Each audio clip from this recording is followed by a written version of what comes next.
Right, we're not muted now. Hello.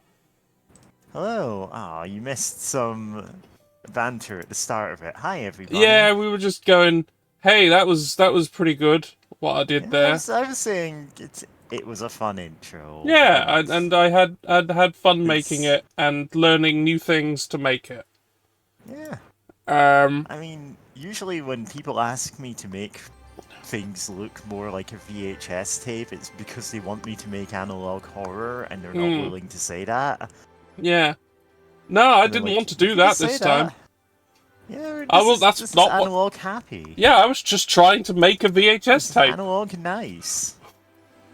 Uh, and a recreation of the title sequence just for this, and here we are playing the Wonders of Sodor, which Yes. came out fairly recently. Was announced as kind of a big surprise because we didn't Oh think yeah. anything else would happen with Dovetail Games doing things with the franchise.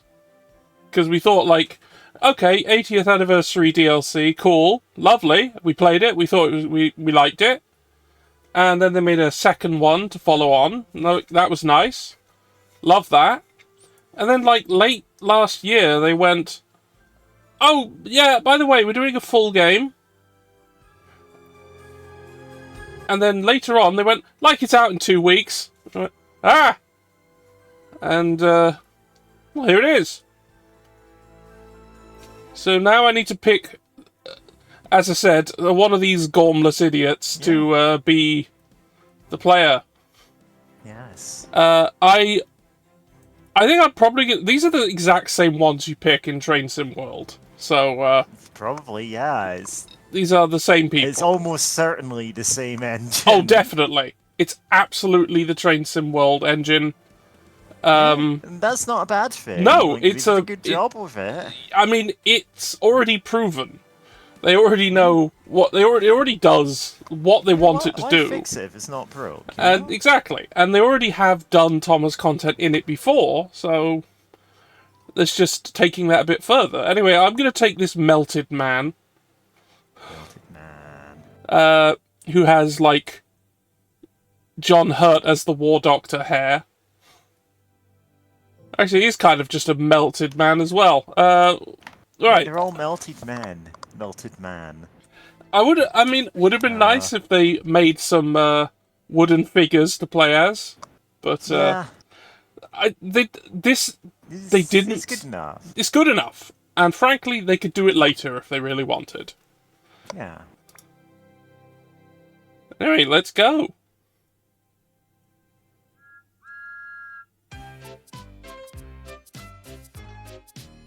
Yep, it's all based on the same stuff. Let's go. No, get out. Don't want to be asked again. So Topham Hat says, avoid confusion and delay. Yeah, he does. When they decided to just have him say the same thing over again. Yeah. It's the only thing he says. He's like a Pokemon. It's called Avoid Confusion and Delay. Yeah. It's a bit of a mouthful. Yeah, don't know what Game Freak were thinking with that one. Yeah. Anyway, we're here at Farquhar, Yeah. and there's Sure Bertie are. doing something. Ah, there's the Fat Controller. Hello there, and welcome to Farquhar Station. Before you can start your I know adventures you on can the read island my of thoughts, Sodor, Thomas. you will need to learn how to drive one of my engines. And I am none better than Thomas. In this short introduction, you will be taken through every step needed to make sure that Thomas is a really useful engine. And I'm Has he sure lost you will be weight? an Asks expert driver Cracknard. in no time. Would you like to learn how to drive, Thomas? Press the yes button to continue learning how to play. I mean, Or if you feel you are he's ready, lost that press the no nickname. button He's to no begin longer the Fat exploring Controller. Sodor. He's just Sir You can Topham play Hat. this introduction again at any time by choosing the introduction to Sodor. Yeah, let's just go through the tutorial, I guess. Oh, he looked happy about that. Driver, climb on board and we can get started.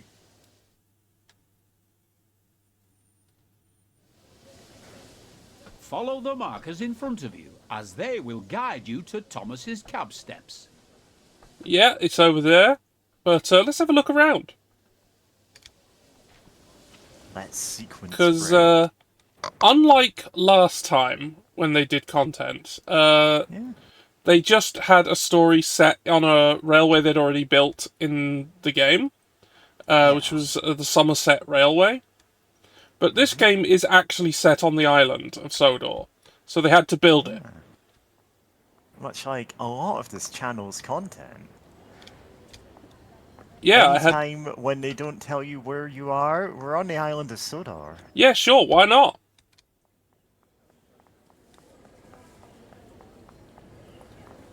Anyway, here we are at Farquhar, which is the station, I believe, at the end of Thomas's branch line, which is, I guess, is why Thomas and Annie and Clarabelle are here. There's a village going on over there.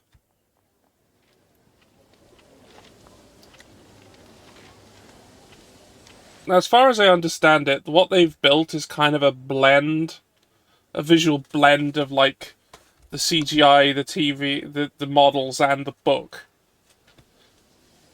So, nothing's going to be, like, identical to any one of those sources. Which is fine.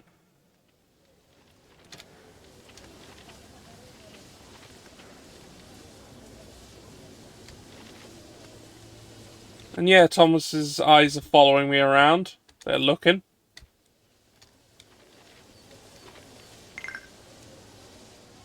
Before you can climb the steps, you will need to check if the cab door is open. If you can see that the cab door is closed, you can open it by first looking at it and then pressing the button shown on the screen. Alright. Open. This is Thomas's cab. Here That it is. the controls needed Sure to drive is. Thomas. Let's get started by first moving over to the driving position. Well, let's close the door. Turn on the torch for no reason. Yeah? Nah. Oh, we don't want to run down the battery, because if it's late at night and you're out on the railway, want a you better know, the view of railway's... your Yeah, I'd rather have it active. You can change between Then. inside and outside camera Yeah. views at any time while driving. For now, use the controls shown on screen to change to the outside camera. You can change between this view and the inside cab view at any time by pressing either of the controls shown here.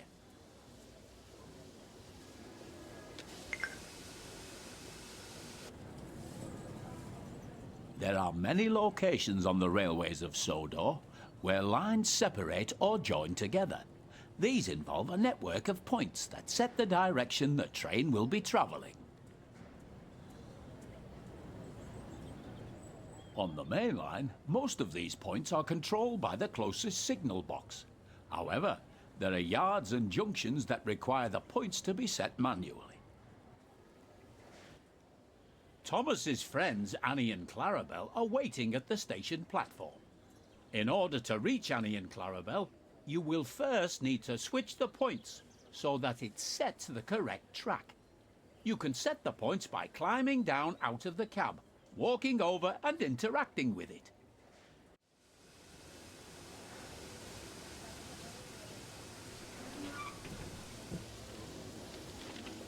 Alright, let's get over there. Oh, and as the intro said, all the narration in this game is by Mark Morrigan, who was the narrator for the show for a good time. Nice. So he came back for this.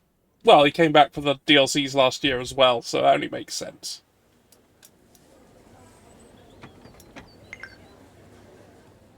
You can also change the points on the map, which can be accessed by pressing the key shown now.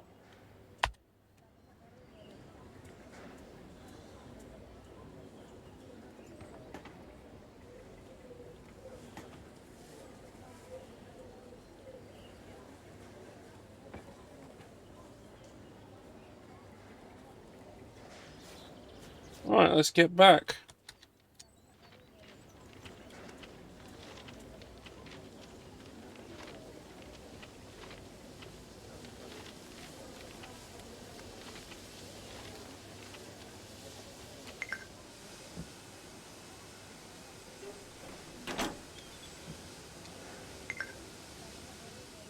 Excellent work so far. The junction is now correctly set. So it is time to move Thomas out of the siding and over to Annie and Clarabelle. To move Thomas forward, press and hold the button shown now on the screen to increase the throttle.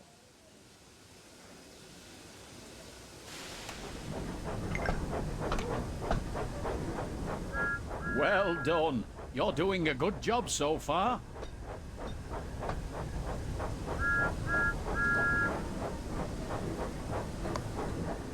To slow Thomas down, press and hold the button shown to begin applying the brakes.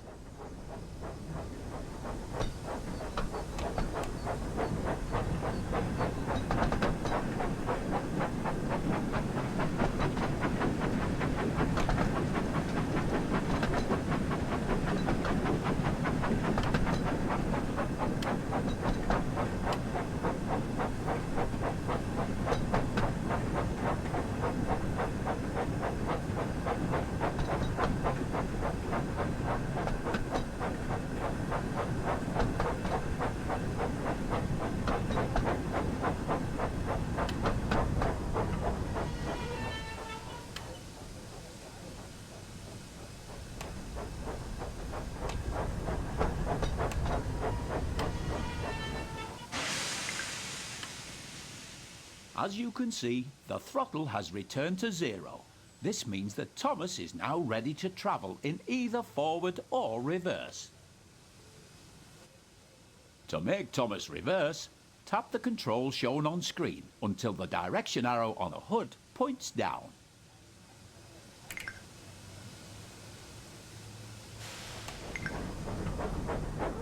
Remember to slow down when approaching Annie and Clarabelle. You should be going at no more than 5 miles per hour when attempting to couple to coaching stock and troublesome trucks.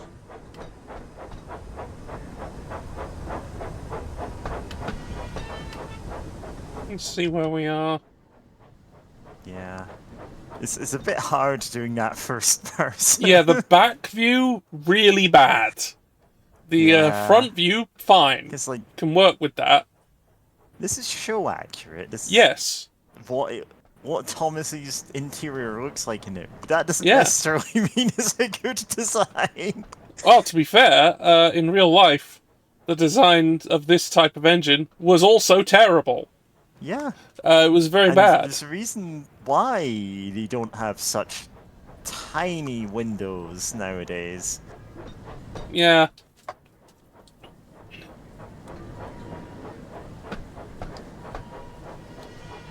There we go. That's the speed I want to go.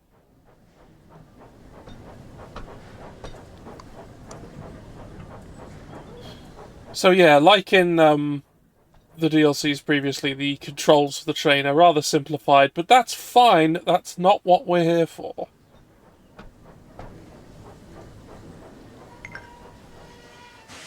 Hello, Annie. Hello, Clarabelle. Hello, Thomas. To allow passengers to climb aboard, you will first need to open the passenger doors, using the controls shown on the screen. Yeah, so I can do that, or I can get out and do them myself.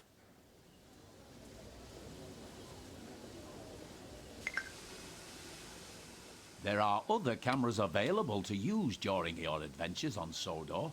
Let's look at another one now. Using the button shown on screen, change to the free camera.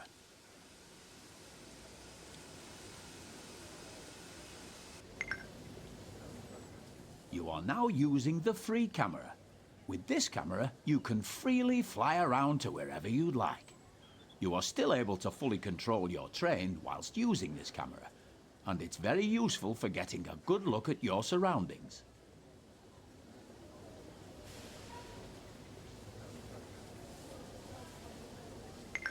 Ah, arrow keys Move for the this camera one. around so it is looking at Thomas. Yeah? Now move the Yeah, camera he's so looking that it is back. looking at me. Set Topham hat. Now Turn to the inside camera view using the button shown here. Remember, you can drive Thomas from both the inside cab view and the outside camera you were shown earlier. Yeah? Good job. It looks like everyone has boarded now. You can go ahead and close the passenger doors using the controls shown here.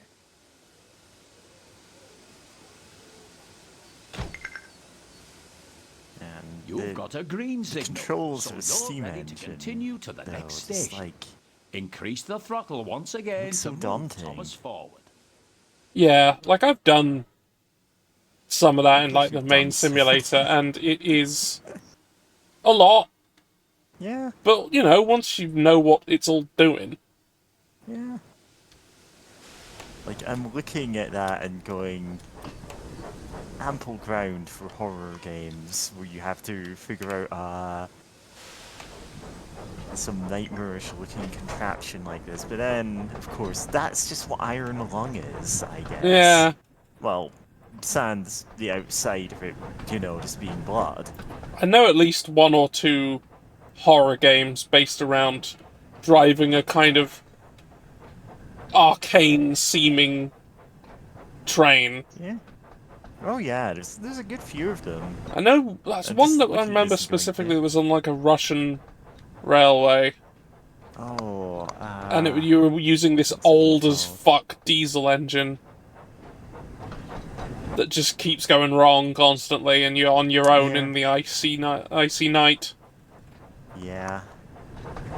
I know I've seen someone streaming it or footage of it on a YouTube channel, you know? I couldn't name it.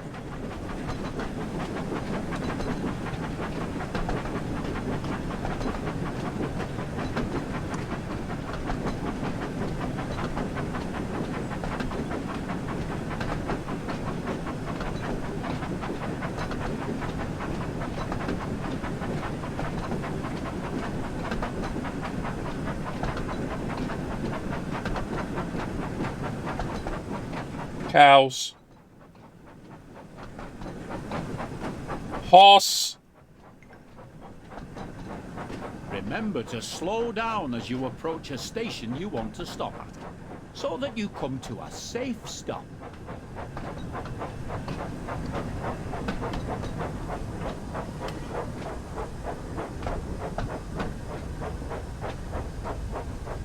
I need a bit more than that.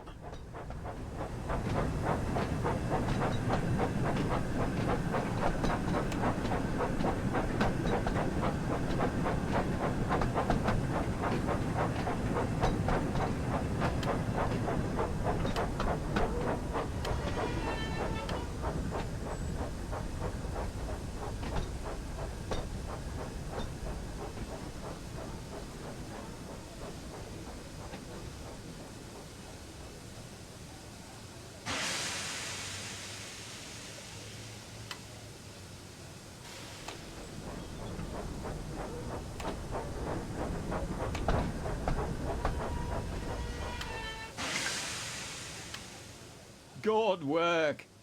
Now open the passenger doors to allow the passengers to start boarding. Ah.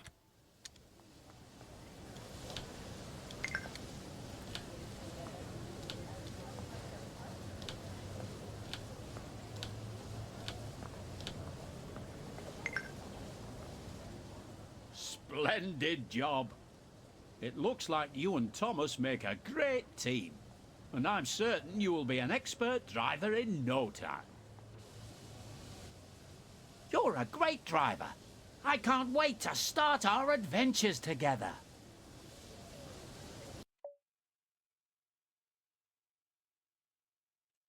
Tutorial complete. I think I'm going to have a quick look in the graphics settings. I think we've got some motion blur, and I don't want that.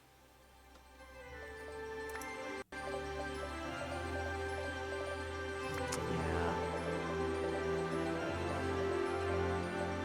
It's amazing that we live in a time where we have all of these, you know, these graphical options that make things feel more realistic and, you know, more vivid, and everyone's like, that's great, I'm turning it off immediately. Yeah. And I'm saying this as a, like, yeah, we don't necessarily need these. Yeah, we don't. There we go. Motion blur off. Thanks very much. Then again, there's recent, what was this thing called? DLSS 5 or Oh, whatever God. it is? The slop filter. Yeah. Real-time slop filter. Yeah. What was And this a one? little... Yeah, like, it literally just reads the 2D image that is rendered after everything, and then slopifies that. So that's why it, like, loses all shading, and... Because it doesn't know 3D space, it doesn't understand. Because of course, it doesn't actually have any innovation beyond, let's do the same thing again. Yeah, But, it like, just... we're Once doing everything's rendered, then apply this to it, make everyone white, and yeah, on every frame. make everyone white, is... apply extra makeup and contouring and Skyrim mod prettifying women. Yeah. And the thing is, this is the same AI model, like, this is the same kind of thing that they've been doing for years, so we know you're gonna be able to cook a steak on that CPU.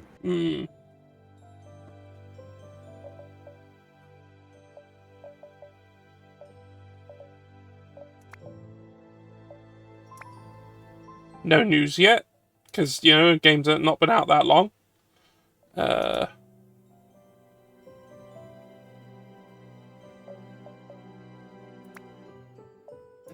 So I can find books of the Railway series lying around, I guess. And there's some whistles, cats, and various paintings. Can't look at any other collectibles yet, it seems. Yeah, we can just do a normal service as these characters. But no, that's not what we're doing right now.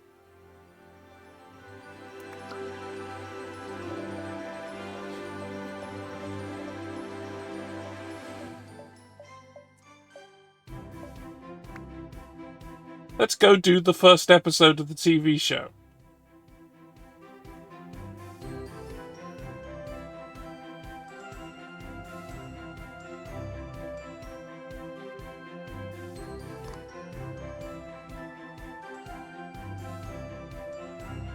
See what railway series and TV series references you can find around the island. Yeah, alright. Alright. Thomas and Gordon. Thomas is a tank engine who lives at the big station on the island of Sodor. He has 6 small wheels, a short stumpy funnel, a short stumpy boiler, and a short stumpy dome.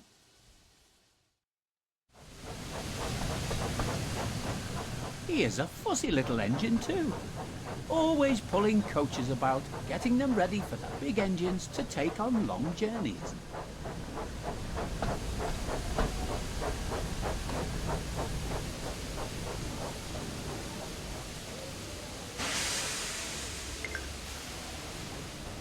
And when trains arrive at the station, he pulls the empty coaches away so that the big engines can go and rest. Thomas thinks no engine works as hard as he does. God, what a smug expression. Especially Gordon. Yeah, every engine thinks they're the only one working hard. Thomas likes whistling cheekily at him.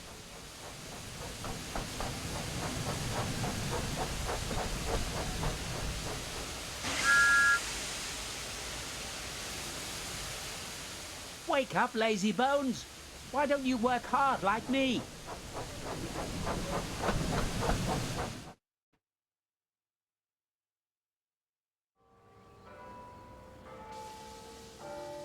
One morning, Thomas found it hard to wake up. his fire went out God same. and there wasn't enough steam. Relatable. It was nearly time for the express, but the coaches weren't ready. At last, Thomas started.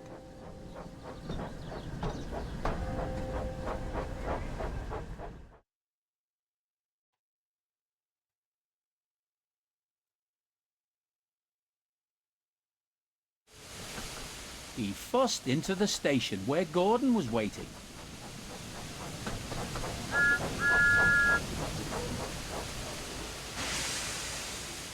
"Hurry up, you," said Gordon, "and bring me my coaches." "Hurry yourself," replied Thomas. "Yes," said Gordon, "I will."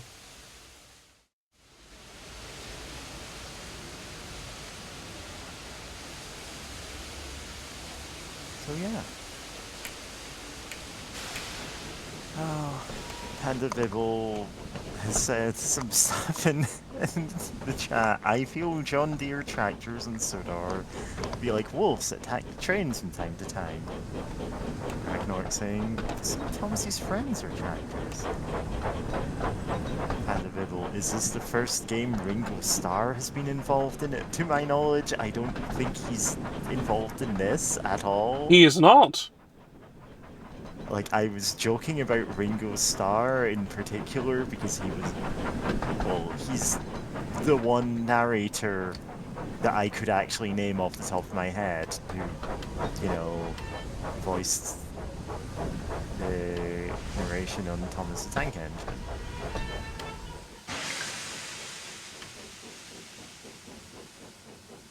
The Fat Controller thought that he could cut the homoerotic tensions in the rail yard with a knife. Well, Yeah. I'm just going to assume that the points are set for me.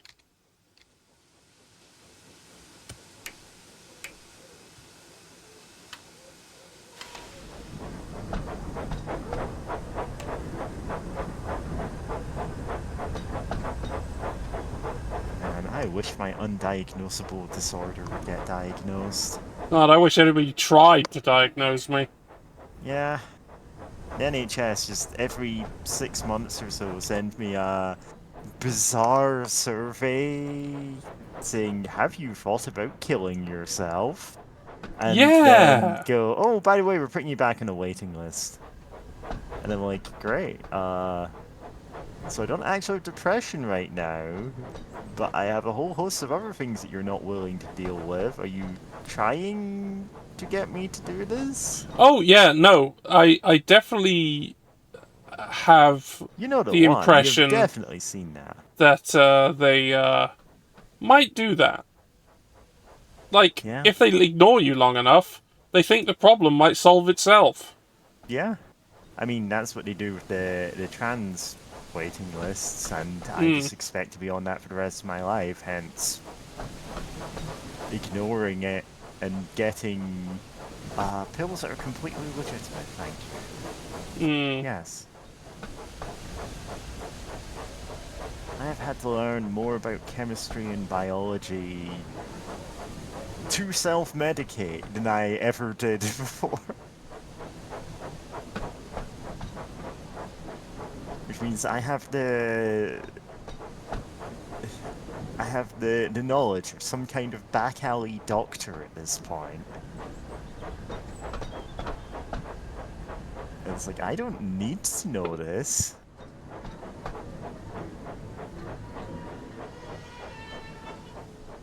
At least I shouldn't.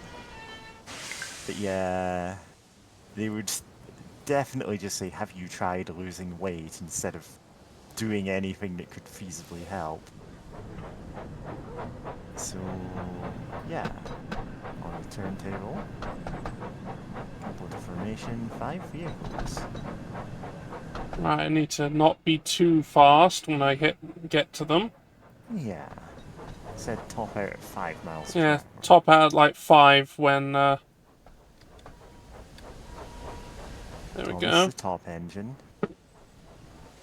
He's at bottom and we all know it. We all know it.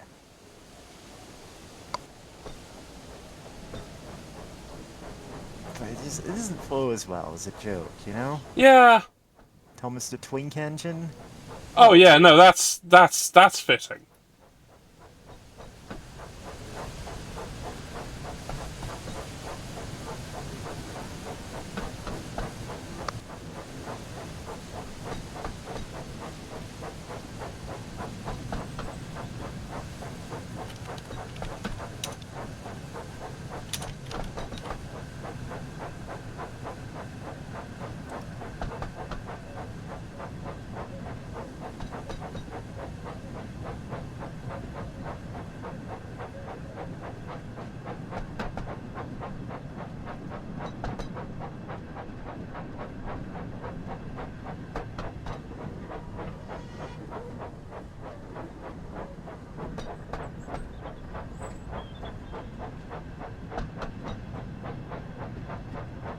I'm not going to talk about the specifics of it because it's, you know, something that came out literally last night, but damn, that amazing Digital Circus episode. Episode 8, if anyone's watching the VOD. Hell of a show.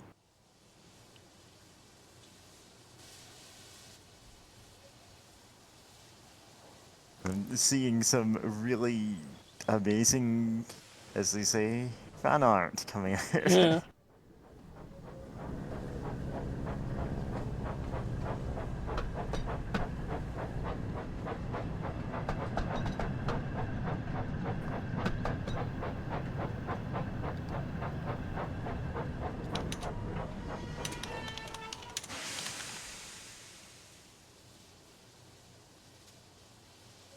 All right, let's go.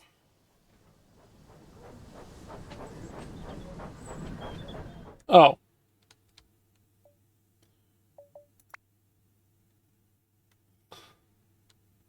I think I went a bit too far. Yeah. Oh well, checkpoint.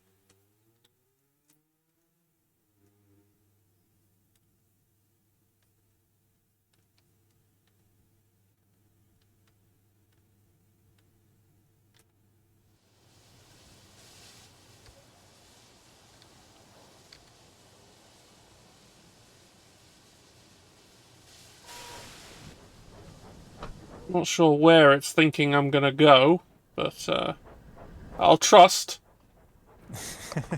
Yeah. because I'm supposed to get over there somehow.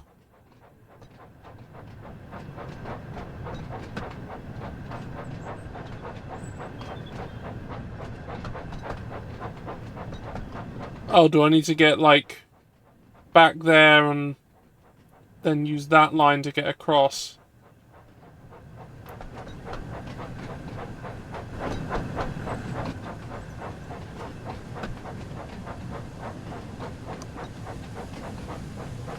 Oh, I can go faster than this. This is a 50-mile-per-hour zone.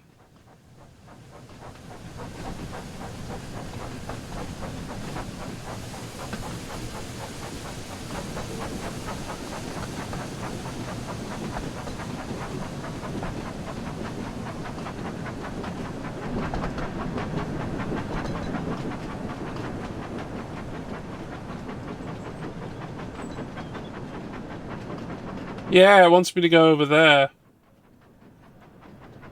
Okay.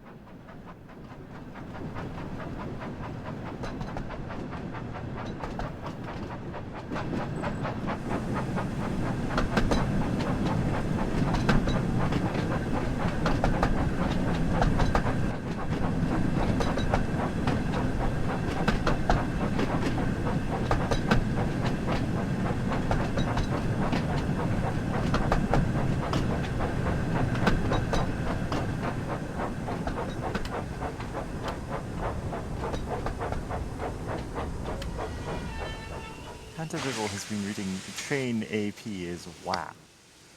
Huh. Yeah.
Gordon hadn't forgiven Thomas for waking him up from this nap. As soon as the last passenger had climbed on board, he started up so quickly that there was no time to uncouple Thomas.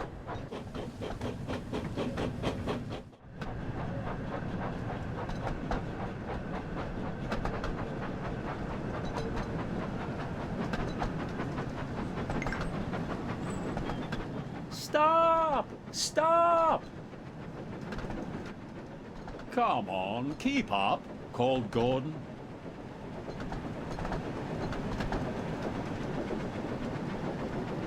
Head to the next stop to teach Thomas a lesson. All right, now we're at a good speed. We can go. This is 90. Let's go.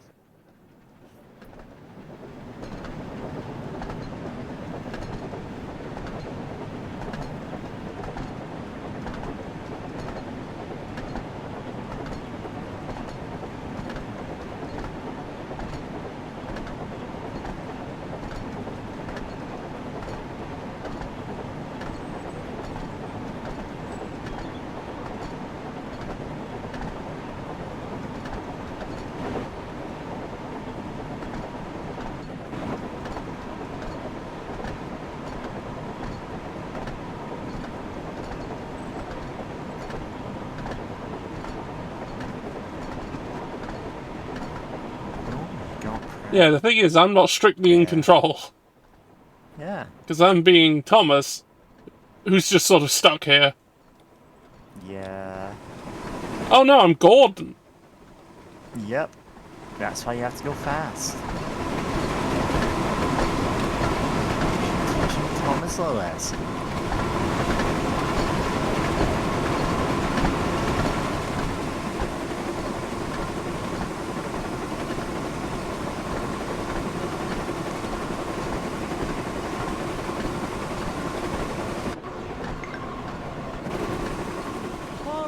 Hurry, hurry! Laughed Gordon. Poor Thomas was going faster than he had ever gone before. He was out of breath and his wheels hurt him, but he had to go on.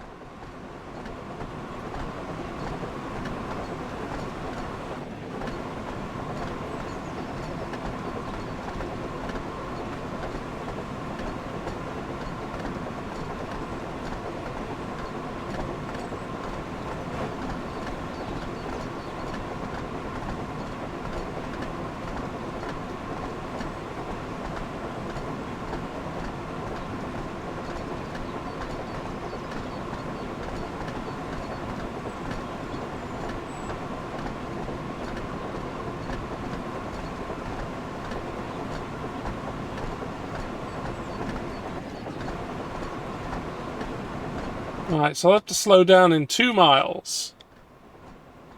Express coming through! Stop, please!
Oops. Oh, the Tomcat 10 says, I used to watch the OG Thomas the Tank Engine when I was a kid. So Oh, did yeah. I. So did I.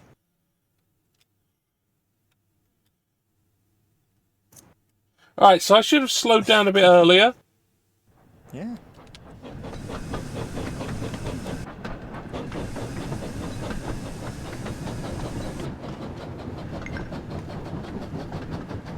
Stop! Stop!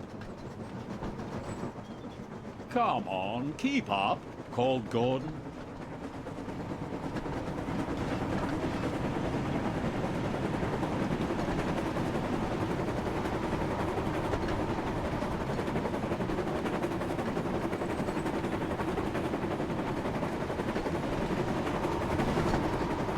Plane.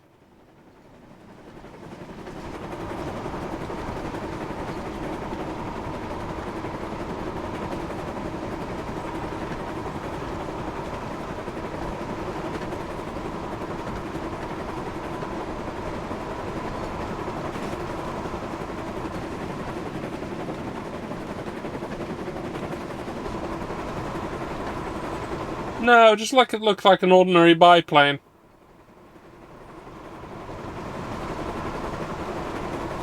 I don't think it was Tiger Moth.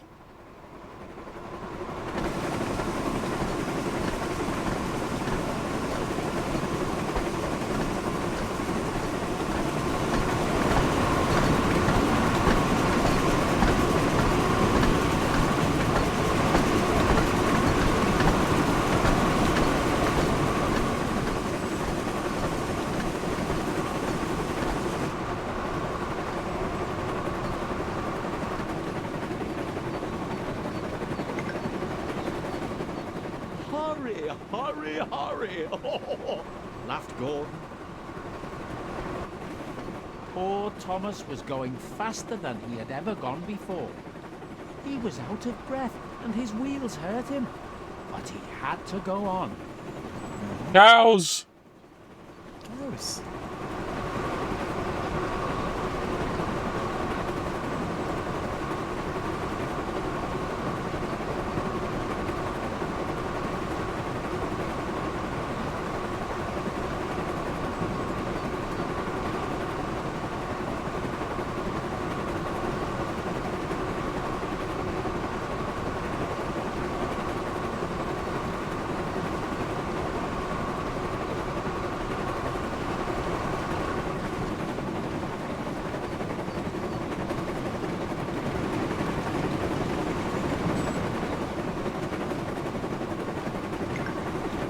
Ah, he looks quite pleased with himself. Coming through. Stop, please!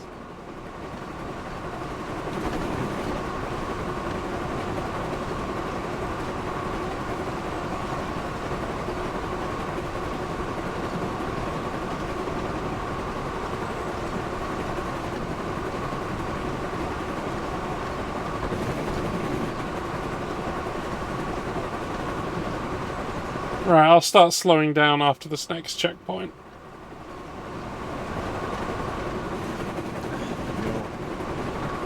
Luguma's just gone live. I Sometime know. in the last half hour with the architectural appraisal thing. No, I'm not saying like, oh, I wish I was on that stream and saying, Yeah. no. Like, I'm just saying, I keep forgetting daylight savings time is desynced, so like, of course Yeah. you're starting an hour earlier. I am usually. having some issues with that with my own collabs. It's gonna sync up tomorrow. Oh, is it tomorrow? Yes, I believe so. Daylight savings 2026. No, next week. Okay, I am wrong. When is it then? Sunday the 29th. Oh, it's the week So after. next week. Okay. Yeah. I thought it was tomorrow.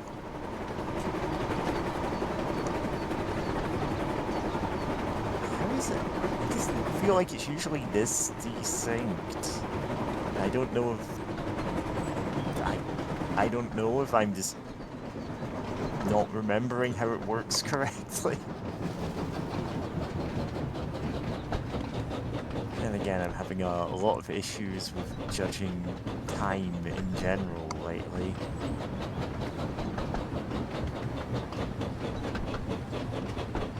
Hence, accidentally making 25 albums in 1 year. And often going, wait, did I make this whole album in 1 day? Because I just haven't... When you don't sleep very often, you don't actually notice that you're doing stuff like that way too quickly. At Way too last, slowly. they stopped at a station. Well, little Thomas, chuckled Gordon, now you know what hard work means, don't you? Thomas was uncoupled, and he felt very silly and exhausted. Poor Thomas puffed slowly away to rest, and had a long, long drink. After that, he was careful to never be cheeky to Gordon again.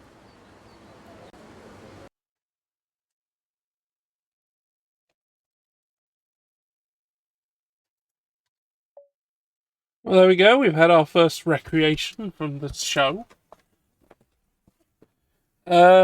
I guess we'll just move on to the next.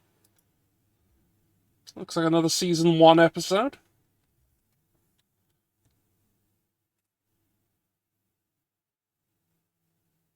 Hey, Uzi.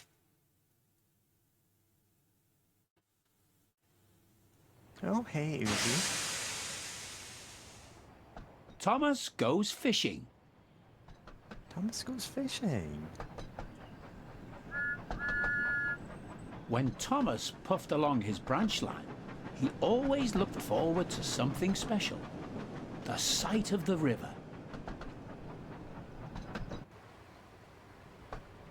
As he rumbled over the bridge, he would see people fishing.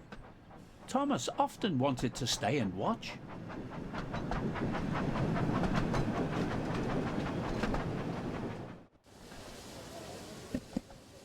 One day, Thomas stopped as usual to take on water at the station by the river. Out of order? Bother! I'm thirsty. Never mind, Thomas, said his driver. We'll get some water from the river. They found a bucket and some rope and went to the bridge.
That's good, puffed Thomas happily.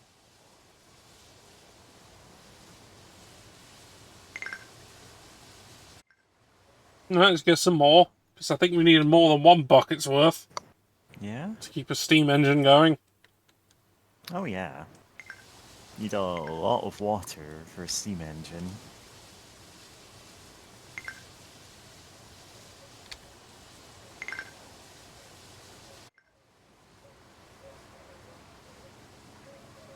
So, a lot of stories from, like, the books that, you know, plenty were later adapted as things are generally based on stuff that happened, or railway procedures and so on, so on.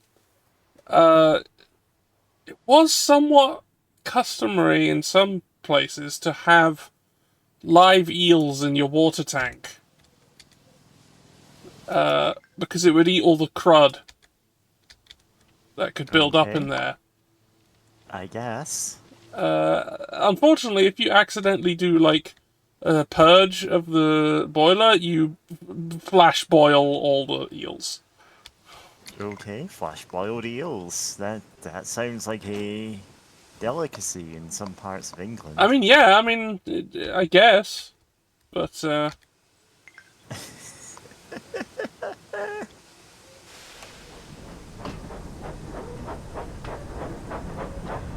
off we go.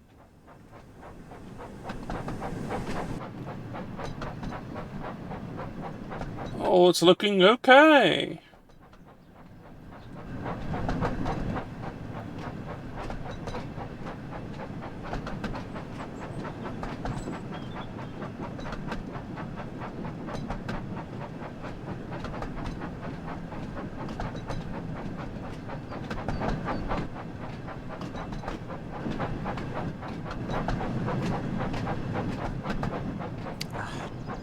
I really did think daylight savings time syncs back up tomorrow, so I'm like, I've got to keep this in mind for another week. It's such a inconvenient concept in Yeah. general. Uh, Especially because it's not the same between different regions. nope. It's really bad, and Yeah? it doesn't serve a purpose. Yeah. It's Like, it long might have since at one ceased point, to... but it doesn't yeah. now.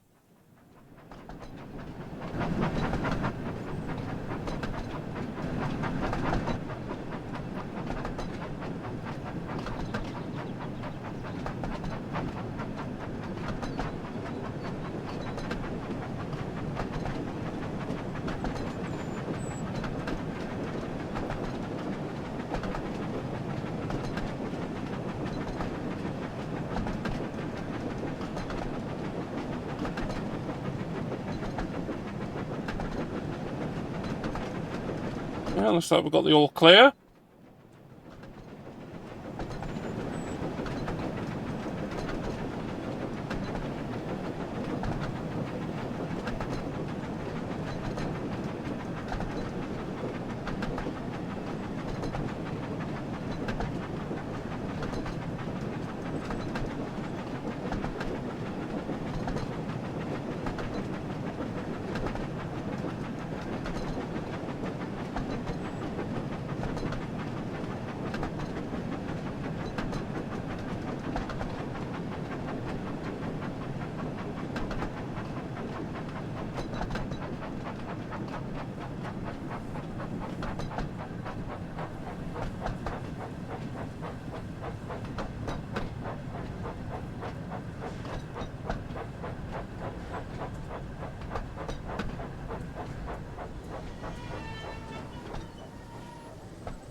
Yeah, I'm here now.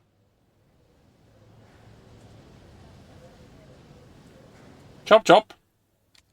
No. Seems they do need drivers after all.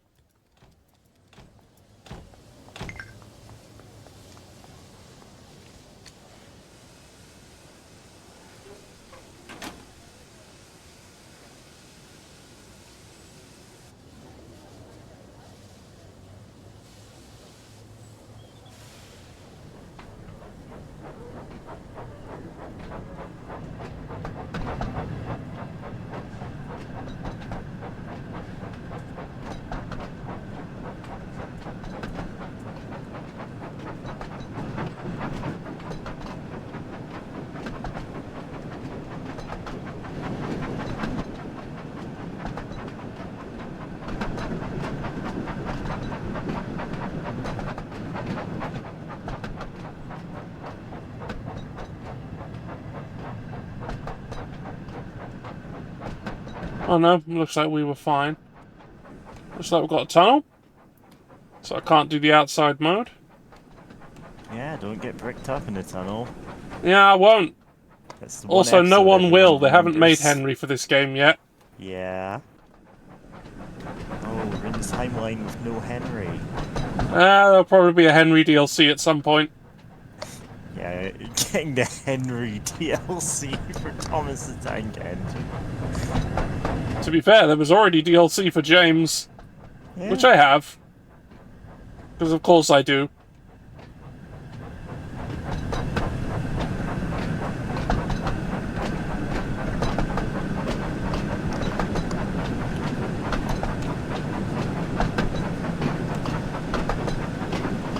I love not seeing a damn thing.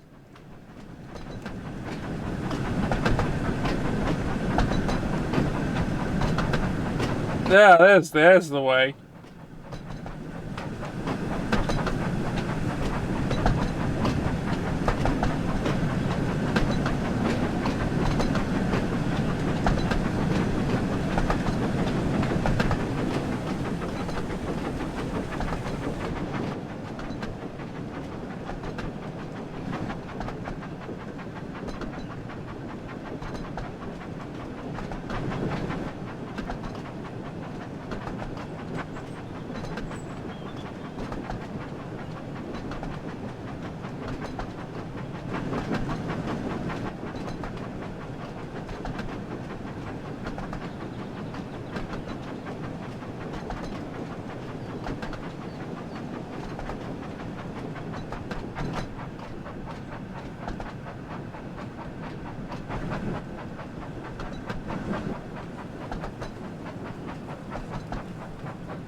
Hey passengers, the no passengers that are here, please get on. Yeah.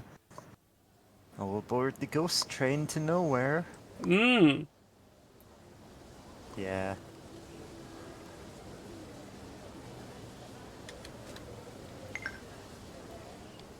Suddenly, Thomas began to feel a pain in his boiler. "Oh dear," groaned Thomas.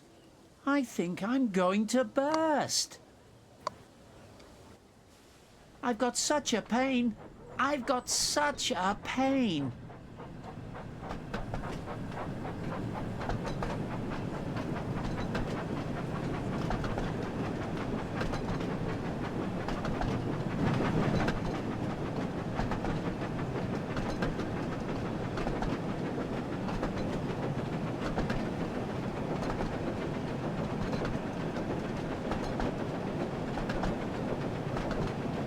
I'm thinking I got the pronunciation right for Farquhar, because the Sudrian the guy language from is Shrek. the Sudrian language is similar to Manx, Yeah. which is generally, Gaelic.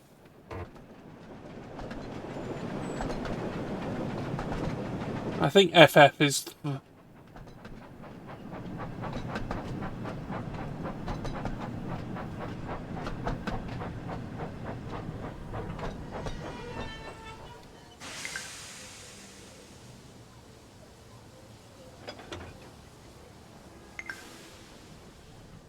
They stopped just outside the last station, uncoupled Annie and Clarabelle, and ran Thomas, who was still groaning, onto a siding right out of the way.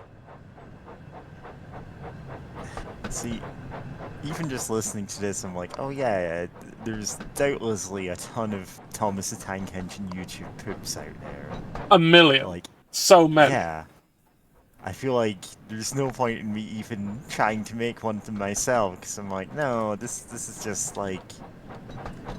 Someone will have made that. The thing is, people keep still making new things out of it, and Oh yeah, people it's- do, and it's just like... I don't know, it's... Then, while the guard telephoned for an engine inspector, the driver found a notice with large letters. which he hung on Thomas in front and behind. Danger, keep away. Soon the inspector and Sir Topham Hatt arrived. "Cheer up, Thomas," they said. "We'll soon put you right." The driver told them what had happened. "So the feed pipe is blocked," said the inspector. "I'll just look in the tanks." He climbed up and peered in. Then he came down. "Excuse me, sir. Please look in the tank and tell me what you see." "Certainly, Inspector," replied Sir Topham Hatt. He clambered up, looked in, and nearly fell off in surprise. "Inspector," he whispered, "can you see fish?" Oh, Yule's up inside you. "Gracious goodness me! How did the fish get there, driver?" "We must have fished them from the river with our bucket," replied Thomas's driver. "Well, Thomas, you and your driver have been fishing. But fish don't suit you. We must get them out." They all took turns fishing in Thomas's tank, while Sir Topham Hatt looked on and told them how to do it. "Never mind, Thomas," said Sir Topham Hatt. "You will be all right now. There's no need to worry yourself any more. But," he added, "I do hope that you and your driver won't go fishing again, as I don't think it suits engines. Do you?" "No, sir," said Thomas sadly. "Engines shouldn't go fishing. It's too uncomfortable."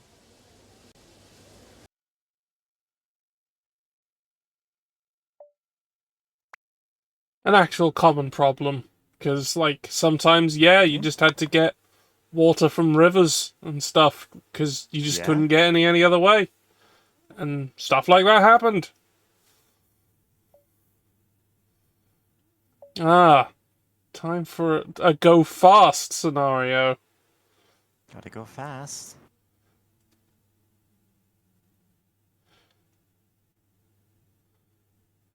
So, this episode is as in the original book story, is why there's a full map of Sodor in the first place. Thomas and Bertie. One morning, Thomas was waiting at a junction when a red bus arrived. "Hello," said Thomas. "Who are you?" "I'm Bertie. Who are you?" "I'm Thomas.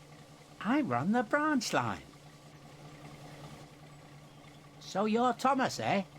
I remember now. You got stuck in the snow. I took your passengers and Terence the tractor pulled you out. I've come to help you with your passengers today."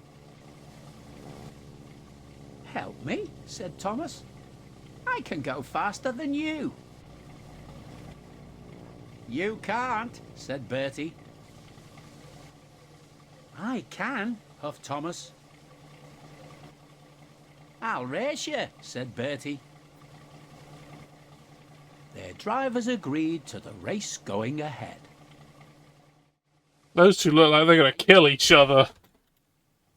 A special race to see who's the fastest. Get those blue sparks. Come along, come along.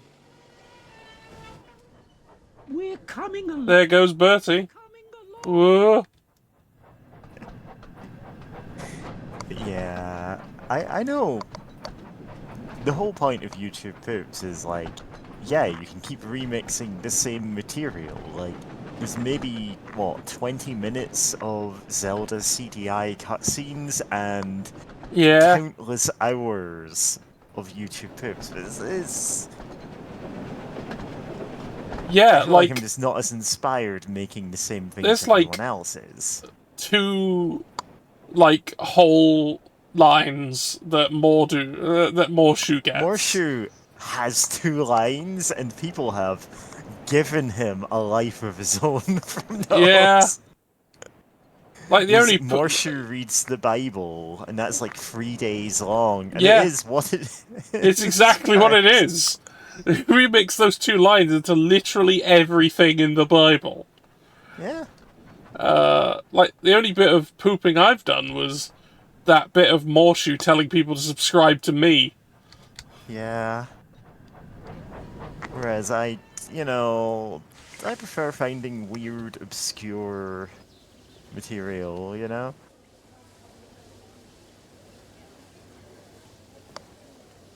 Yeah, no, it's fine to mainly poop like really I weird rate shit. Like, something is already strange becomes a million times weirder if you're only experiencing it through the lens of, this is me making fun of it. Like, the Mastodons, a show that I don't think anybody... I didn't remember it existed until you wouldn't did know it something. existed! Because there was one single pilot episode. It was a cartoon funded by a, US milk lobby. Mm. And is deeply weird. And the thing is, I feel like I could make multiple YouTube clips out of it, but I just went for, you know what, this is the things that jumped out to me as being the most bizarre and easily changed into something like this.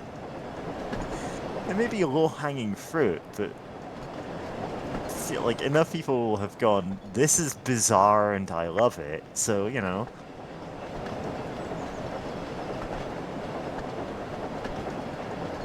Sometimes the YouTube algorithm just puts my terrible videos in front of people and they go, how the hell did you make this?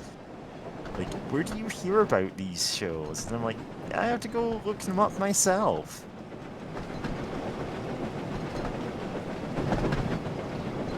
I mean, sometimes we just know stuff that other people just haven't remembered when we're young, because, you know, memory isn't uniform.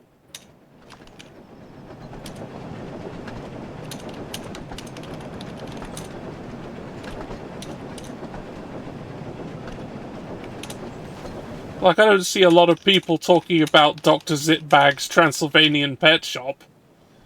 Oh, Transylvanian Pet Shop.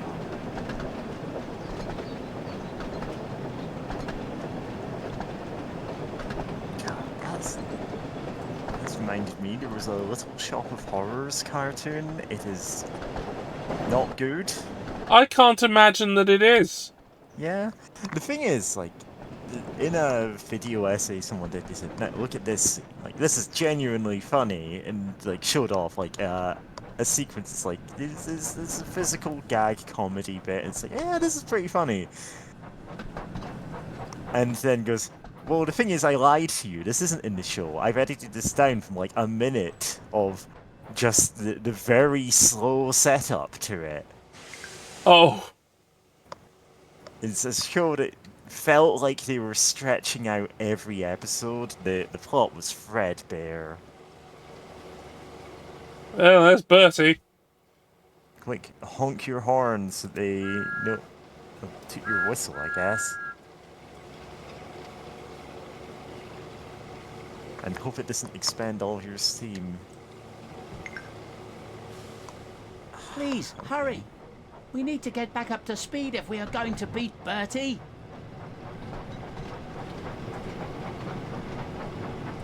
Yeah, over on Dark Wizard James Mason's YouTube channel, she's currently streaming Control. The thing is, I'm genuinely not sure I even want to drop off this stream to do that, 'cause I'm just like, this is just chill vibes. Yeah, this is going to be pretty chill, for And the most part. this has a much lower percentage chance of Alan Wake somehow becoming plot relevant. And, like, you could not pay me money to care about Alan Wake.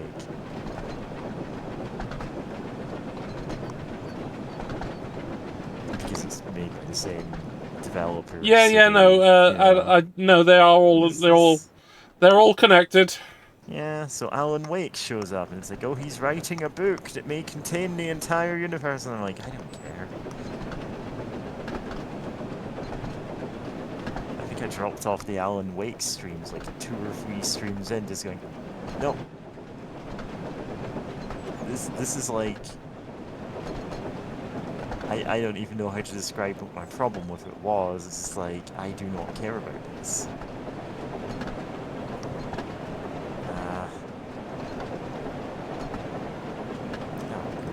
few hours, I might pop in that later.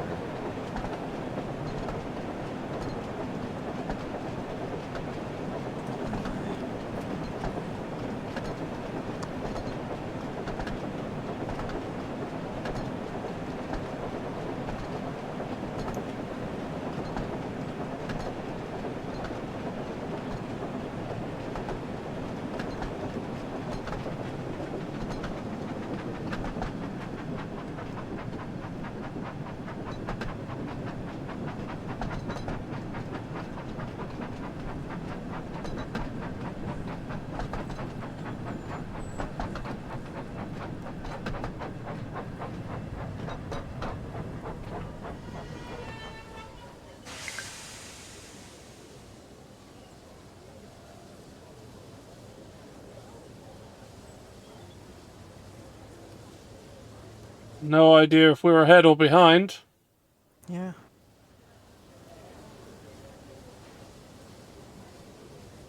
Oh, there he is.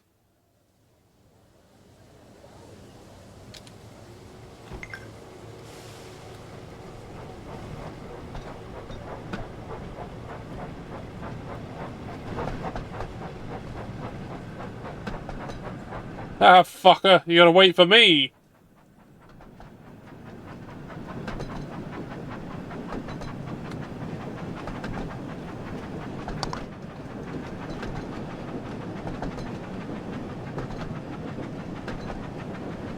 So, yeah, the map of Sodor was drawn much later than the book was.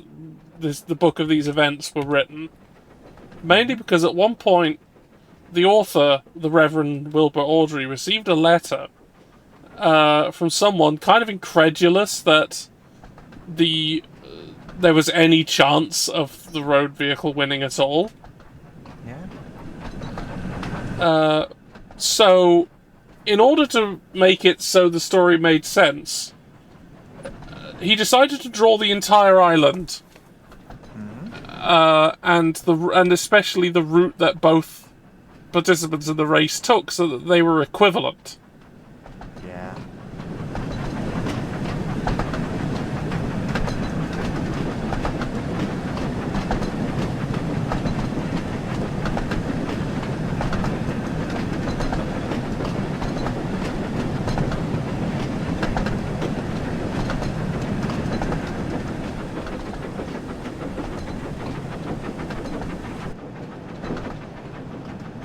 Yeah, Panda, it was an incredibly normal way to solve the issue.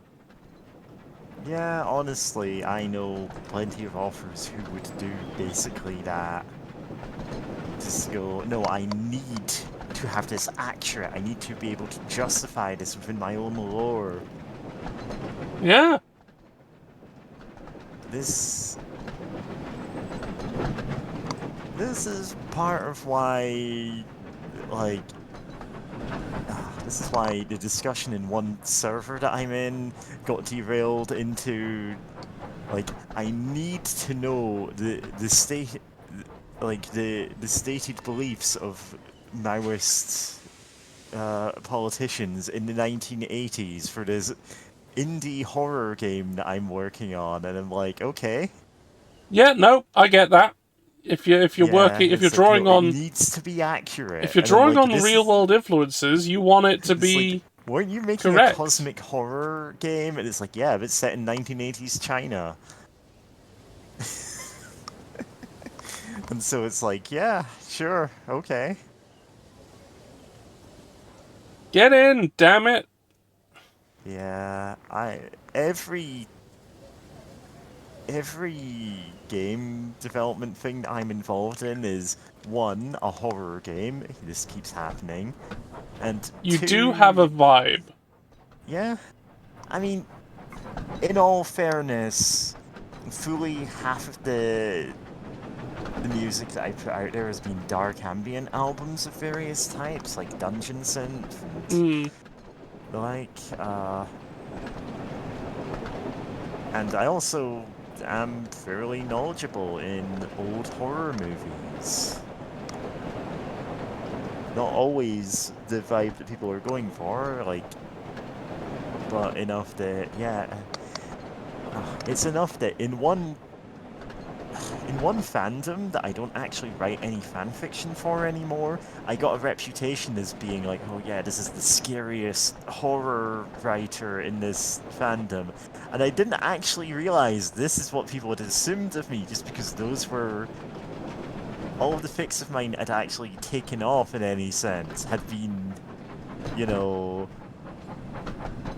absolutely dread-inducing takes on different characters. And it's like, oh yeah, I guess that I've written these other comedy fics, but no one reads them.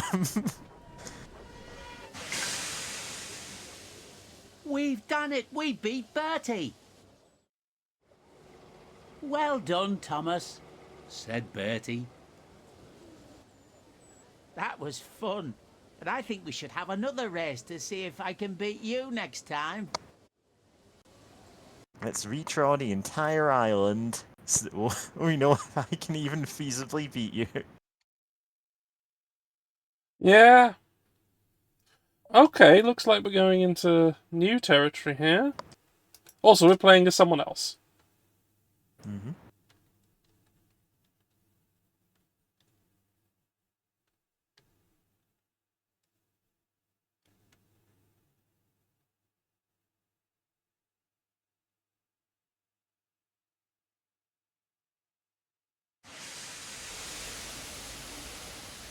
Percy's troublesome day. Percy had a busy day ahead and was trying his best not to be late. Mustn't be late today, he said to himself. Sir Topham Hatt is relying on me. Come on, Percy, said his fireman. Off we go.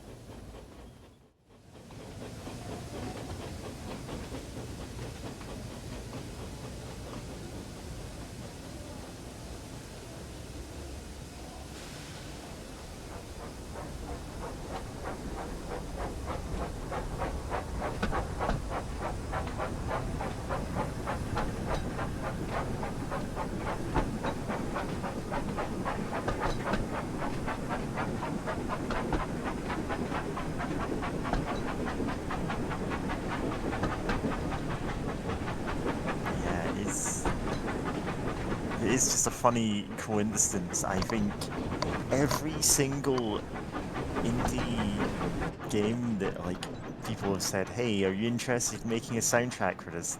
They've all been horror games.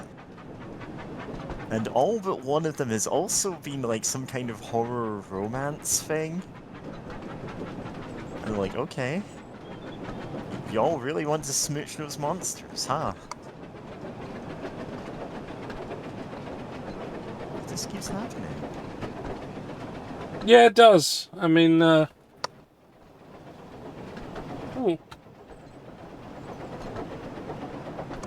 There goes Diesel. I mean, I can't complain.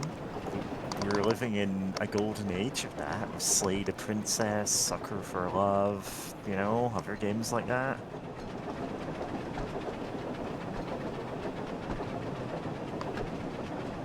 And before people go, oh, you only named 2 examples. That's not a trend. There's so many There's other more. more obscure indie ones, like itch.io is full of them, and some of them are pretty good. Yeah. Yeah.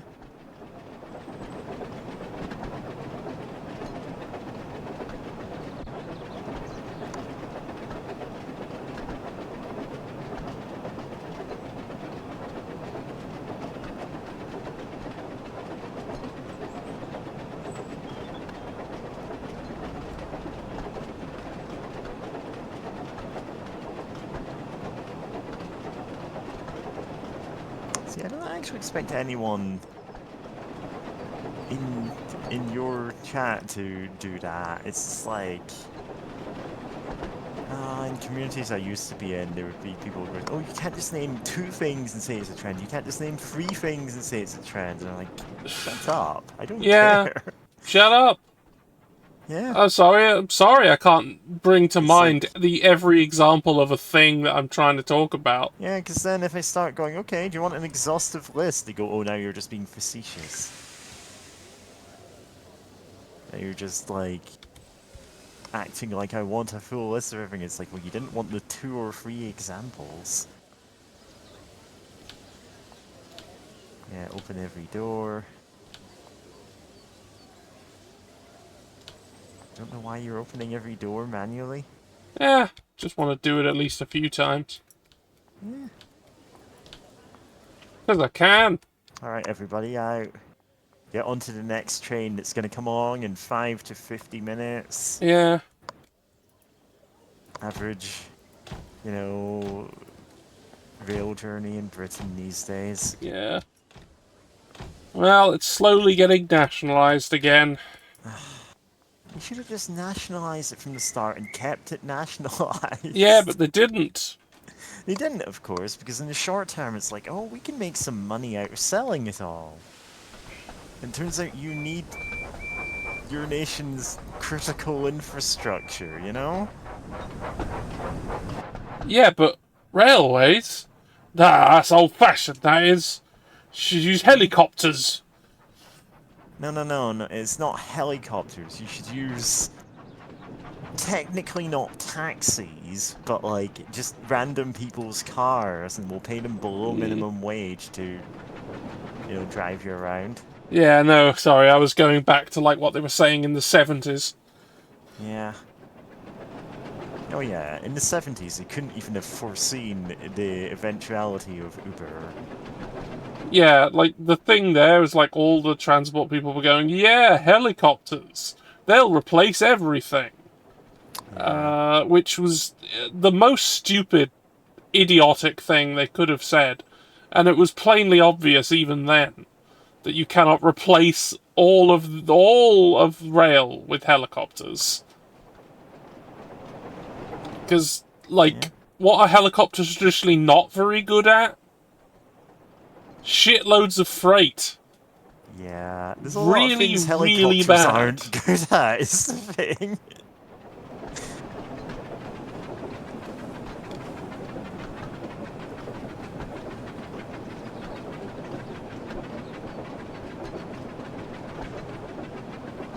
Oh, football pitch. I didn't pay close attention to where we were. I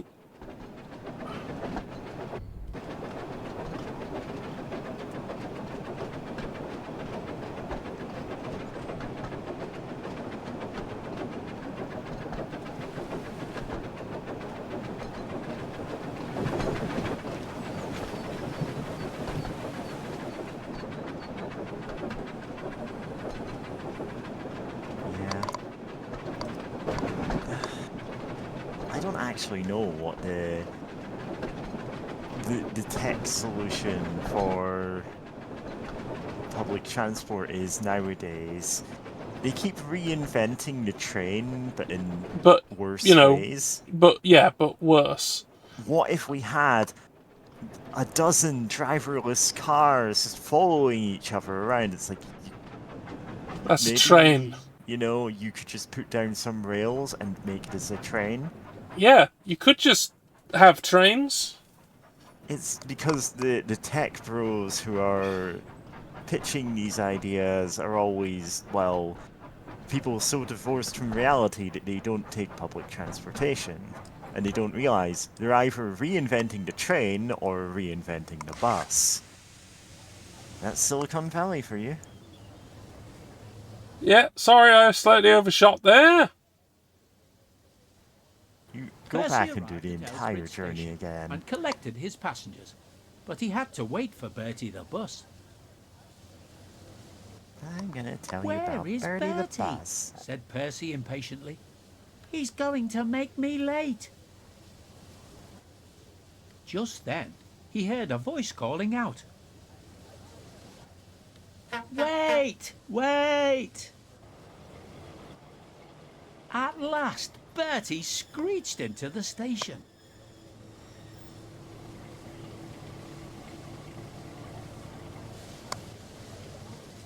Where have you been? Asked Percy. I've been waiting ages for you. I thought you were supposed to be the fastest bus on Sodor.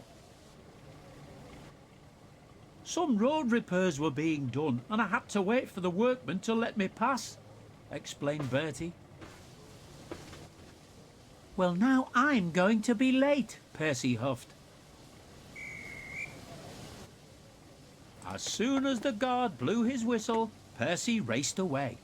He knew he had to make up for lost time. All right, let's go.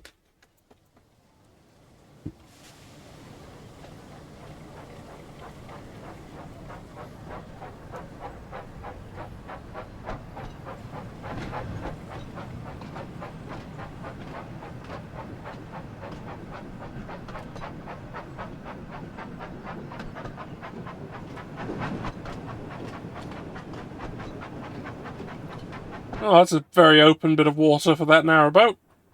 Yeah? Oh, there's more of them down there, though. I guess it's fine. I mean, the thing is, they can traverse the really narrow bits, but in between those, there's just wide open bits of river, you know? Hmm.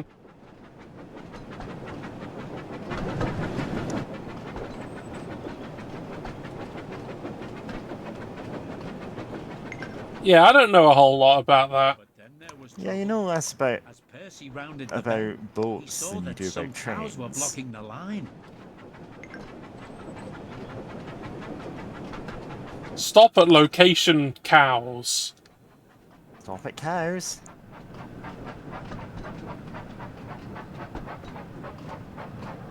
Stop at cows. Don't want to overshoot it. Might not stop at cows. Hey. Oh no, moaned Percy. Now I'm sure to be late. Please move out of the way, you silly cows. I am often saying this.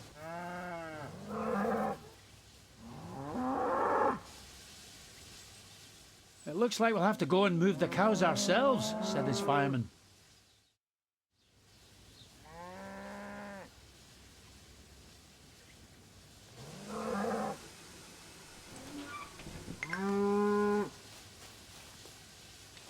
Hey, cows. Get the piss off. Yeah? Hey, get out. Get out of it. None of that. Get you gone. At last, the cows had been moved. I mean, a cow catcher is for that sort of thing, but you may notice we do not happen to have one. Percy, we can Yeah. go now. This is foreshadowed. Yeah, we don't. If we were playing as Toby, that would be different.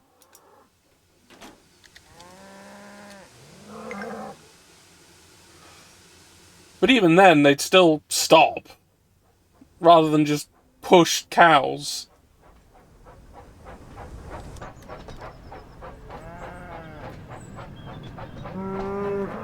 What the hell are you all doing here?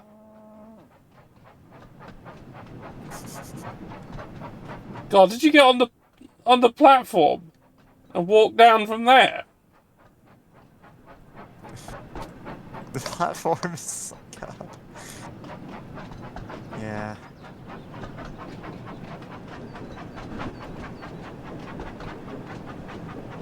Oh, okay, that's the next station. Yeah, I don't really know how good cows are at climbing. Yeah. Like, how far can they step?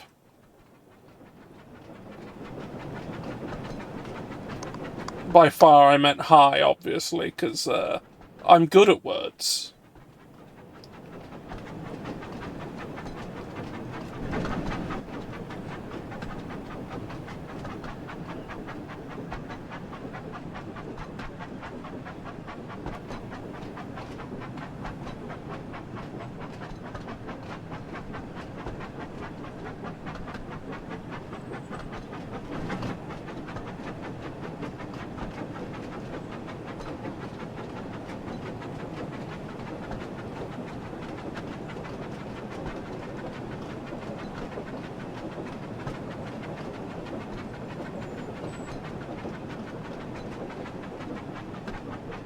Right, slow down a bit.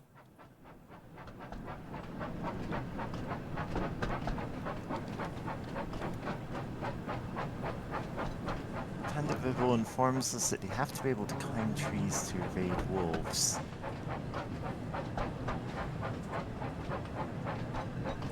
Are these the wolf tractors that were mentioned earlier in chat?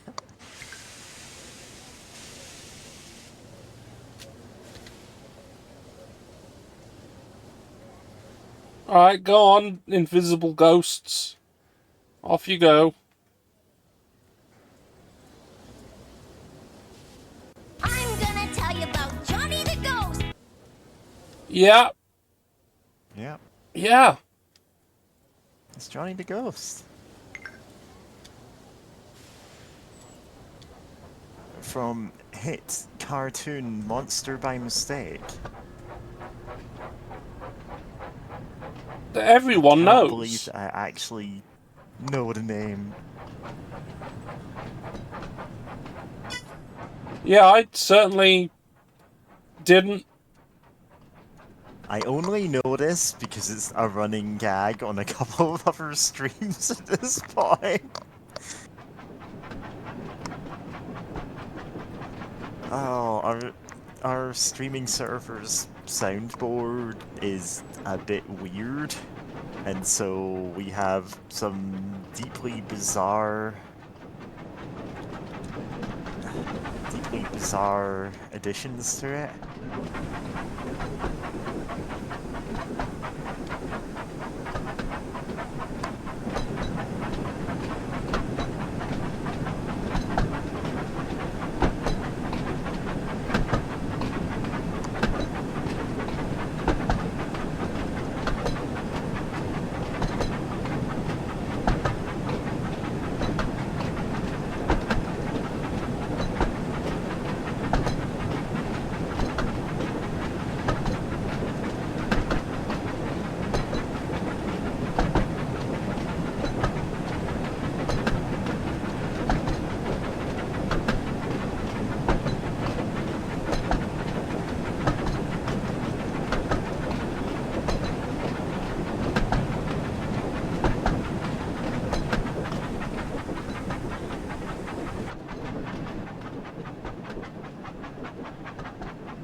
Man, weather's turned.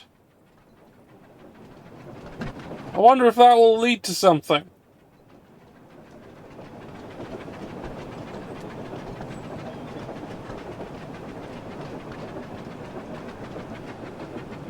See, the thing is, we're never gonna watch a single episode of Monster by Mistake because we No. don't need to. They've already told us all we need to know about Johnny the Ghost. He's not even a titular monster. He's a different guy. He just lives in the attic. Oh, I should have accounted for the rails being wet. I skidded a bit.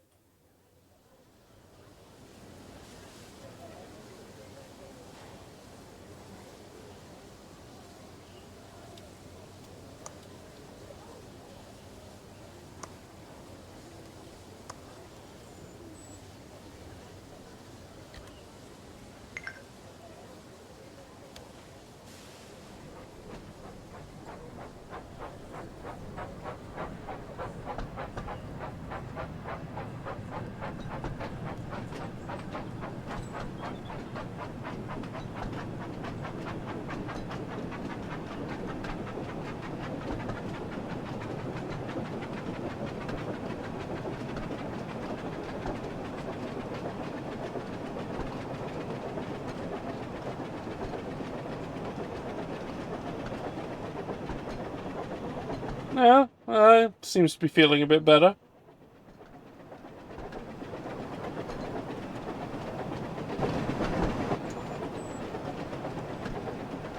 Ah, yep, there's a tractor that isn't alive.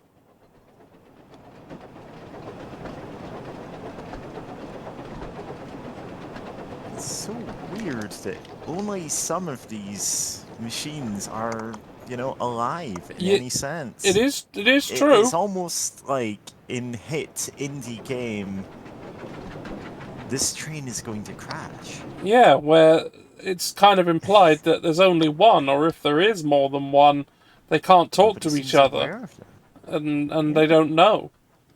Yeah. It's like, I get the metaphor there, and it is a pretty good Percy one soon for arrived at Farquhar feeling Station. like you're He isolated saw and that the going, station master wait, was waiting for him. the entire, I'm sorry we're late, said Percy. all the systems of cows the on the modern line, world are and falling Bertie was apart, and it late, feels like, and- sometimes feels like you're the only person who can see that. It's all right, Yeah, smiled Yeah. the station master. It looks But like that's you're one having of the one of those things days. on display Anyway, there, You're obviously. only a There's few more to minutes it. late, and the delays weren't your fault, so we'll say no more about it. Now, I've had a phone call from Sir Topham Hatt, and he wants you to collect some trucks from the quarry. OK, puffed Percy. We'll go right away. I just need to leave my coaches in the siding first.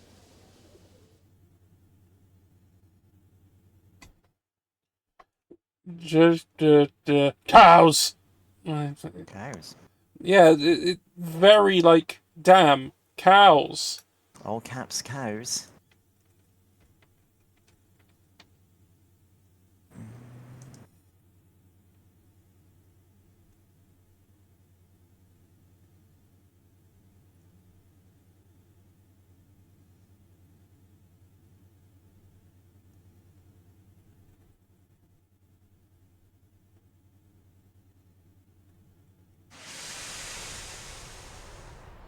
Percy's troublesome day. Is that how troublesome is spelt? How did they spell it? Well, it's trouble, but minus the E at the end, and then some. Yeah, that's missing an E then. Thought so. Yeah. Sorry, I just wasn't looking at the screen when you said that. Yeah, they spell it right there. Yeah, that's the correct spelling. It's that green caterpillar with red stripes. Oh, please do be quiet. Percy said. Which is a reference to the story Woolly Bear. Today. We'll show him some tricks.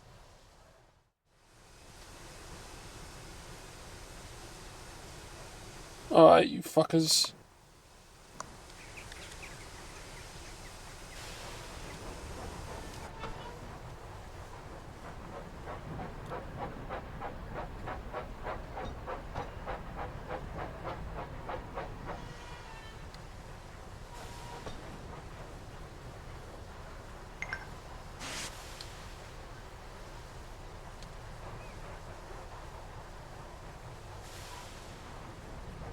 There was a slight change in the controls for this from the previous DLCs, and I'm still getting used to it, although it is an improvement.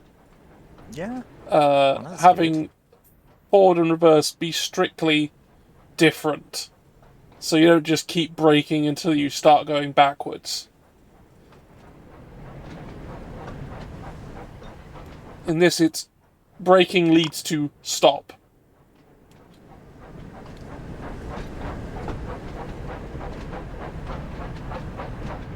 And yeah, it's just accelerate and brake, and then you choose the direction.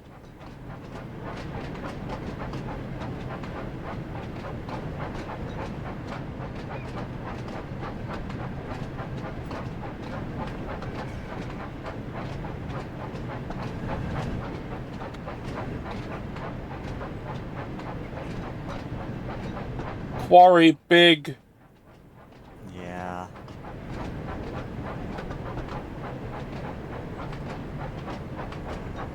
Ah.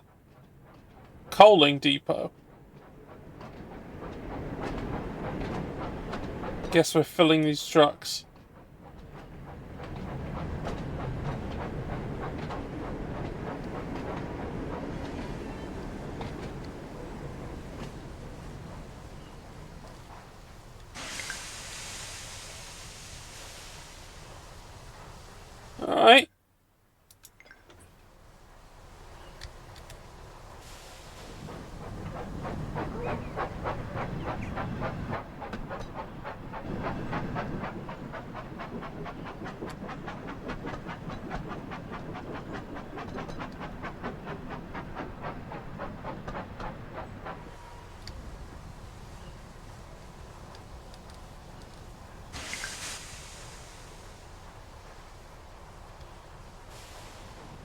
Oh.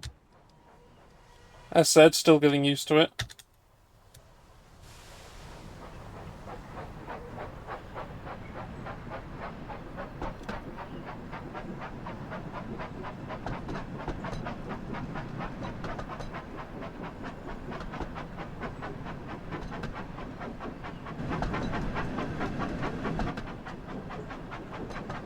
Camera collision.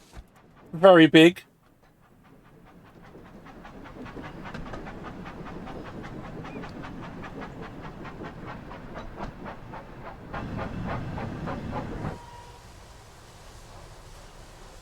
Oh.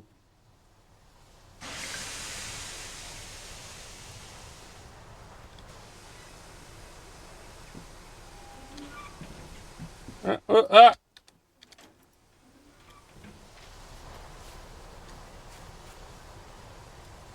Yeah, I recognise this.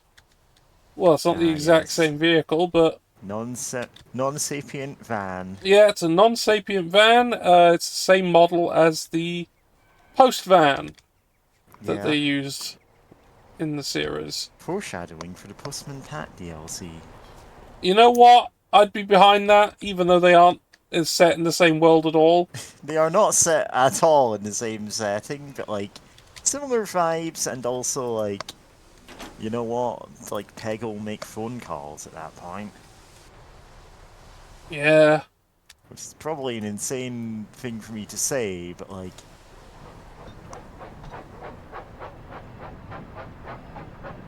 yeah.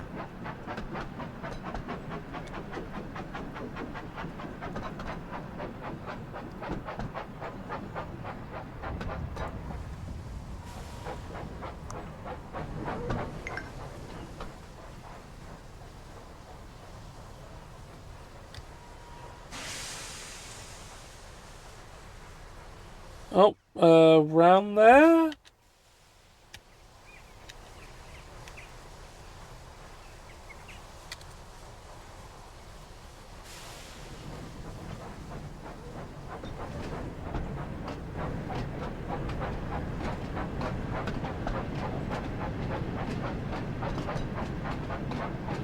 I'm gonna need to get some sand down.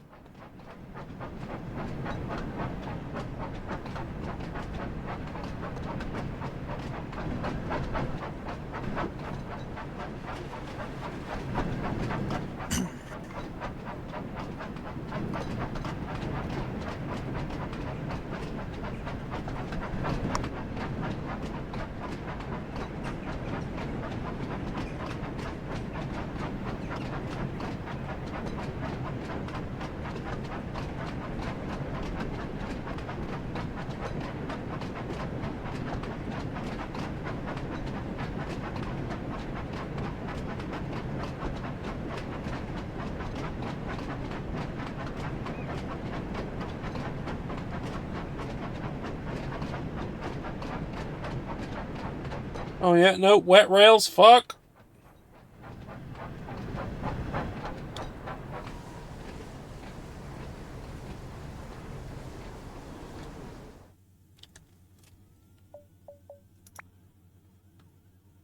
Shit.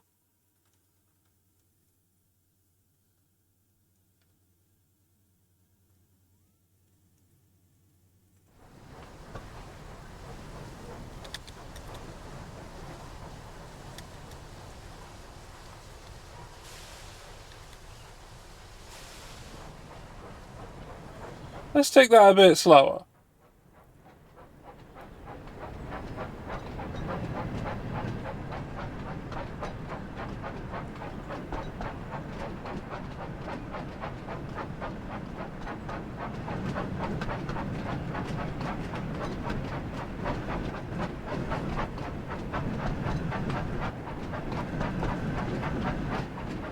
Thing is, like, it didn't even take one day for people to start making machinima in this game. I mean, yeah, that feels like the unintended secondary use of it is, hey, you can just animate your own Thomas the Tank Engine in this. Yeah, you can. And Like, why not they at this are. point? It just almost immediately people were doing it. Yeah. Why not?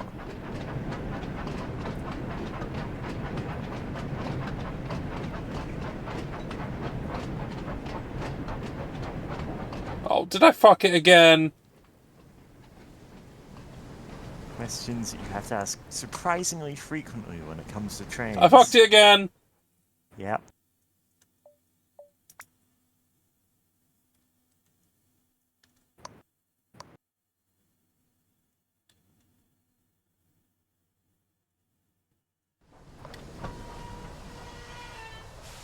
Damn this weather.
You know, I probably should have paid attention to the speedometer, because it has the speed limit of this place there. Nobody pays attention to the speed limit.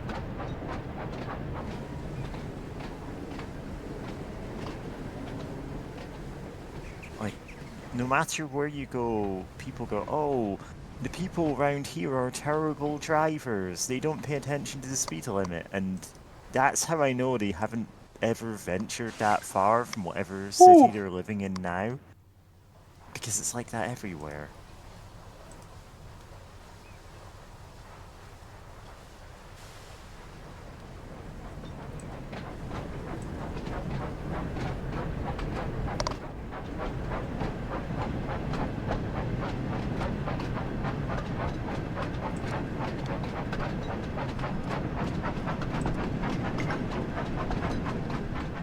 On, faster, faster.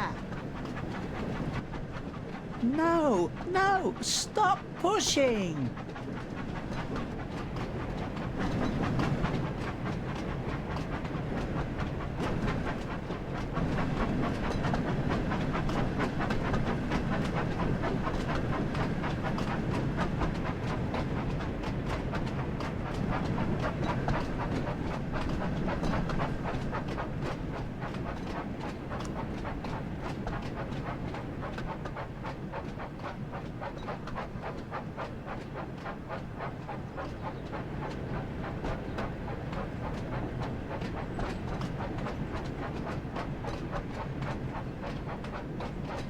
Yeah, I'll just, you know, keep the brakes on.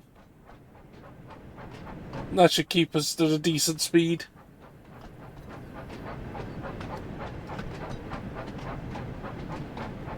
Because, yeah, now we're getting a constant acceleration if I don't.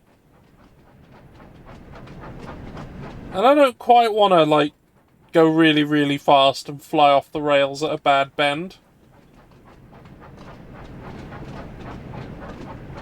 Because if there's one thing trucks seem to love, it's causing suicidal accidents. Yeah, they really do. Like, that's accurate to the source material. Yeah, they love killing themselves.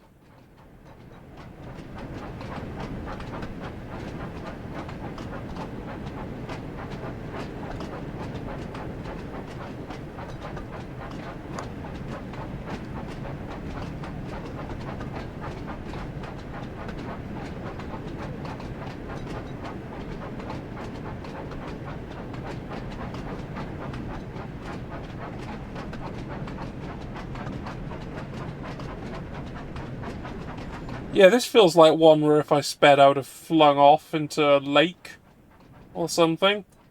That would have been not great.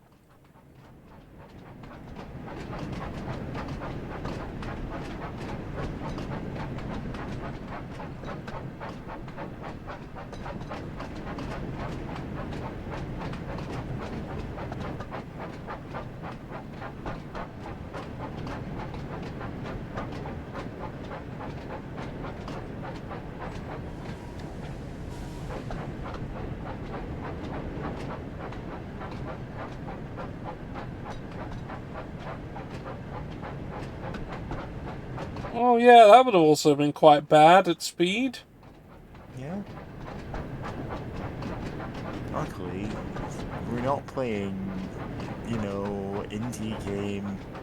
This train is going to crash, so there is a possibility that the train isn't going to crash. Yeah. That's true.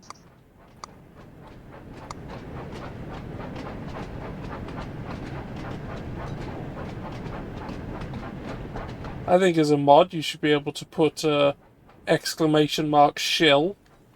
Oh yeah, I should. I believe I have that power. Yep, there it goes. I thought for a horrible second I'd somehow spelled shill wrong. No, it This takes takes a second to respond. Yeah, if you're watching, go check out BadSpaceKing's 2 games. Yeah. One tabletop role-playing game. a tabletop role-playing one game visual and novel, a visual novel, and interactive fiction. you know, if you really Yes. want, there's a mod to the PC port of Crazy Taxi, which Yeah, lets if you you want to actually stream play it Crazy on Taxi, stream. then, you know, that's the off-brand music for it. Yeah. I found I trawled over the net for some Creative Commons licensed music that fits the vibe Yeah. of Crazy Taxi.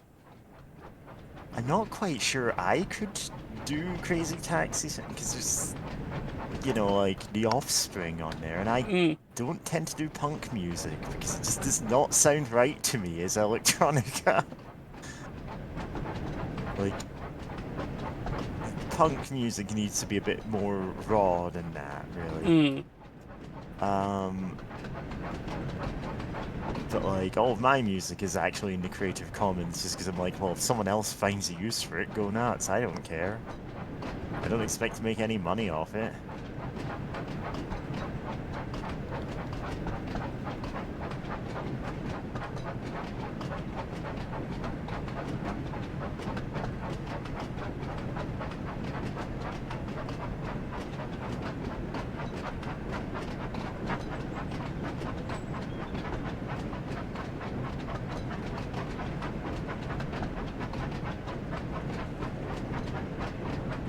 Ah, good. We're nearly there.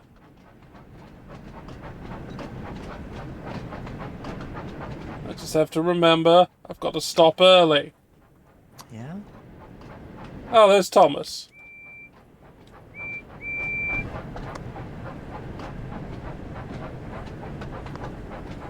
Yeah, it's genuinely, like, all jokes aside, it's very nice that people are using this to make machinima.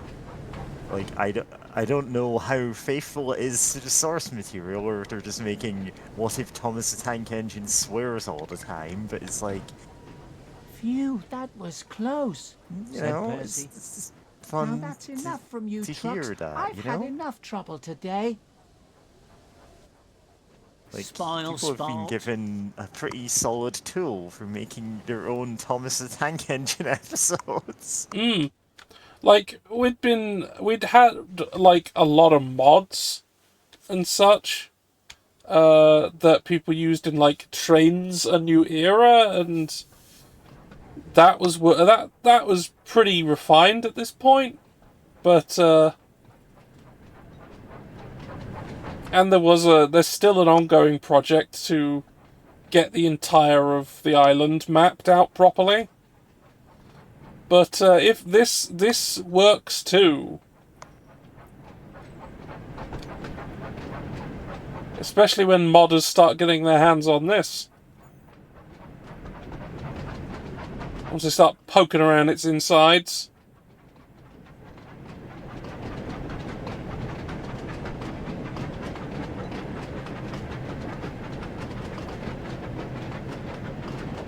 And we've yet to see what content will come for this.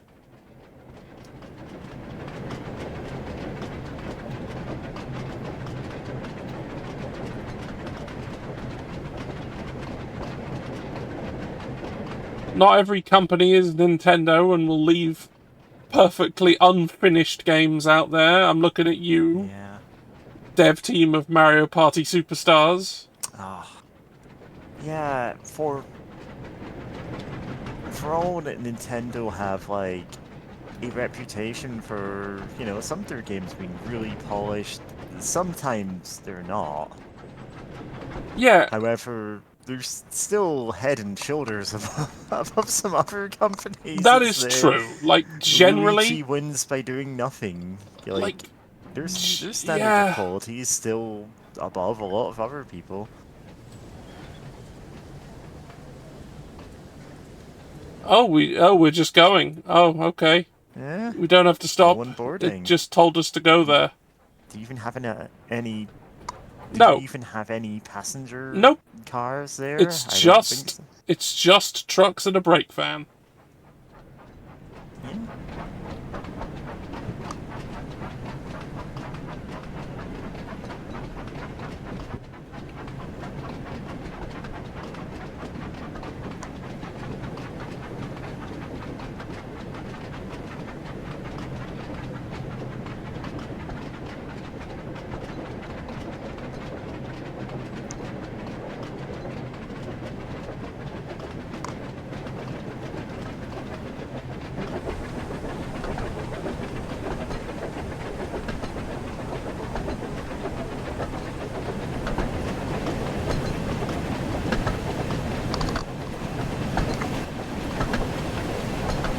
Well, speed limit's a fair bit higher than we're going, so let's speed up a bit.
Yeah, so in like the watching of the show that I've been doing with people on the Discords and such, Yeah. we hit the last model season recently, which has Yeah. many issues. Yeah. It was the first one that the executives went, we're going to use some CGI now. Yeah. So they replaced all the faces and all the people with CGI.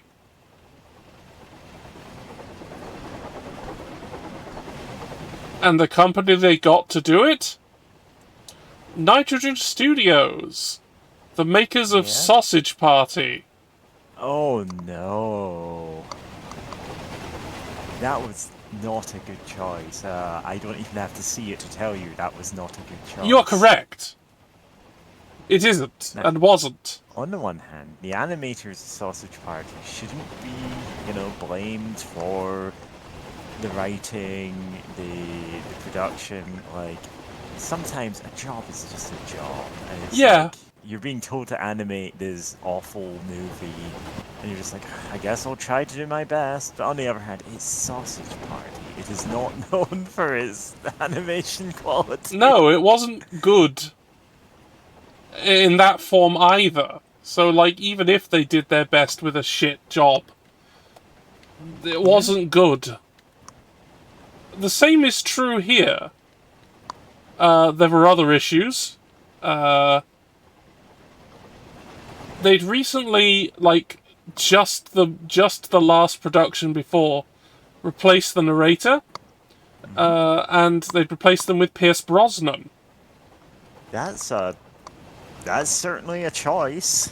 Well, he was pretty good in the Yeah, one like- time we saw him, because He was like, when they asked, only he went, what? I'll absolutely do it, because I read this stuff to my kids anyway. Oh, that's really sweet. So he went, actually. I'll do it, because I already do it. Yeah. And he's happy to just do it properly for everyone. So he was all very enthusiastic, and you could tell that he was very into what he was doing. Yeah. And he did, in fact, narrate all of season 12. But that's not what we got. For reasons that we don't know, except we do know it wasn't because Pierce wanted to leave or anything. It was not his choice. So I think it was a boardroom decision. They chucked it all out and got the previous narrators back to do it very quickly at the last minute. Yeah, that's a shame. Which also, because this season was the first one they had lip syncing because they were using animations, the lip syncing that was would've all screwed to that up Pierce's narration. Yeah, because that's not something you can switch late in production. And as such, they didn't. They just said, you know how you would narrate it? Do it as if you were doing that. But also Yeah. like you. Well, the thing is, everyone narrates this a bit differently, and I can imagine Pierce Brosnan's narration would have been very different to a lot of other people's. It would be. So Like- we ended up a lot of very unnatural sounding narration from people who didn't originally do it that way. Yeah, And you it were just told, felt- no, you have to match this lip syncing. Yeah. It was weird. Also, all the scripts were shit that year. Yeah. They were very bad. Like, we don't and expect like high art out of Thomas Yeah, the but Tank still. Engine, but there's some level of quality, you know? yeah, like, Like, there's a reason it's a beloved show even after all this time, and if it just had garbage scripts to it, then I don't think it would have been quite as well received. it no matter wouldn't. how high the production values were. and Or how also, much is put into anything else. during the production of the series, the 2008 financial crash happened, Yeah. which changed the executive's plan about CG. The plan originally was to, like, ease it in Easy's vibrating over in a few chat. seasons. Yeah. The crash happened, and they went, "No, we're just going to do it immediately." And so you got all the the really model jarring- makers, the entire model Yeah. department was fired. Yep, everyone lost their jobs, and you got the jarring, low-quality replacement because there wasn't the gradual, like, you know, swapping over a bit at a time to, you know, see what works and what doesn't. It's a thing that we're seeing now, again, in the wake of AI. Yeah. Like, not necessarily for Thomas the Tank Engine. Yeah, although yeah, no, maybe but there's some just- deep lore I'm about to receive here. Yeah. But in a lot of industries, it's just, oh, we can automate it all with AI, and you get the most uncanny valley slot, replacing what was previously, like, made by actual people. Yeah. So, And- yeah. Anyone making the argument, oh, well, you can use a bit of it and that doesn't affect the quality, is like, no, you fired a whole lot of people who could have fixed this on the promise that you wouldn't have to pay any of your employees. That is your own problem now. Percy arrived at the harbour just in time. Sir Topham Hatt was waiting for him. Well done, Percy. Right on time, he said. I've heard you've had quite a difficult day today. But you got all your work done and once again proved what a really useful engine you are. Oh, thank you, sir. Puffed Percy. As a reward for all your hard work, I'm sending you to the works for a shiny new coat of green paint. Percy beamed with pride.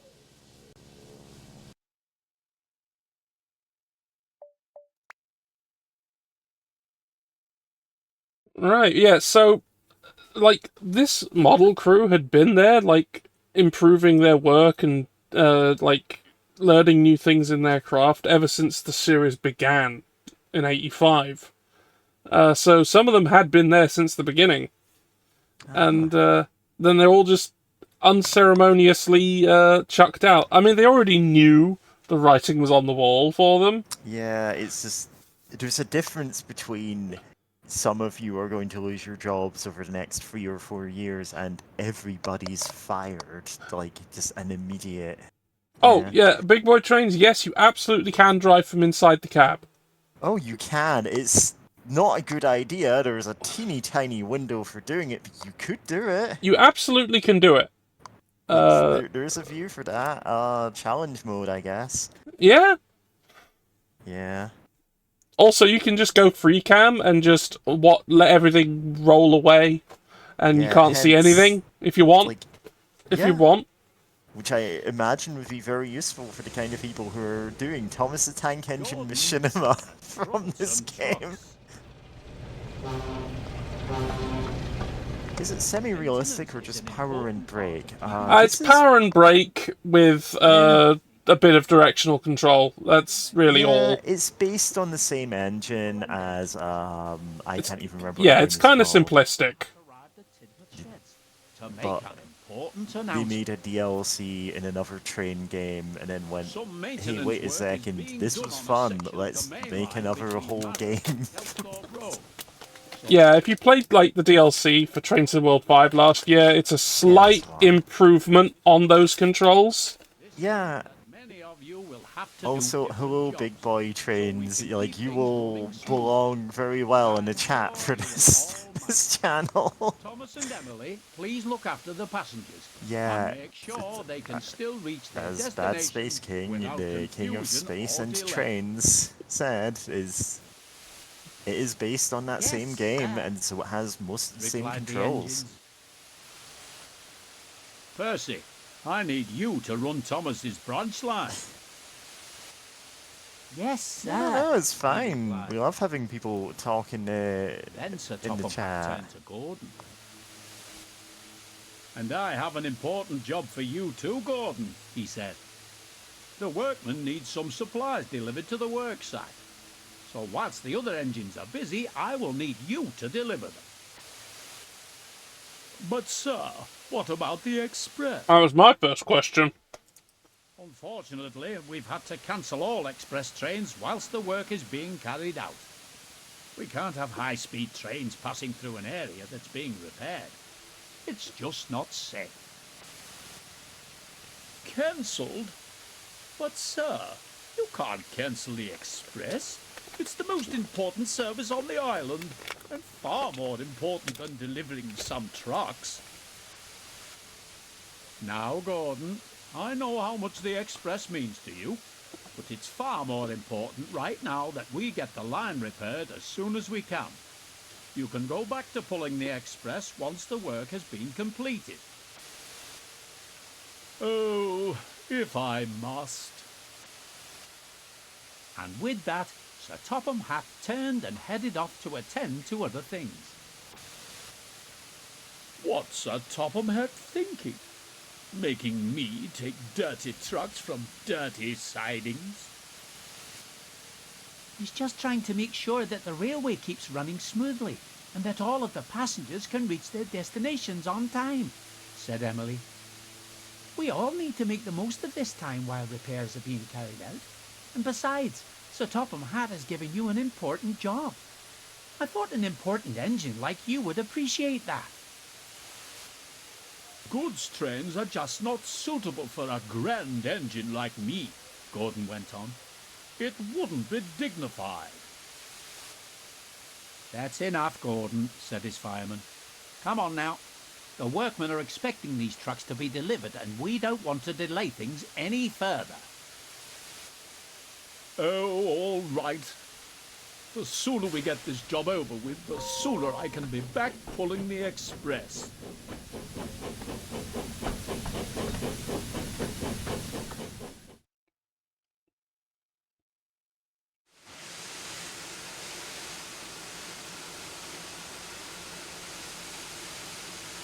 Alright. Let's set ourselves to forward motion.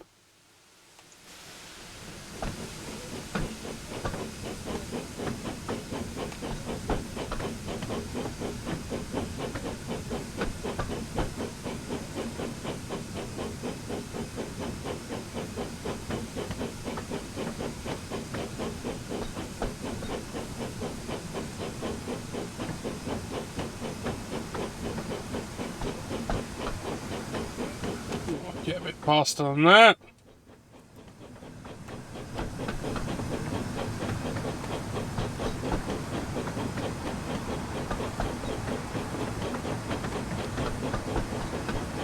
Ah!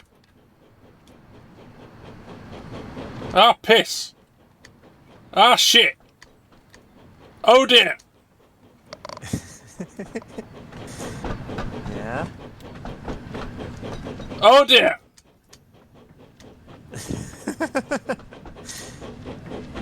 Ah, crap. Yeah?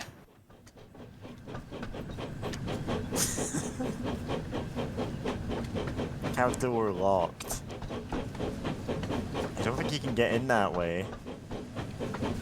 Oh. Okay. You just... I got in. Yeah? I got in. We're good. Yeah. We're good. We take those. That could have gone quite wrong. We really could have. I'm glad it was going not very fast at the time. Otherwise, oh boy.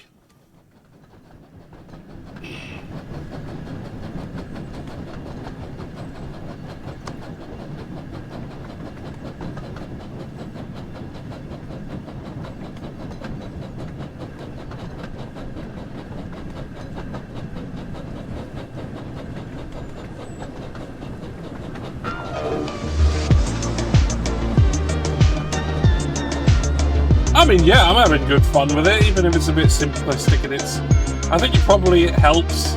It's a lot more accessible.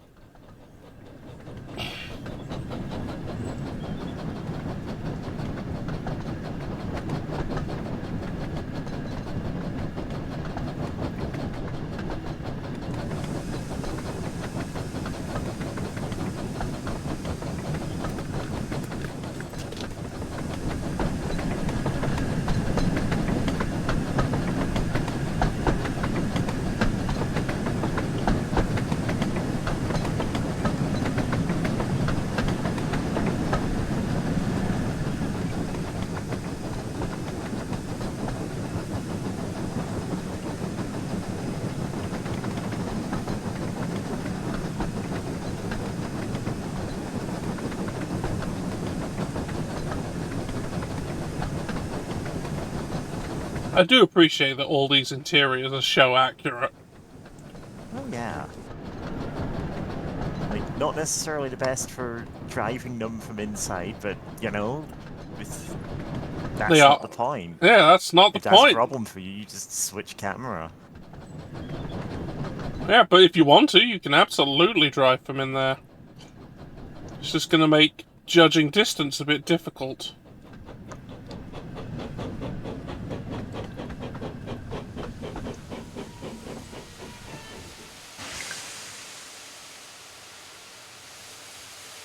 Alright, let's get ourselves into reverse.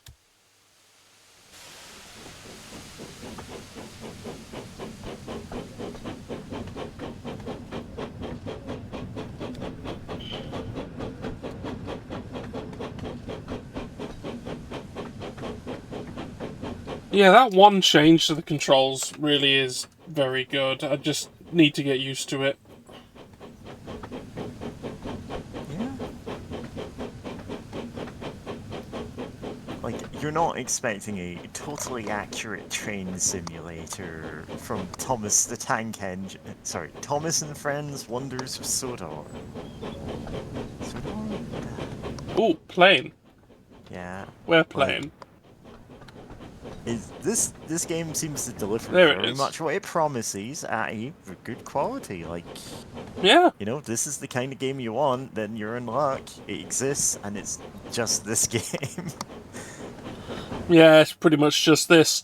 There was like a really old game that I think I played on the channel at one point, which was involved just driving around the island as Thomas, but Yeah, you've streamed a couple of Thomas games. yeah, I've done like the old SNES one, did the Mostly terrible, but like, yeah. you know, they're old games aimed at kids. Gordon like, was still you soldiering. Yeah. don't always expect the best out of them.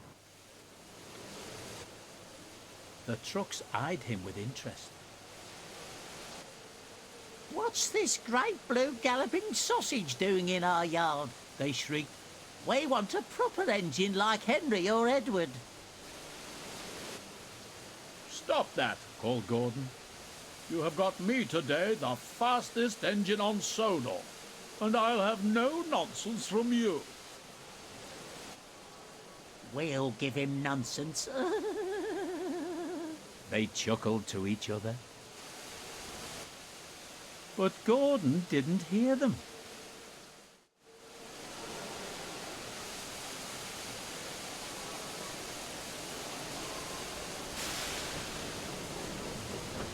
Alright, let's go.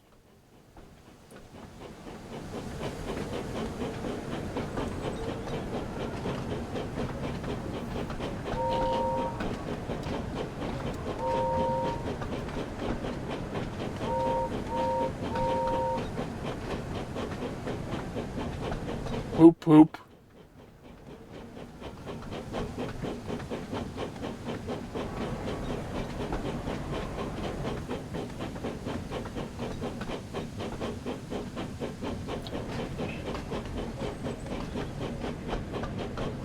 What a gift for YouTube poopers that Gordon literally says poop. Yeah, what a gift. Like, you don't even need to edit that one. Yeah, he just does. Yeah. Like, there's no... In one episode, he even fussing says around he's going to poop on Henry. Yeah. Oh. Yeah.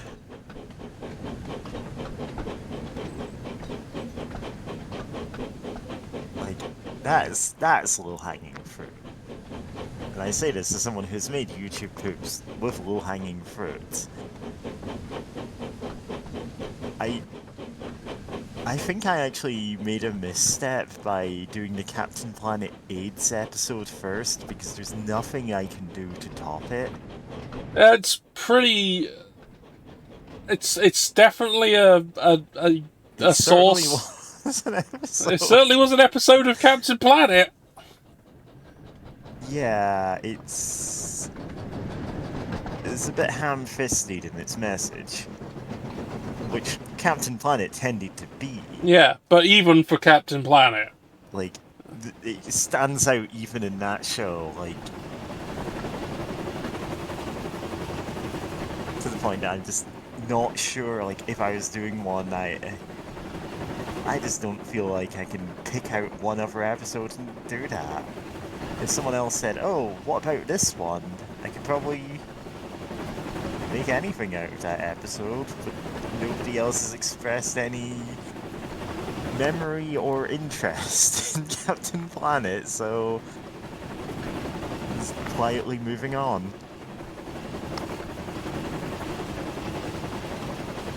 This is a thing with me lately. I just don't feel I have that direction. If somebody wants something made, they can go, wouldn't it be funny to do this? And I'll go, yeah, I'll give it a try. Just, you can do whatever you want. It leads me to go, great, I don't have any ideas.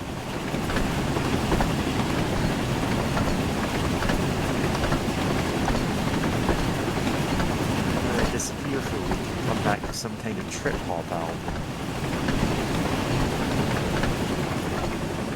fair, it was a pretty good album. Even if like 90% of the vocals were taken from like self-help tapes from the 80s and 90s.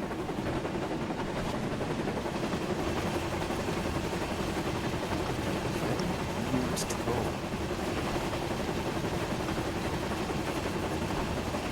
Anyway.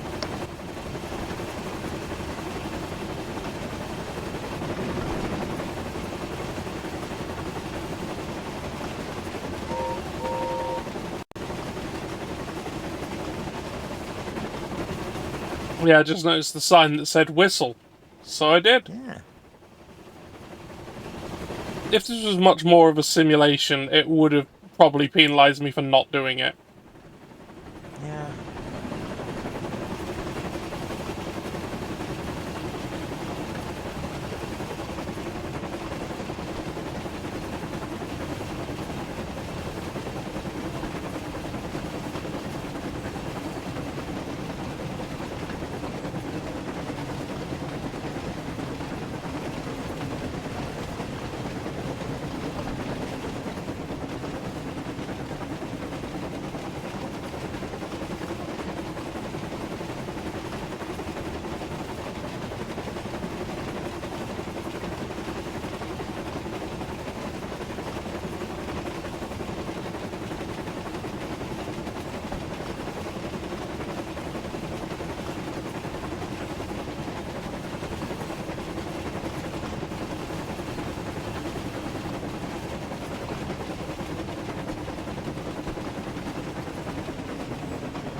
Oh no, this is just go. I don't have to stop.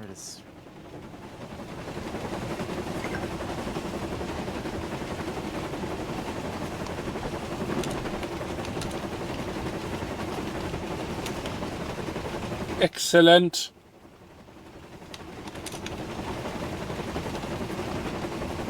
Oh, that's a little shed for something. Yeah? Trying to remember if anyone lives near Crosby/Wellworth. Doesn't come to mind. I really couldn't tell you. For obvious reasons, I'm not as well versed in Thomas the Tank Engine lore as you are.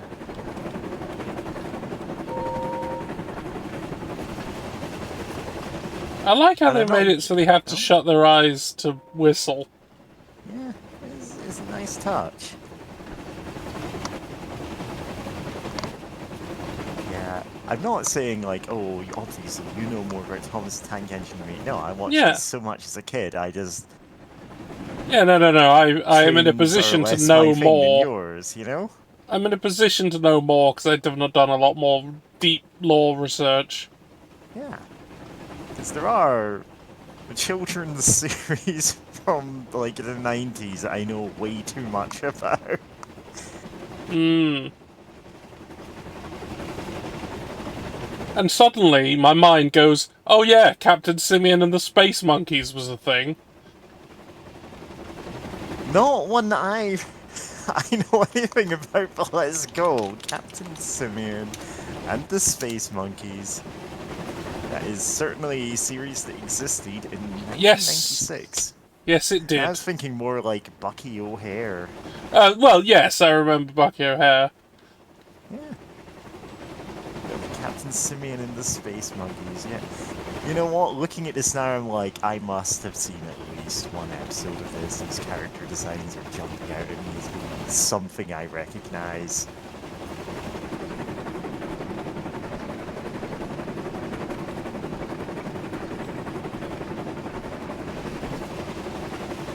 Got over 20 episodes, so that's like...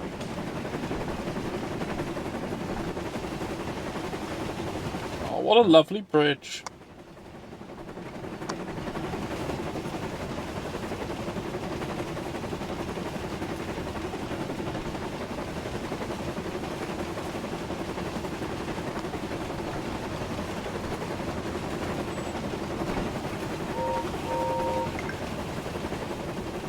Soon Gordon reached the bottom of the hill. As he started to climb, He noticed the train felt heavier and realized the Oh my trucks had God. started their tricks. The window where I was watching Captain Simeon and the back, Space out Monkeys back, they intro cried. froze and I couldn't pause it. I was like, I'm gonna be stuck listening to this whole thing. Oh well. No, it's fine, it did pause.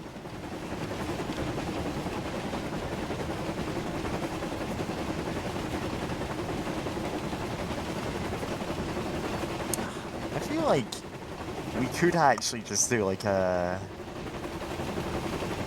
YouTube poop thing where it's like, here's an episode of something I watched as a kid. Now you go and make a YouTube poop out of this episode, and I'll do the same. And, you know, just swap that, get an exchange of knowledge going on. An interesting project. Yeah? Which means you get to nominate stuff like, hey, you're making a YouTube poop of Captain Simeon and the Space Monkeys, or... I'm trying to think of an equally... You know what? I'm looking over at the recommendations, and I'm like, Bots Masters there. Gordon struggled on. And I'm like, I remember that Finally show. managed to reach the top We're on of the Earth hill. as Carmen Sandiego. On, faster, faster. Cried the trucks, and they surged forward, pushing Gordon down the hill. Whoa! Please stop! Cried Gordon in alarm. Like, the whole thing Stop is... the train before I crash. Yeah. He's just sipping on drinks and chat. You know, you're welcome to join the voice call Uzi, but also, like, you're welcome to just chill out and chat.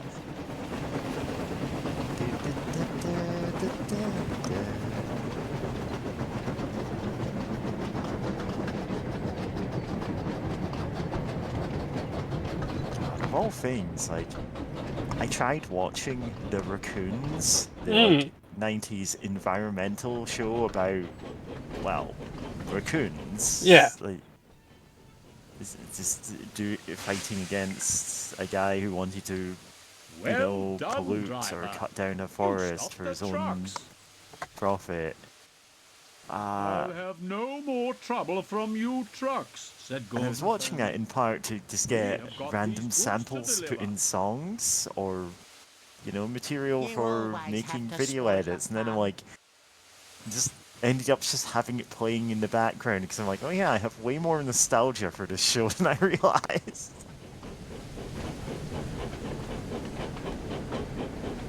Like, there's a reason it was a fairly popular show at the time.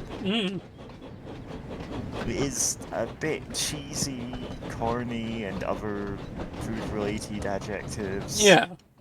But it's got a lot of heart to it. It's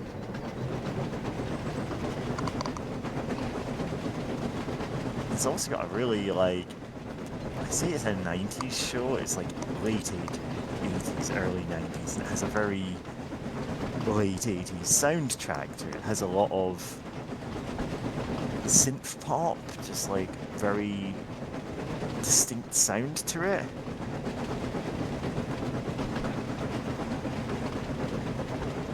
Of course, I don't tend to make that because I can't do the vocals for it, Yeah. and it really does need those vocals.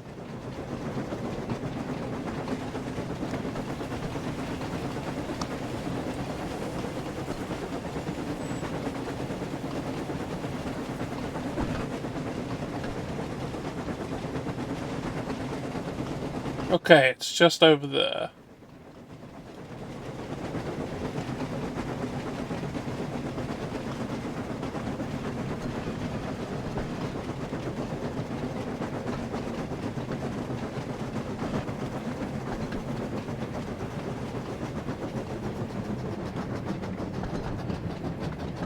Like, there's a level of sincerity in shows where I'm like, I can't make a funny video edit Oops. of this, though.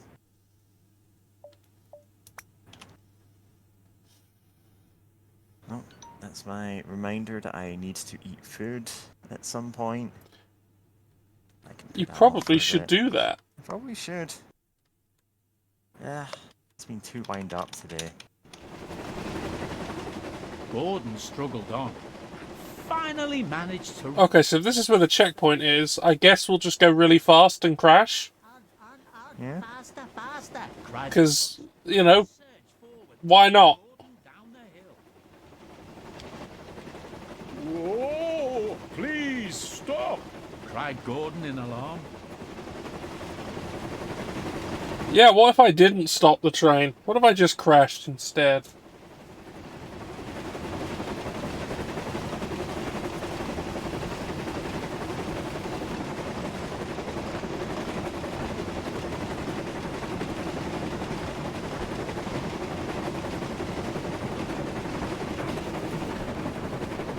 Oh no!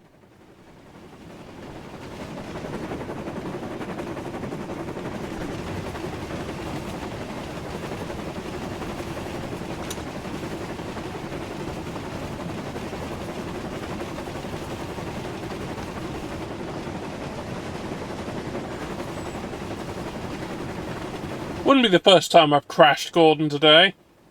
Yeah?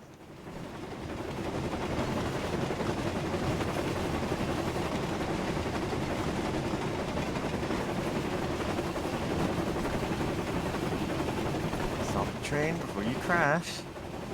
Oh. Scenario Boo. failure. Boo.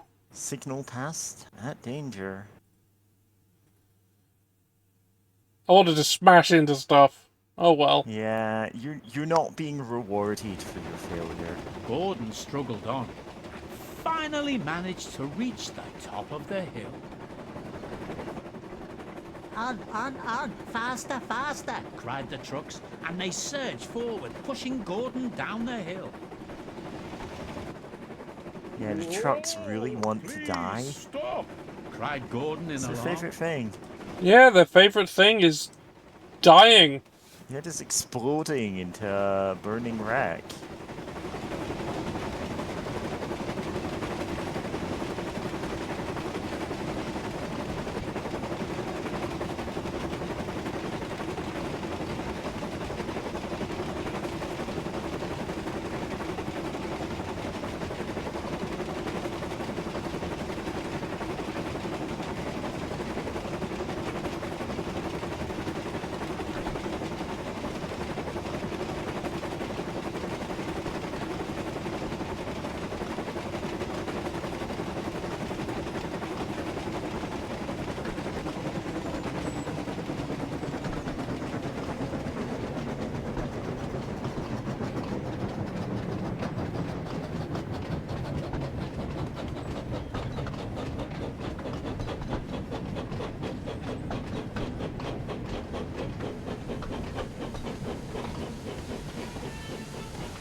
Well done, driver. You stopped the trucks. Yay. I'll have no more trouble from you trucks, said Gordon firmly. We have got these goods to deliver. You always have to spoil the fun.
Oh, fuck.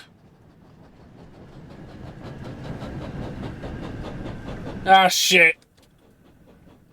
I buggered it again. But Yeah. I just had my medicine alarm. So, medicine check, everyone. Medicine check. Oh, I should probably go and get mine. Mmm.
So slow chat, getting attacks.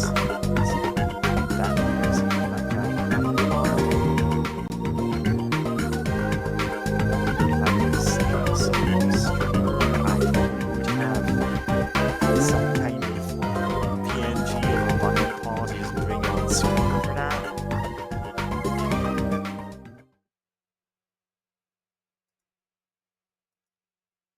Hey. Alright. We're back.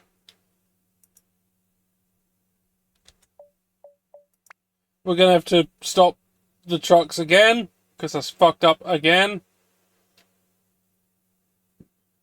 So, oh well. Gordon struggled on, finally managed to reach the top of the hill. On, faster, faster, Cried the trucks, and they surged forward, pushing Gordon down the hill. Whoa! Please stop! Cried Gordon in alarm.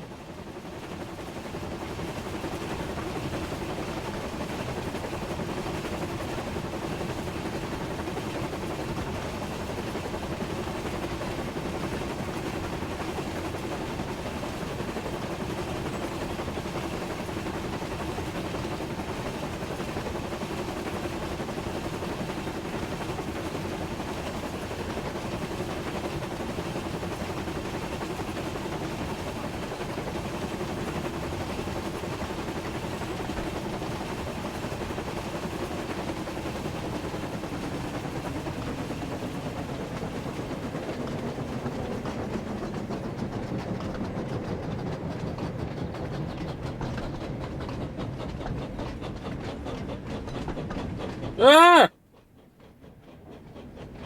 The raid! Oh, a raid. Hello, Demon Werewolf and fellow raiders. Oh! Well done, driver. You stopped the trucks.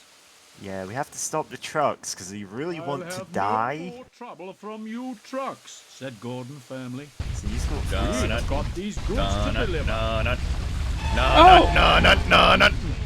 Hi. By the way, the pews for the church are very good fuel. I see. Excellent. Burn a church. Okay. Alright. Good for the That's an church. important lesson for everybody listening. Burn down your local church. Yes, I agree with this. Very important. You know, how likely is it for us to have gotten the Demon Werewolf Annoyed. clip, which I was in? Yeah, no, this one's fine. Kind of unlikely. But Yeah. but it happened. And now we're getting another clip as well. Okay.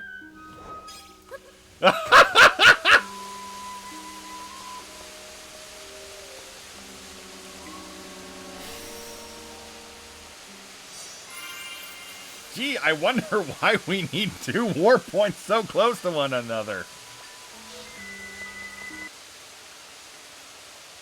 Well, here, we're playing, as anyone would expect of me, Thomas and Friends Wonders of Sodor.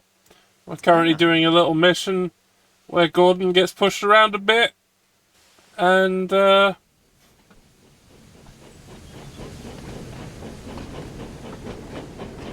well then, what challenge is being thrown at me? Go on then. Speak your piece.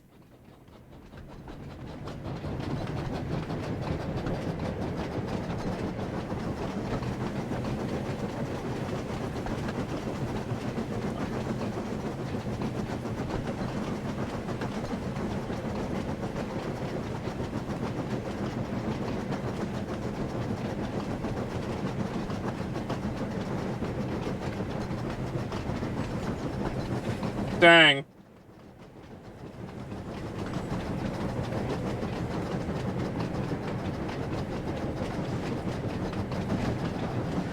I guess I've been challenged.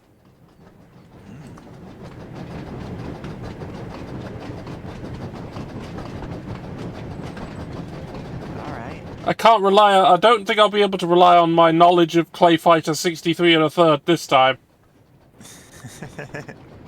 Yeah, like, the odds of that being, you know, the useful piece of knowledge, very low. Yeah.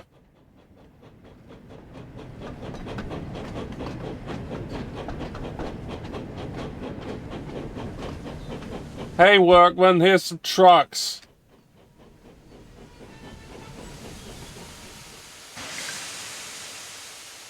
Gordon soon arrived at the worksite, and the workmen were pleased to see him. "Thank you for bringing these supplies, Gordon," said a workman. "Now we can finish up these repairs." "You're most welcome," puffed Gordon proudly.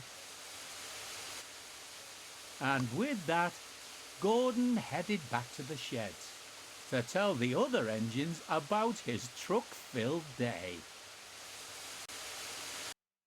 Well, I actually finished it this time without dying. Hooray! We avoided the bad timeline where trains die horribly in a crash. Yeah, well, it is a thing.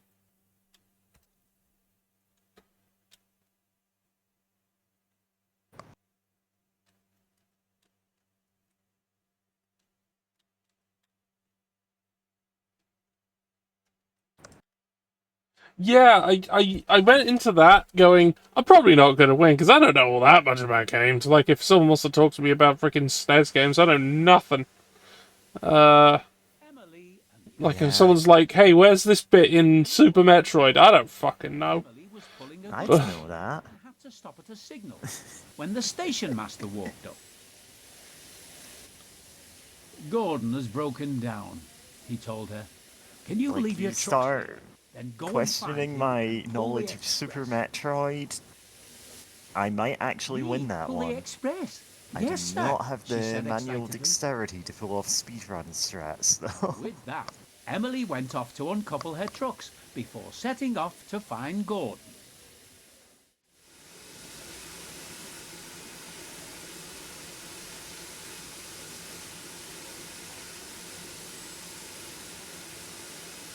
Alright, forward we go.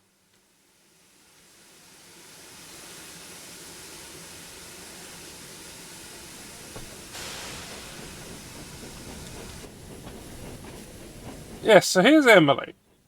A purely TV series character. Yeah? And the first, like, female steam engine main cast member. Yeah? And they made sure she had very large and prominent buffers. Yeah, large, prominent buffers. And wheel. Look at that huge wheel. Yeah, I mean, to be fair, like, she's a different model of steam engine. You know, Yeah, I mean, it's this like model an did older look one. like that. Yeah.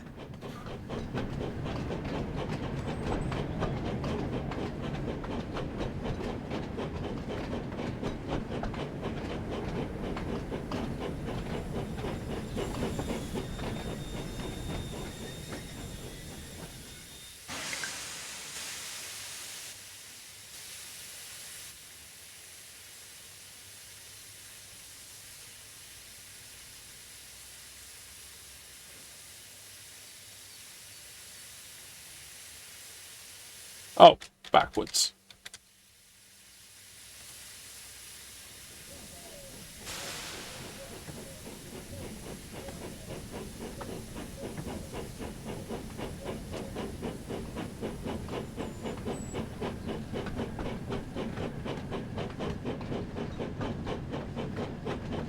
I don't think she officially got numbered 12 till later in the CG series, but she would be the 12th engine of the railway. At least a steam.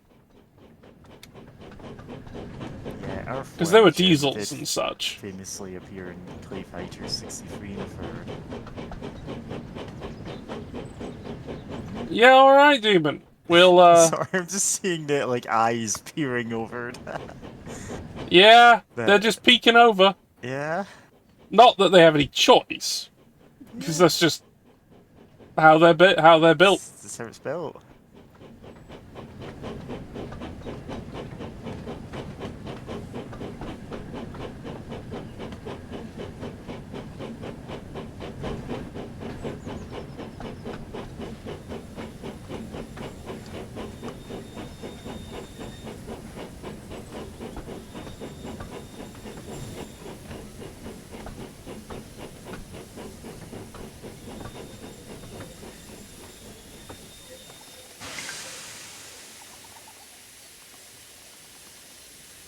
I wonder if I could do that manually.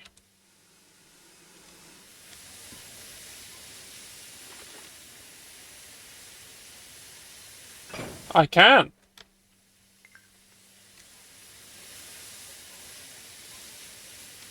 Yeah, there's no doors here.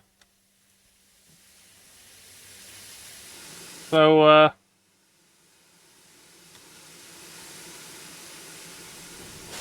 would be a shame if anything happened.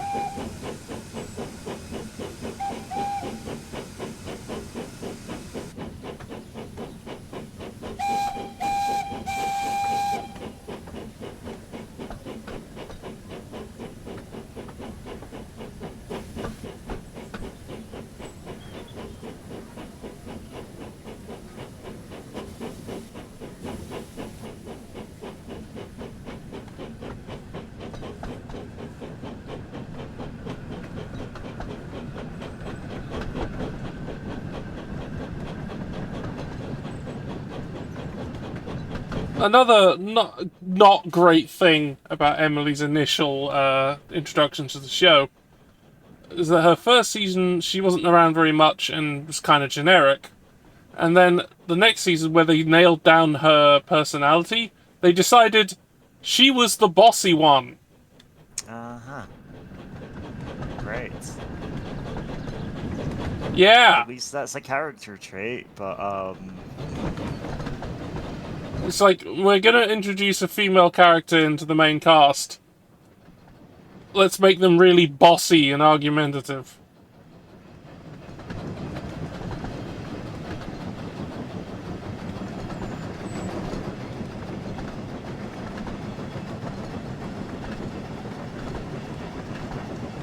Yay.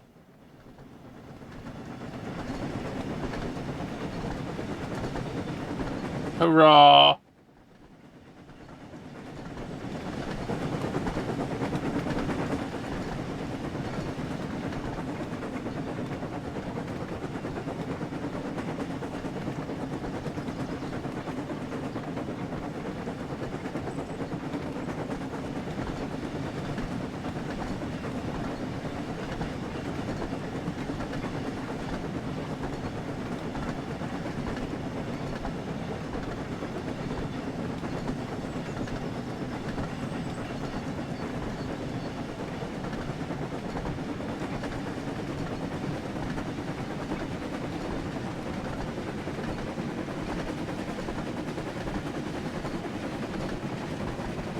Fast. More speed. we need to go fast enough that the trucks will beg to be attached to us so they can die. Hmm. Yeah, bet they're feeling sad we left them there. Yeah. We condemned them to eternal life. No control. There you go.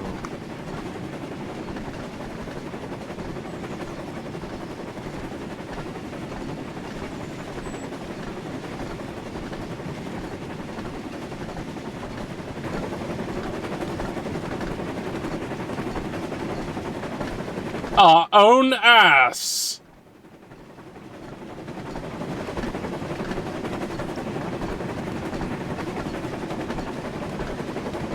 Shoes. Right.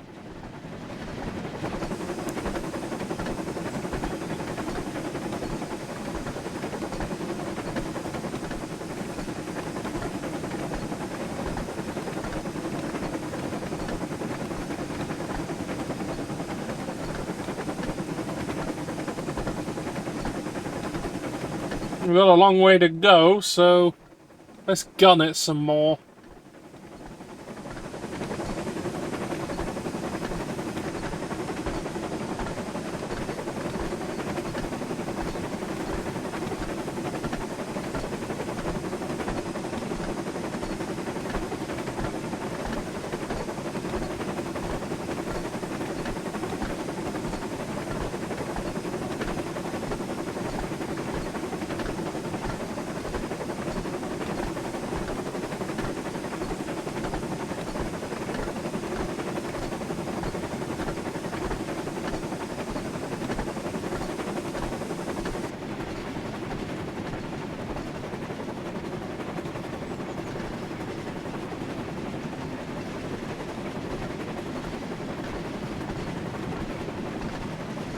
And, an additional reference, I made a reference to buffers being used as an analog for breasts in my game. This train is going to crash.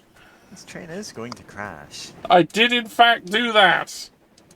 You certainly did. I can confirm this.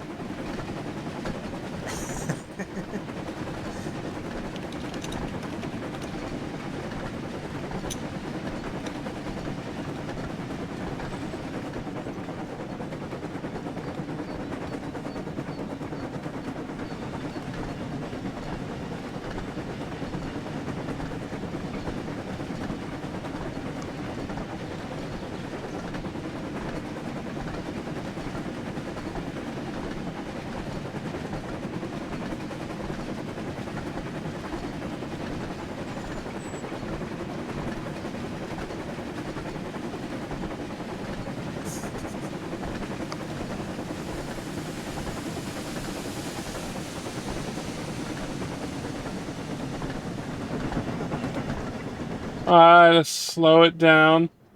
Gordon's back there. We need to go and couple up to him. We have to get to a bit of track that we can actually do that.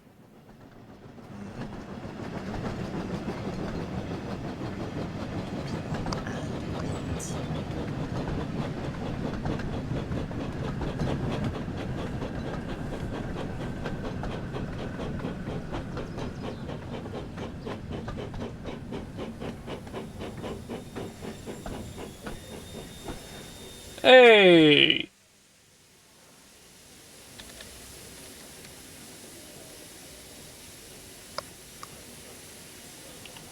Couple to formation, Gordon.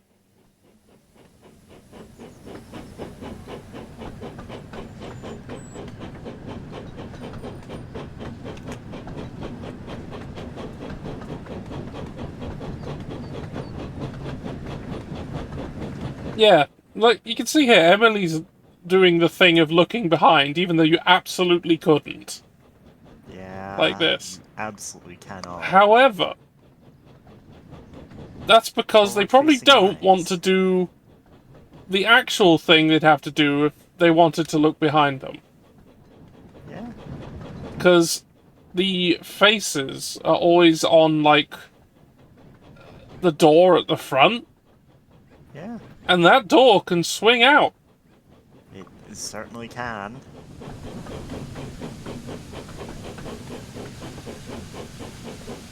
Yeah, just having them look aside looks fine. Hello, However, Gordon. as you peeped know, Emily. all trains have forward-facing happened eyes, here? as they are, in Are you fact, being predators. the best express in the world? I am surprised. But we must get these passengers home.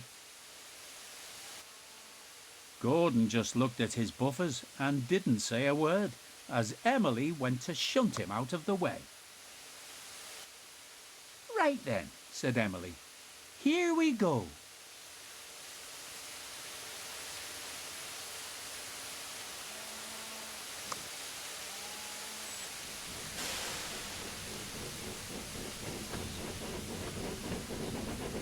Oh, we're taking the express with us as well, okay.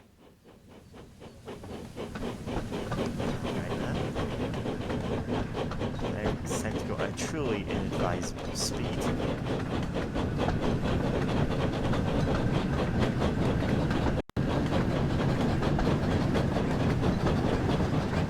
Yes, there actually is a first-person mode in this. It's just swinging the camera around to look through the windows because it's easier to see that way. Nimrez asked, is this that new game people have been breaking? Presumably. I mean, I'm not aware of how people have been breaking it. I know what It's a people have been newly using it for released other than Thomas that. game, and people have been making machinima in it, apparently. Yeah?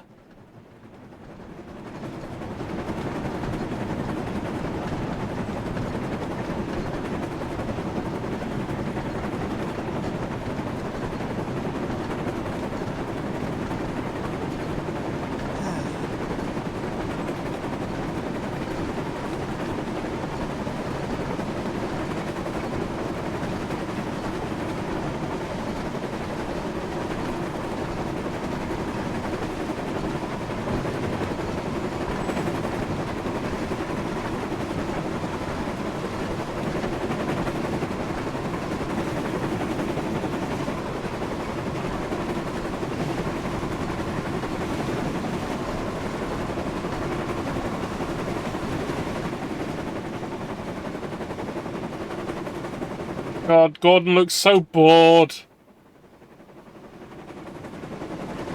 Probably because he's not doing anything at all. Oh, what a nice little river. It's not really little, it's huge. But Yeah, it's a pretty big river.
hey, hey!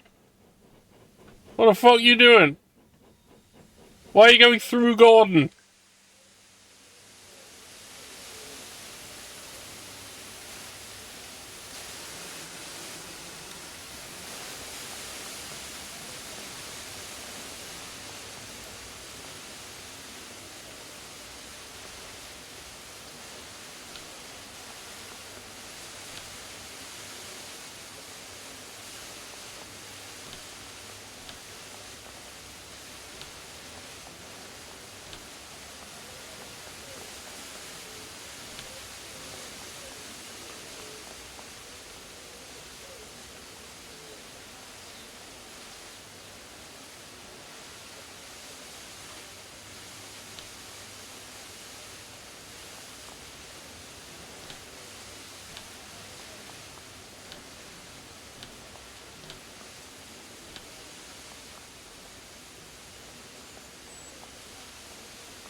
Come on.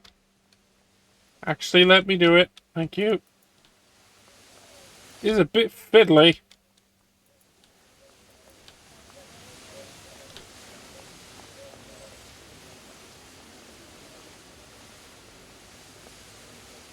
Well, normally this would be done by the station porters.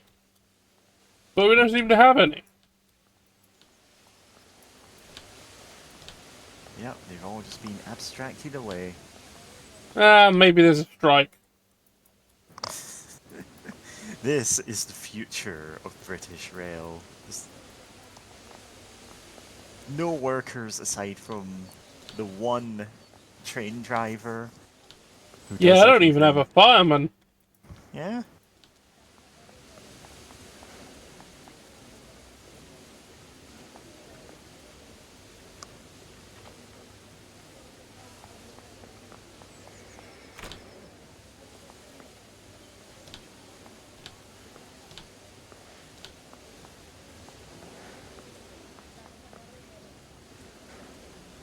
Hello.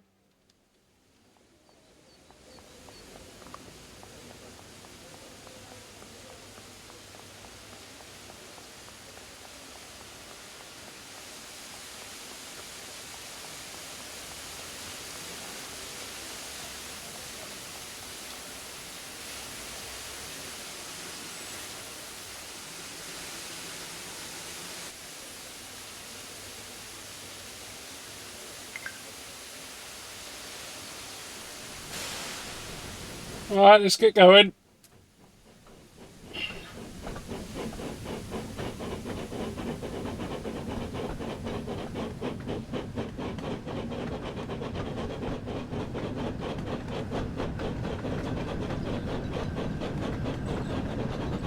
Nice note that Gordon isn't producing any smoke.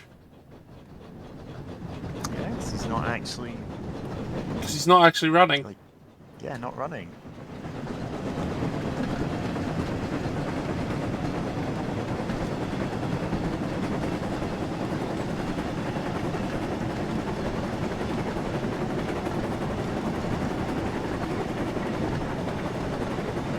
Hey, Pank. Oh, hey, Pang. You're finally here.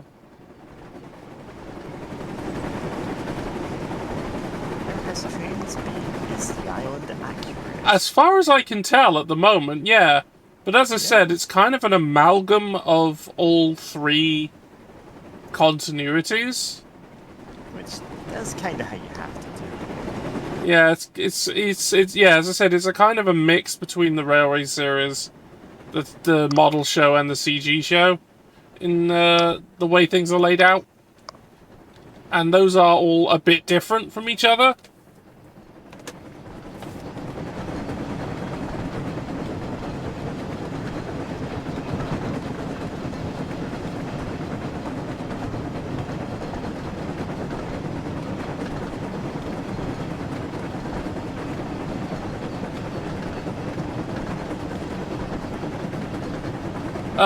Yes, sort of. It's not like a very good one, but it is there. I'd have to get back to the main menu to show it. Right now, I'm just trying to complete this mission.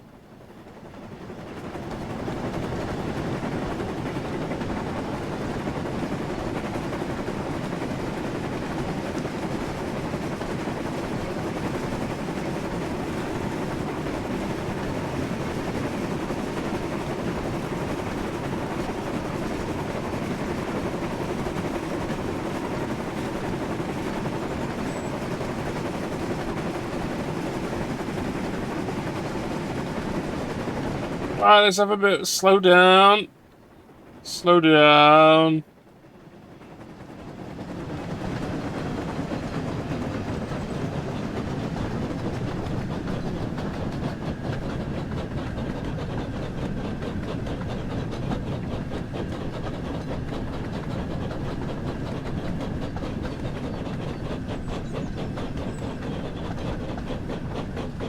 Alright, we've got to signal it. Stop.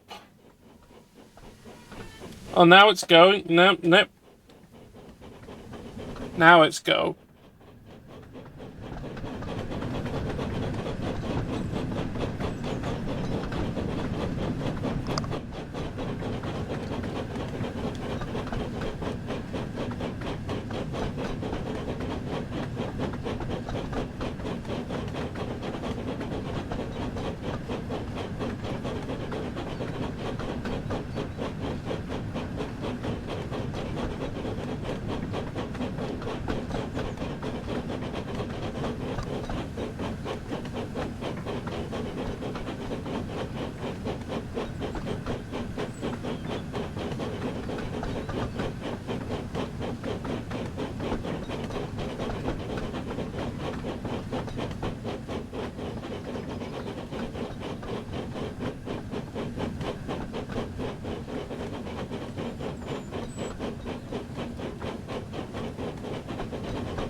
Yes, Pank, this is Emily.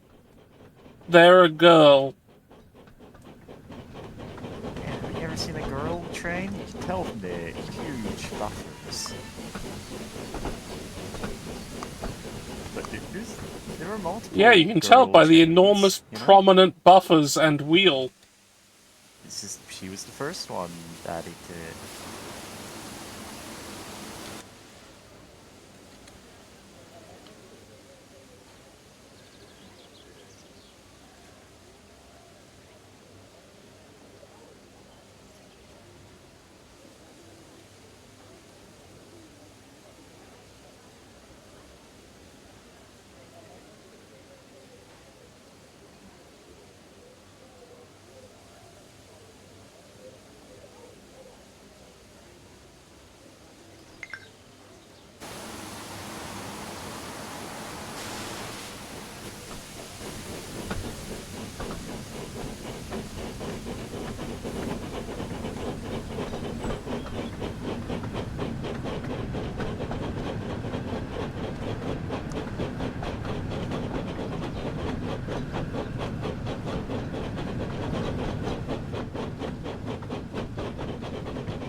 Right, there we go. We're out of the 20 mph zone. Let's go faster.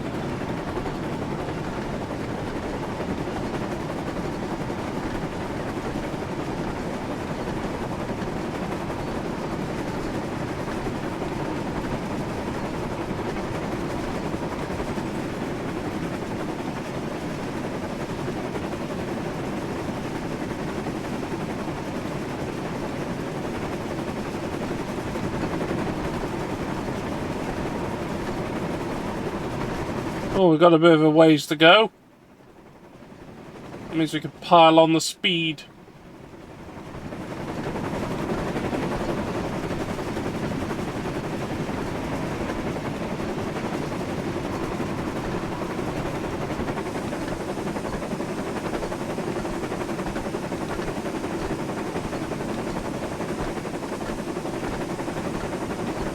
Hey, Gordon. You doing alright back there? He's gone from looking bored to looking like when you only see his top half of his face, he looks completely baked.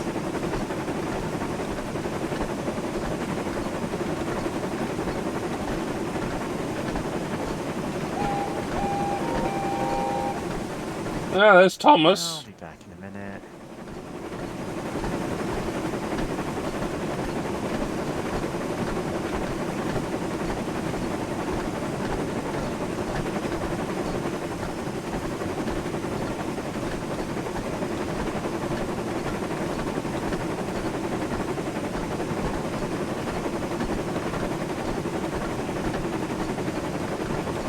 Anyway, Pank, I summon you.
Probably need to start slowing down.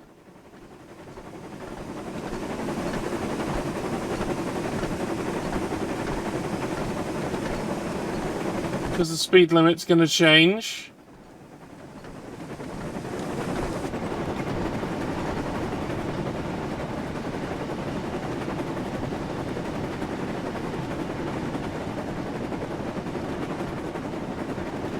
Oh, what a nice little dock.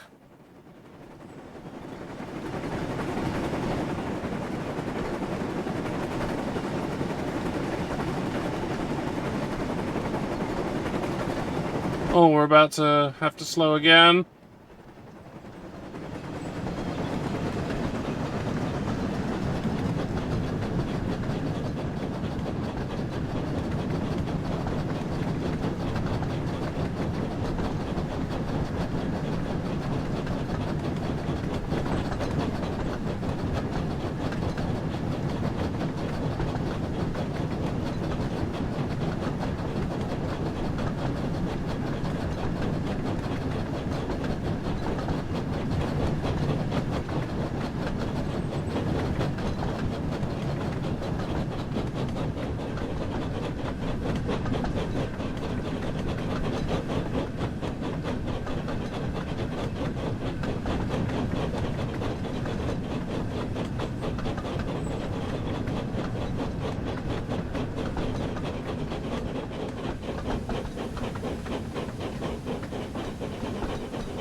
Emily arrived at the end of the line, and she'd made good time.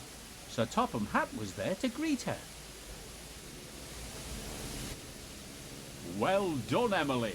How do you feel pulling an express train again?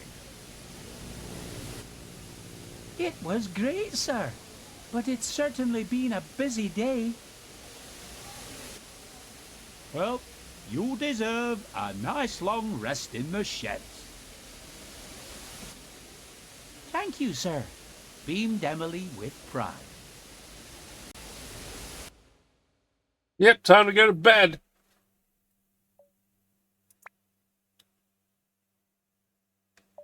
Let's go to the main menu here, so I can show the map to Pank.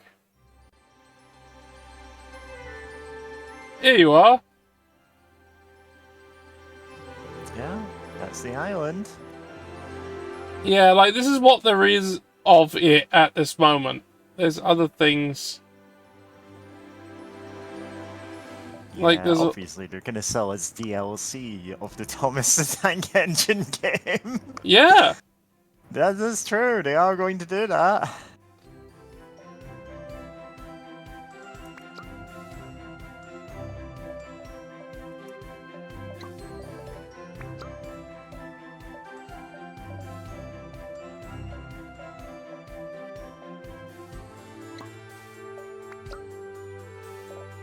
Yep, you can just go and explore the places that are on the thing. Like, what we've got seems to be the main line and Thomas's branch. More lines probably in the future, but this is what we got right now. And those are where they are. So...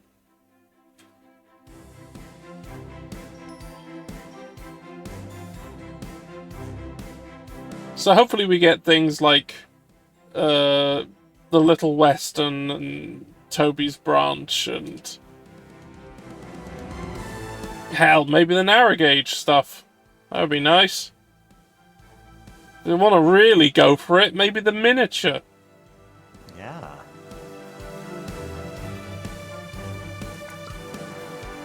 If they really want to get crazy with it, maybe the mountain railway. Sure. I mean, at that point, why the hell not? Yeah, that's had no adaptations other than just being in the books, and that's it. Yeah. We've never seen them in the show.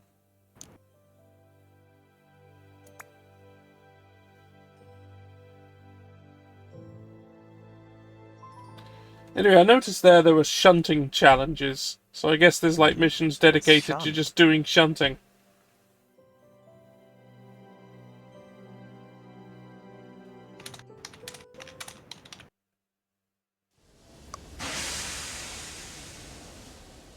Branching out. It was a busy time on the railway, and all of the engines were working hard. Except poor Thomas. He was feeling unwell. You should go to the steamworks for a while, said Sir Topham Hatt. They'll have you fixed up and feeling better in no time. As Emily came and took Thomas away to be repaired, Sir Topham Hatt wondered who else he could get to take Thomas's passengers. Suddenly, Diesel pulled into the yard with a train of trucks. Sir Topham Hatt looked at him and smiled.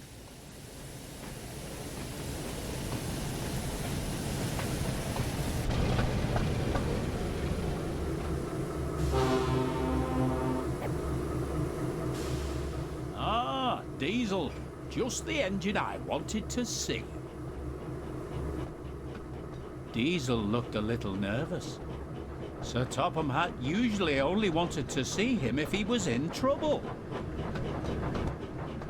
Good morning, sir, Said Diesel nervously.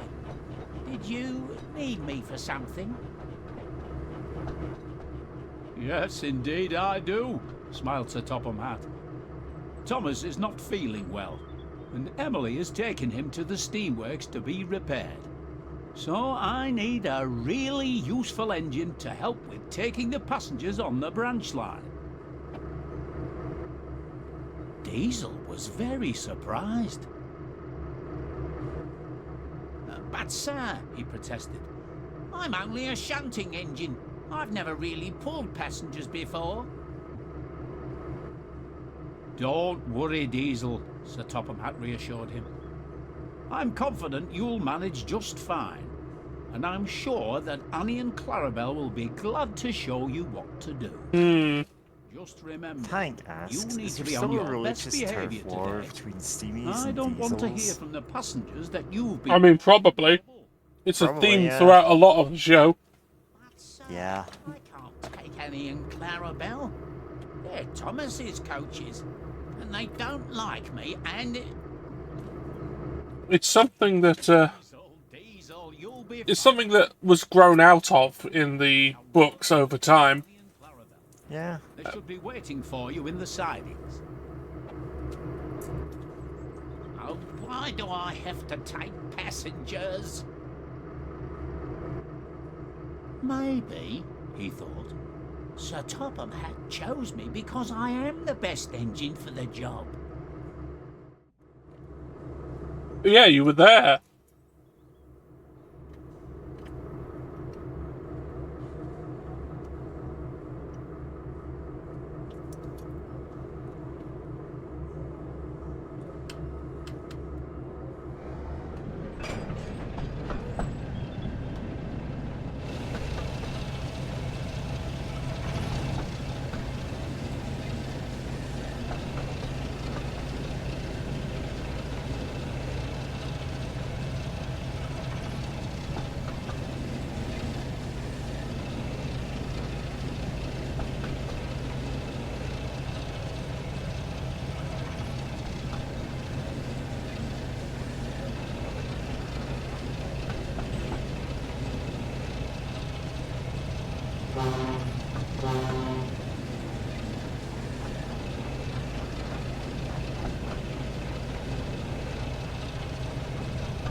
That's not speed. That wouldn't be good.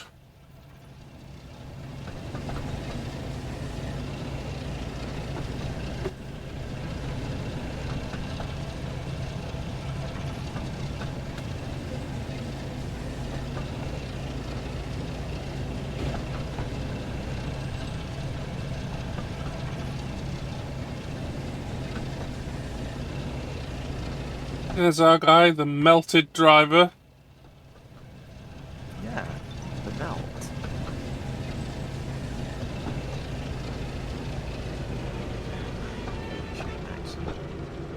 Some food at some point. Oi, get a sniff of me ass! Yeah. God, he looked so self-satisfied there. Oh no, Clarabelle. It's that devious Diesel. Surely, replied Clarabelle, Sir Topham Hatt could have picked another engine instead of him. Perhaps he thinks I'm the best engine for the job, boasted Diesel. After all, he specifically asked me to help with the passengers while Thomas is away. I'm sure he only asked you to help as all the other engines are busy. He certainly did not. Now we need to get going. We don't want to be late after all.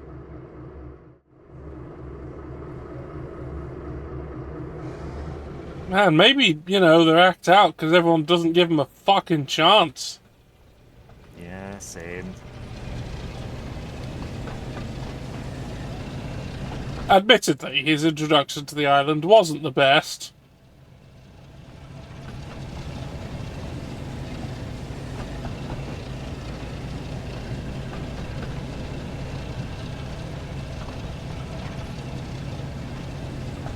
Fucking with his own co-workers just to soothe his own ego. Yep. Being boastful about stuff that he really doesn't know anything about. I have worked with so many people. Just because of believing their own racial superiority. Regrettably, I have also worked with people who believe that. My last boss was a real piece of work. I know. To the point that, like, I genuinely just should not talk about him as much because this keeps coming up.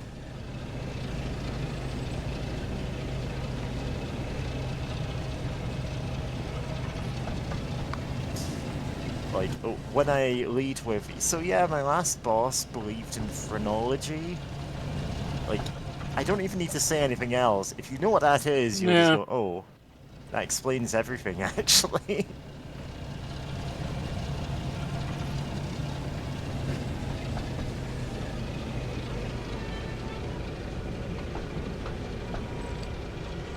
I'm gonna level with you. It is not friendly.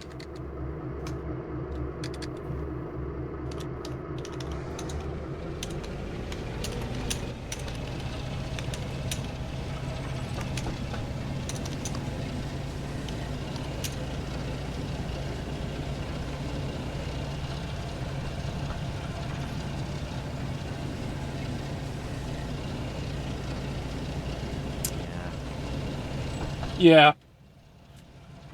Let's just study your brain. I think that makes you a criminal. It's not even the brain, it's the shape, It's the shape of the skull. And Yeah. of course, it's mired in, what, 18th century racial science? Yes. Yes, it is. I'm saying 18th century. Yeah, we say... I genuinely don't know where it's from. It's long since debunked in every sense. Mm.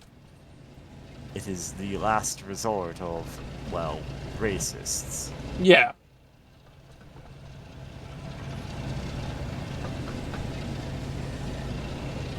Anyway, guy who believes phrenology is real, also big fan of AI. That explains everything about my previous job, I am sorry. This keeps coming up.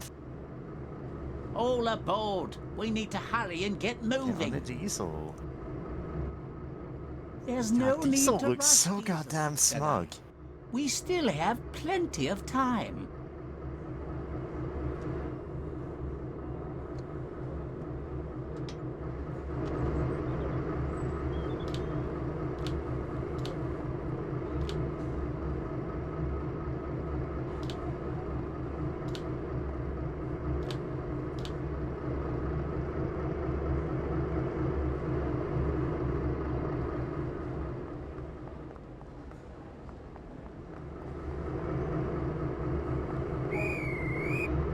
Oh, I found a whistle, I guess. I didn't notice that. Yeah.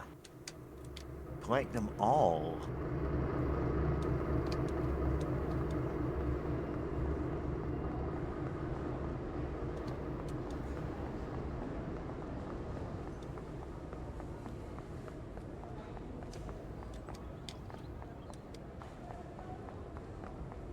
Yeah. I don't think they mind me wandering off. Seems fine. Look at this bookstall with no books. No books. Nobody reads any day. Yep, No- nobody reads anything. Nobody reads anything these days. Man, I'm tripping over words. Gallery. With nothing. Nothing in it. A poignant, metaphor for how we don't even look at art these days. Mm. We just trust that it exists.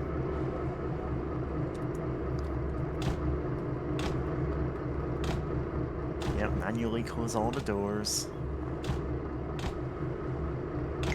Hello. Right. Let's get going. He looks so sad. Remember, said Clarabelle, you need to pull away gently as to not startle the passengers. Full throttle.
Oh. Let's go a bit more.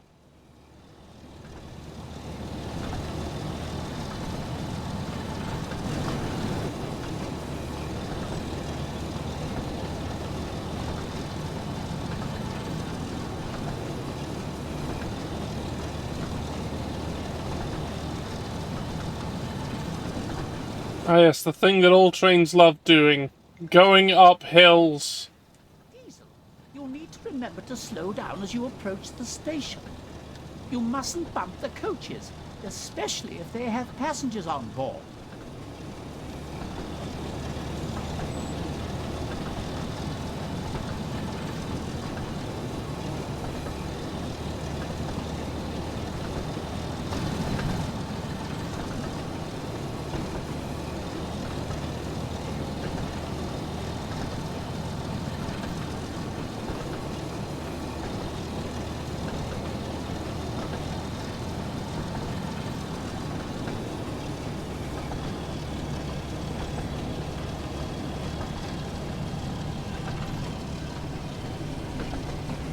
God, imagine the people coming to the island to see Thomas and they see this fucker.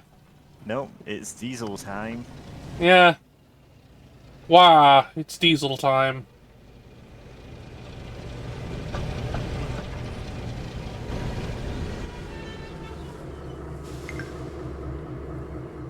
All aboard.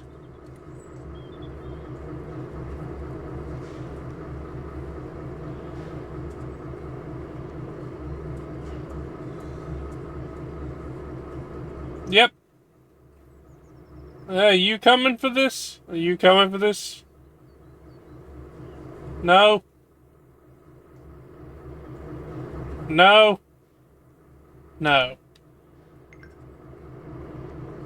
Off we go again. Oh, we're going to the sports field. Okay.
Yeah, sorry, I almost opened the doors directly onto the track.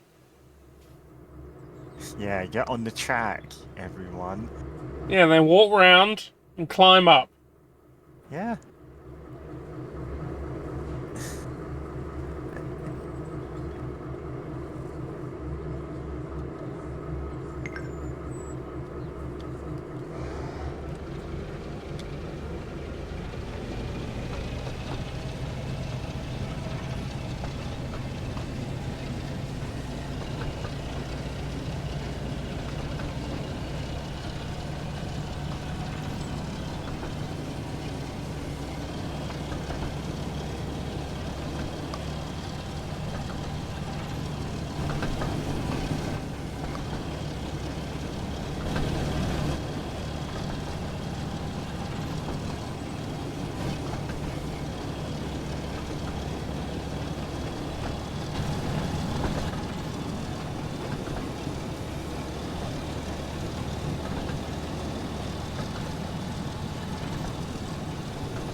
Hurry up, please.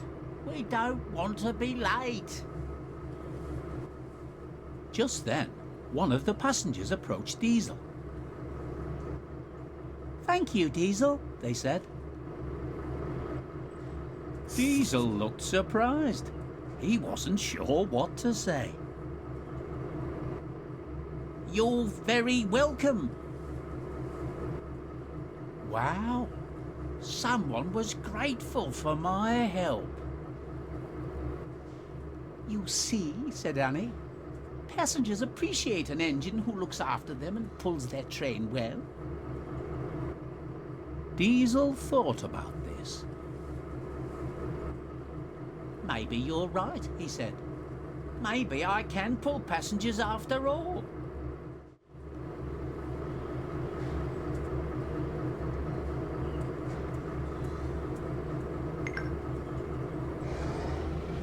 Look at this wonderful story of Diesel being treated with any amount of respect at all, and having no idea what to do with it.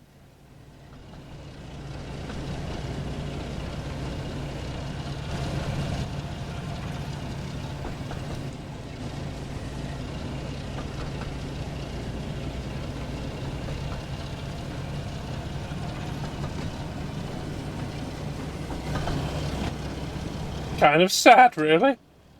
Yeah.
And there's the windmill from the intro of the show. Yeah. There it is. If you want to recreate the opening sequence, you Yeah, have this to is do it here. this is where you do it. Just here. So if you want to mod in a different, like something other than Thomas going by here, like something other than the train, say you want to mod in a Skyrim dragon going by, Yeah. you know, just the reversal is what makes it funny.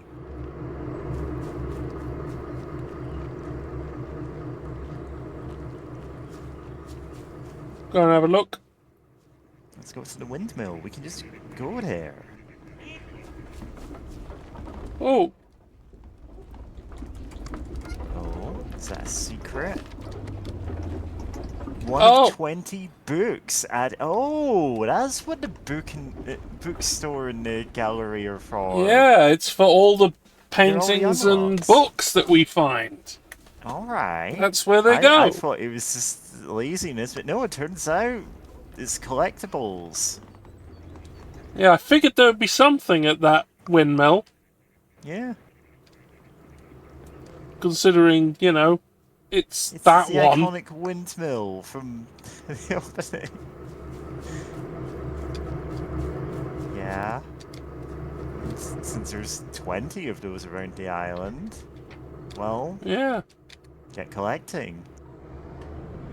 Since this game is just out, you're gonna have to find them yourself. Yeah. That must have been interesting for the passengers. Yeah. Diesel coming to a stop, the driver leaping out and running to a windmill to get a book. Yeah. Presumably it's one of the books that this is based on. Yeah, it's one of the Railway Series books. Yeah.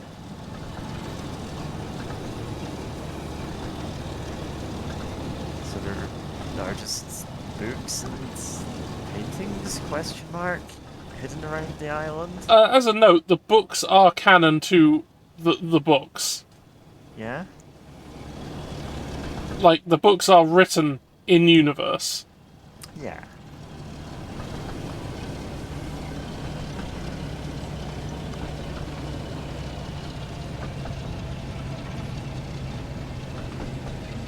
So it is actually possible to find these books in the show if you lived there.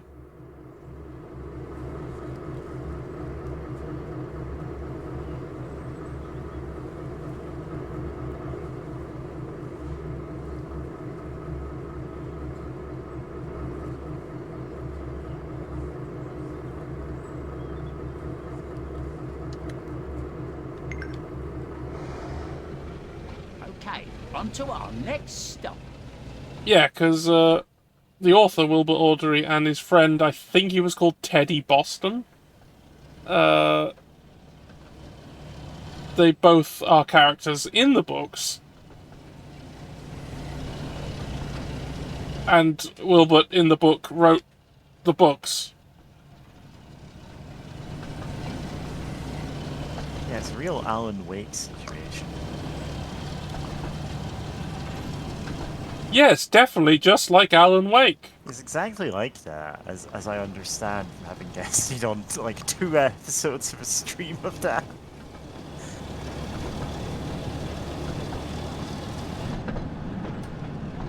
I'm sorry, there's only so much Alan Wake that I can take.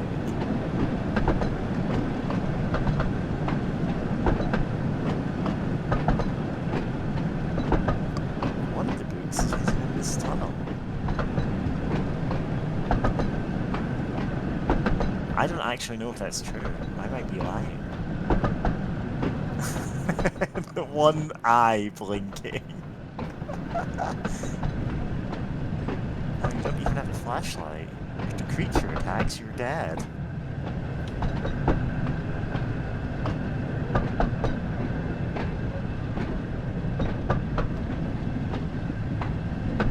Oh, I wasn't paying attention and we slowed down. Because I think we're going uphill as well.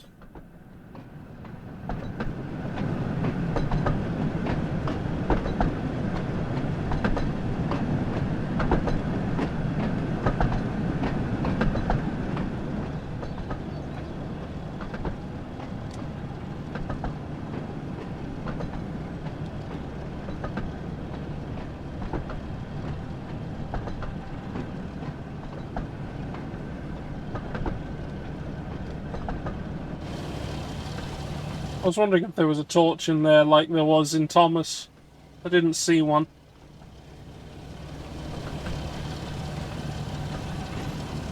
You know, I didn't check. Yeah. There was one. Alright. Interesting that Thomas's one is just a torch that the driver brought in, Yeah? but Diesel's is inbuilt. Yeah.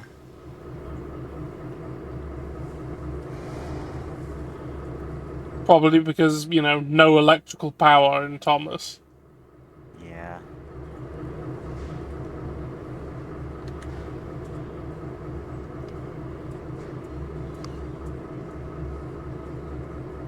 Ah! All those people just appeared. Listen, to everyone who's teleported in, you're gonna have to wait a bit longer. Maybe you could have teleported to the next station. We got to get out of the car and look. I'm saying car. Get out of the train cab and, you know, look in that building, I guess. There's probably a book or something. Yeah, calling these things cars is an American thing. Yeah. One stop to go, Diesel, said Clarabelle. Then you will have pulled your first passenger train. Train cab? A train just cab, like- yeah, that's Yeah. accurate. That's, I was like, I misspoke there. I wasn't actually meaning to say an Americanism there. But I was like, yeah, actually, that would be valid in American English.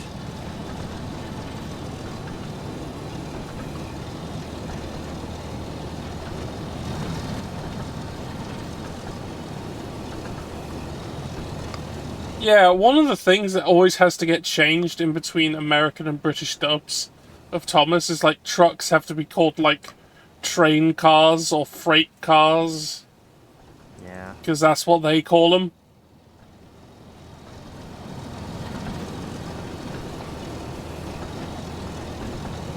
That's why there was always 2 different English dubbers. Yeah. Because railway terminology is different.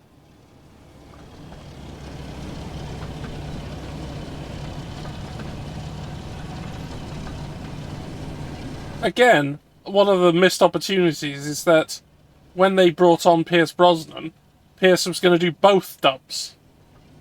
Oh yeah. He has range.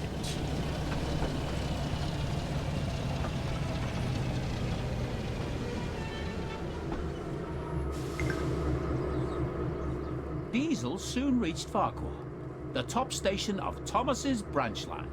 He felt rather pleased with himself. Suddenly, he noticed Sir Topham Hatt walking towards him. God, don't look like a mistreated dog. Hope he's not here to tell me off, he thought. Maybe one of the passengers complained about me. But Sir Topham Hatt wasn't cross. He was smiling. Yep, that's a smile, Big all right. smile on his face. Me when I'm smiling. Yeah, Of your passengers that you did a good that is kind of when I'm smiling. Thank you, sir, said Diesel. But I did have some help. Thomas is still being repaired, so I'll need you to stay and help out for a few more days, explained Sir Topham Hatt. Do you mind? Not at all, sir, said Diesel happily. I'm sure that the 3 of us can run the branch line just fine. Annie and Clarabelle smiled. Perhaps they thought Diesel wasn't so devious after all.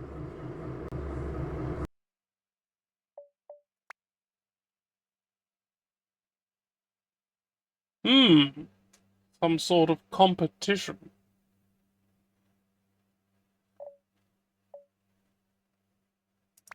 But no, I think we need to get a bit more more of what this game has to offer from other things. Yeah. Oh, we can collect hats, and the whistles are collectibles too. Yeah, whistles okay, are I was collectibles. joking about that, but I guess Yeah, there's 20 of them. There's that, and there's okay. a lot of collectibles. That's 80 of them.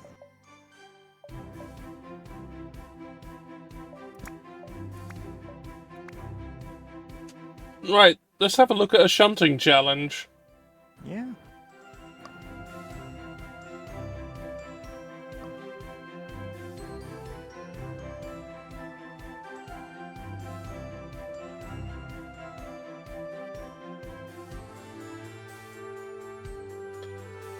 I do find it a bit weird that like all the text there is like right up against the edge of the screen.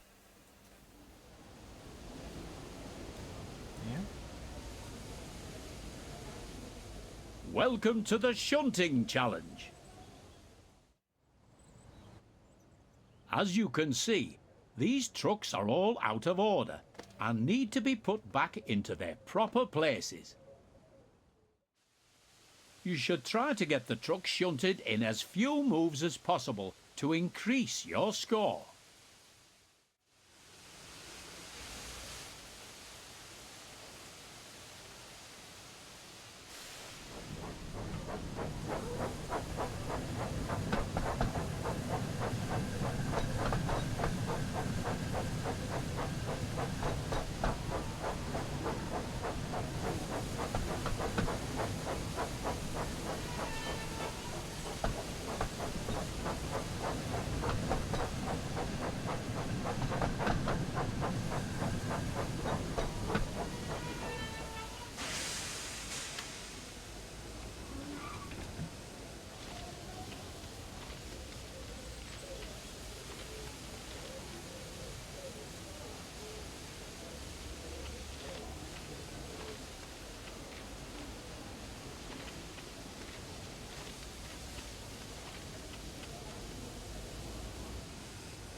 Ah.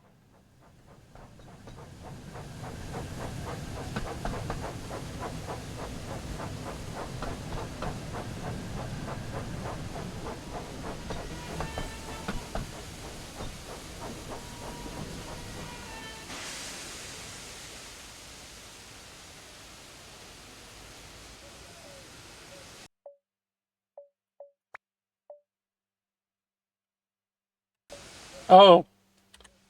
Thought the map was M. Right, let's have a look. Where I want to go.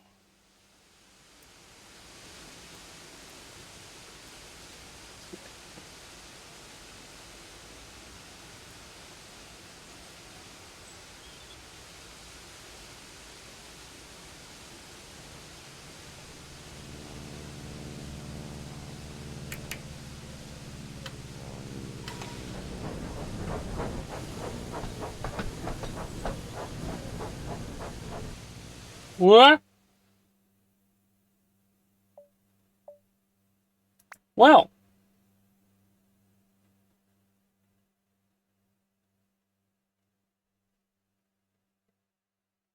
That's a bit weird, physics-wise.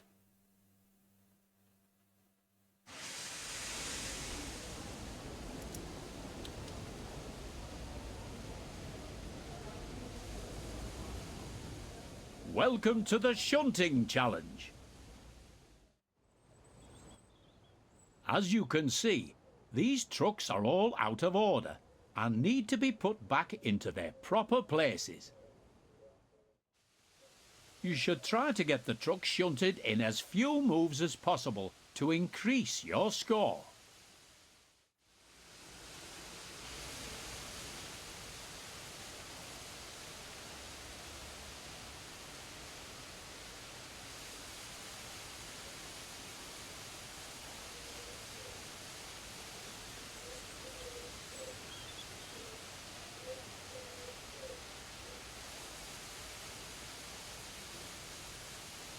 Oh, checking the route maps. Yeah.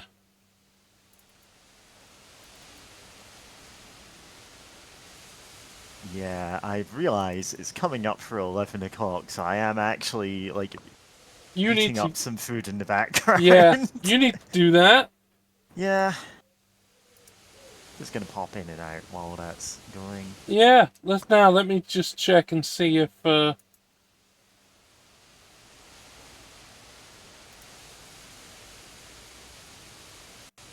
Well, we'll see later if Pank was lying to me about turning up.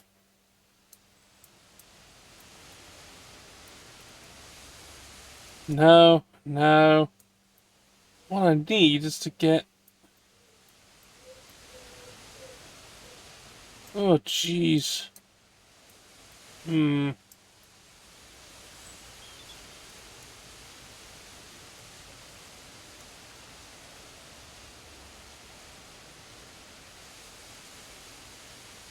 Okay.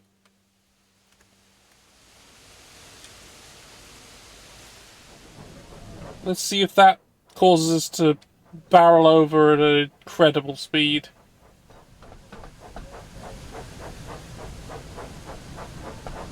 No, this is right. This is right.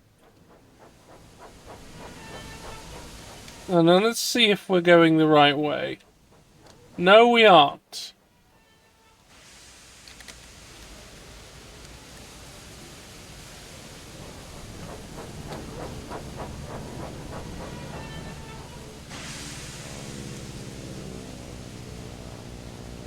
Okay.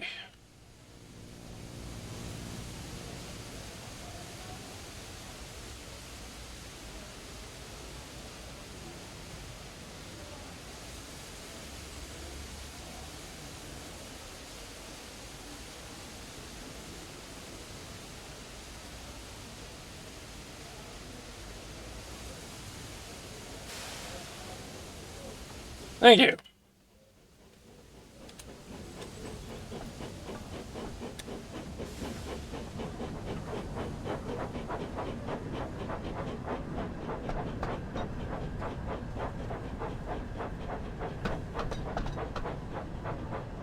Excellent, excellent, excellent.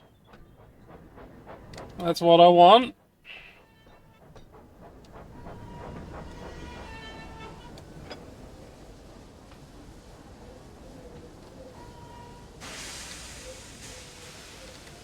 Right, now. Let's separate out the ones I don't want.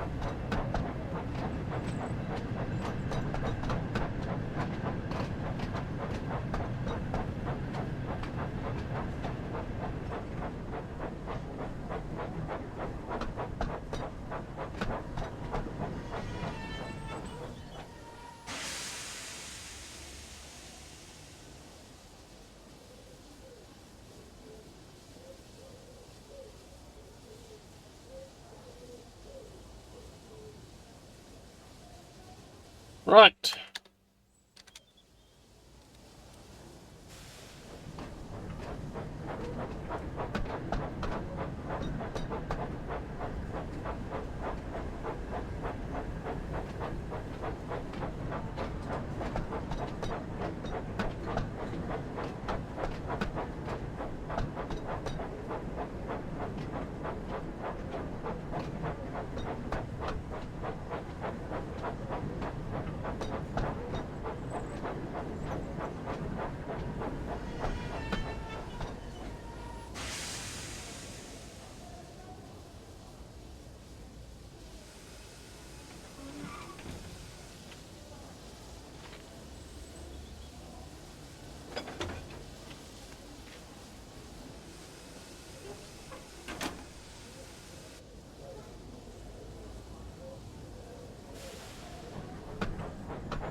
I need to get the fourth one from in there.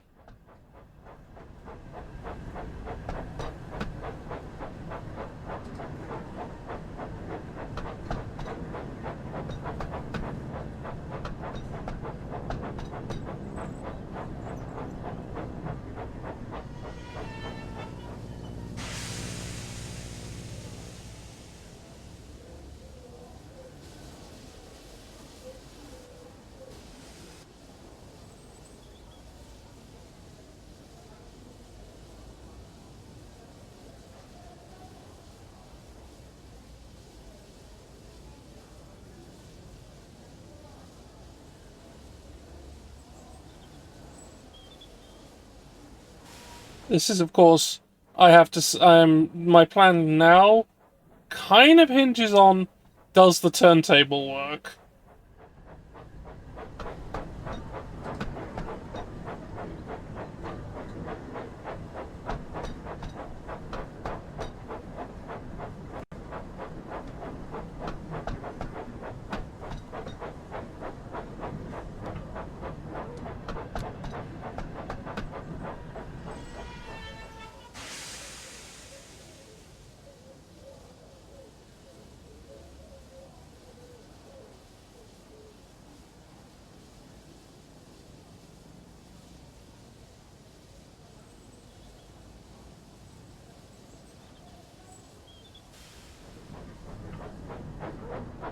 Alright, I'm back. And I Hello. have some food now. Just fried up some leftover rice with some, leftover Mexican chicken. Nice. Yeah.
It does work. Good, good. Hooray. Oh, now it's raining. Oh no.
Hmm.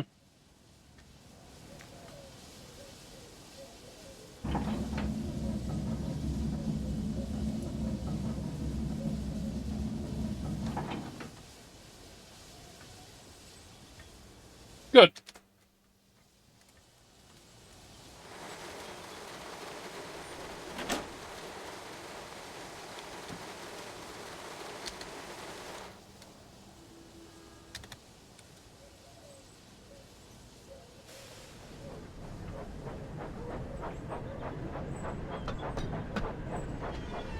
Wait a minute. Fuck. Go back on there and rotate everything around again until it's the right way around. Fuck. I just meant went to- completely round in a circle. Yeah, you did. Oh wait, hold on. Why? Hold on. No, actually, no, this is right. Hold on. Or is it? No, yeah, this is right, because I'm now on this side of it, as opposed to the other side. Yeah, no, this is fine.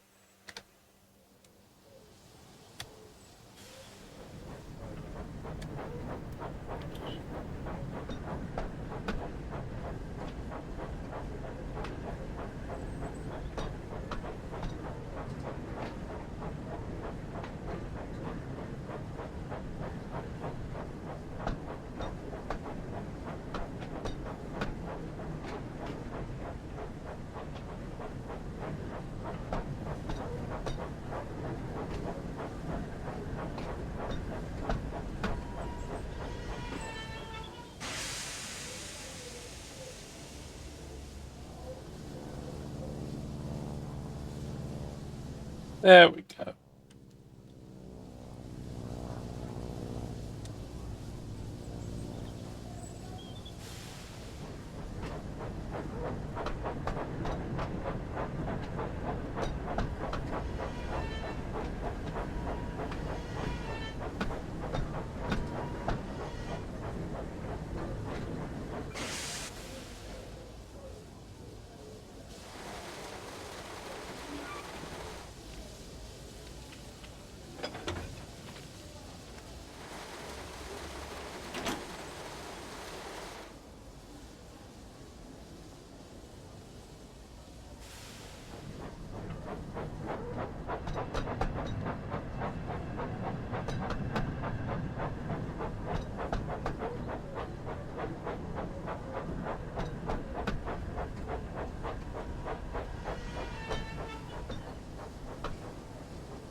Now I want to go back onto that turntable again.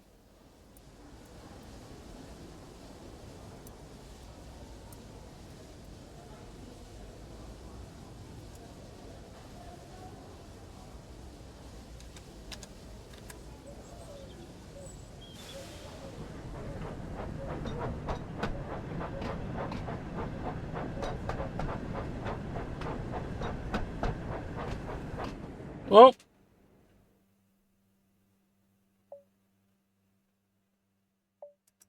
Alright, I'm not doing all that again. That's a thing for me to play around with in non-stream conditions. Yes. Yeah, realistically, you're gonna be playing this off stream as well as on stream. Absolutely. Now, they've also got, do actual timetables of the engines.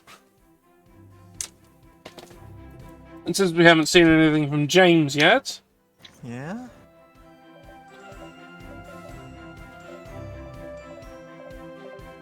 Got a lot of, options here.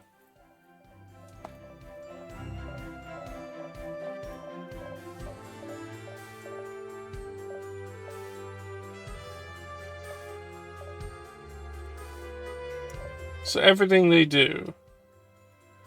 Okay, let's start at Tidmouth Sheds, I guess. At the start of the day.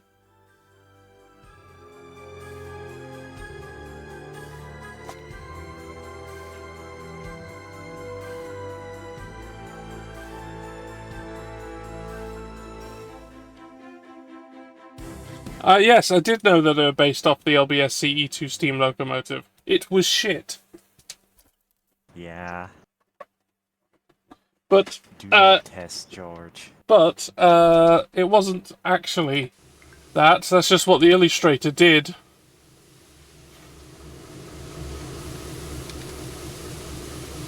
The original model from the, railway that, oh, right, I need to...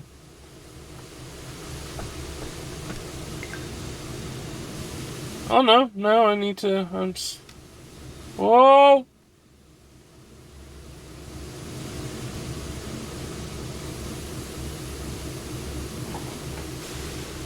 Didn't notice it was turning. Hey, there's a thing! Stop!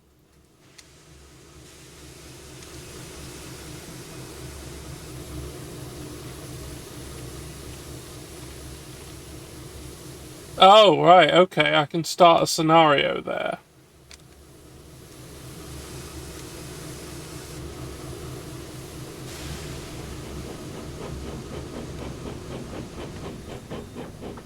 So there's the sheds, everybody's still hanging out there.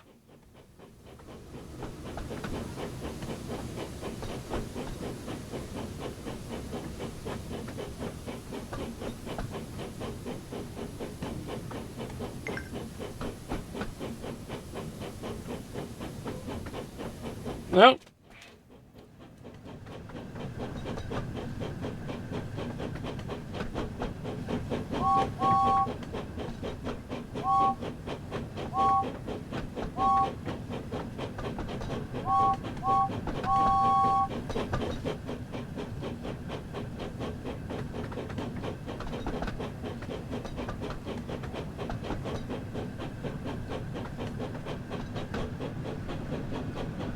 As a note, having James as DLC. Yeah.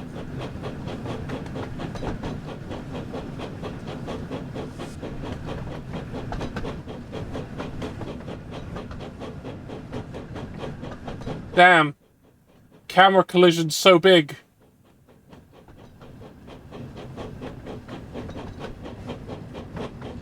It's like I'm getting fucking flashbacks.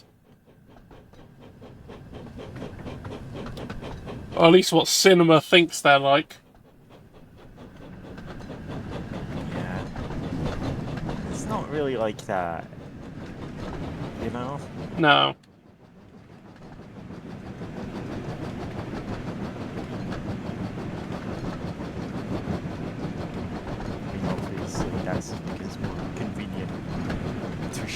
things that way in a movie or whatever.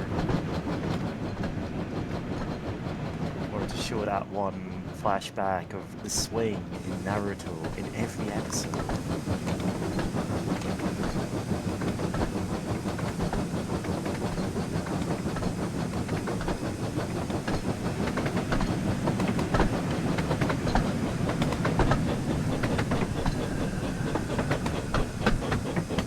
Oh no. Signal's gone green. Can speed up again.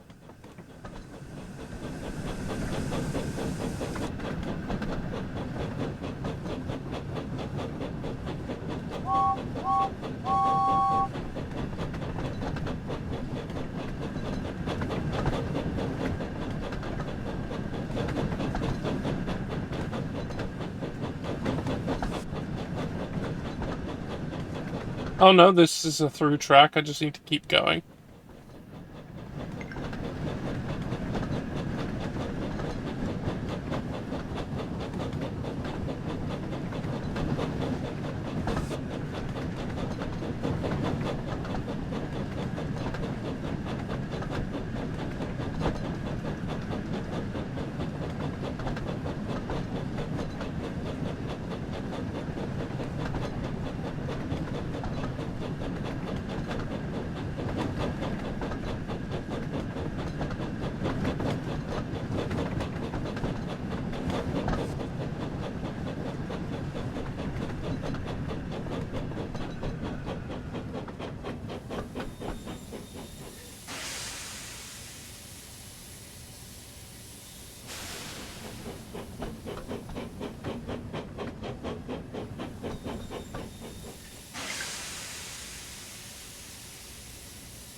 Ah, he's pleased. That's good.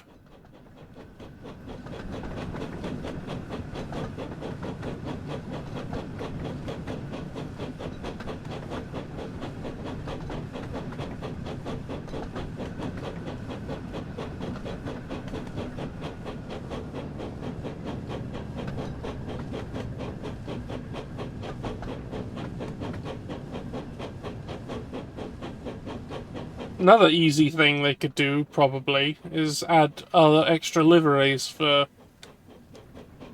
the trains that they've had. They already did one in the DLCs for Train Sim World, where they had one where Thomas was coloured in his original colours before he went to Sodor. Yeah? Back when he worked for the LBSC.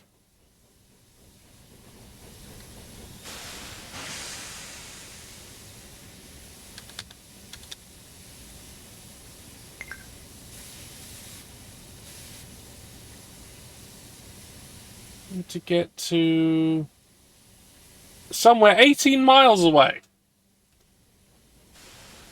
Okay.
Oops.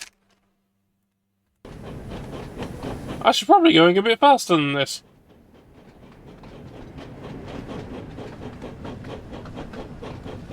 I wasn't paying attention. Just enjoying the vibes and the atmosphere.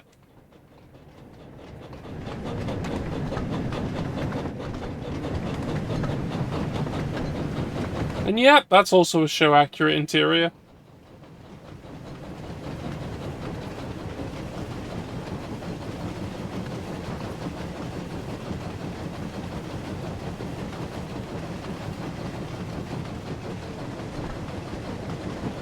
Ah, and in a moment we'll have an even bigger speed limit.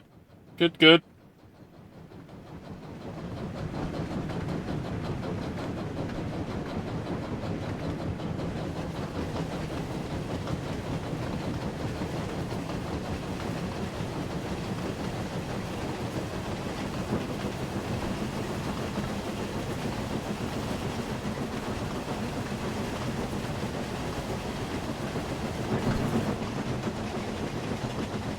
But seriously, how long did it take for a train sim making company to make a game like this? I know. This is the obvious thing to do with this engine.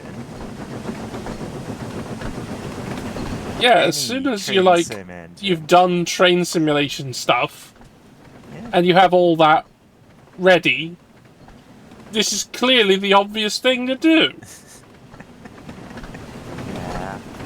Sometimes the idea just doesn't occur to people until it's like, wait a second, we could have been doing this years ago. Yeah. Sometimes it's a rights issue. It's like, yeah, they only want to sell Thomas the Tank Engine games marketed directly at children, so they want simpler gameplay. Well, I mean, they made this fair more accessible to younger ages. Yeah, it's more accessible, but it's still a train simulator rather than whatever the hell the SNES game was. I don't know what the fuck that was. Yeah. It was a thing. And there's the various minigame collection ones that I had a go at. There was one that was kind of getting towards what this is. It even had a controller of its own, but it was a sort of a weird shell you put over the top of your keyboard to give you steam engine controls. It was very neat. I didn't have it. Yeah. I did look at getting it before playing that game, but I decided that was probably not worth the investment.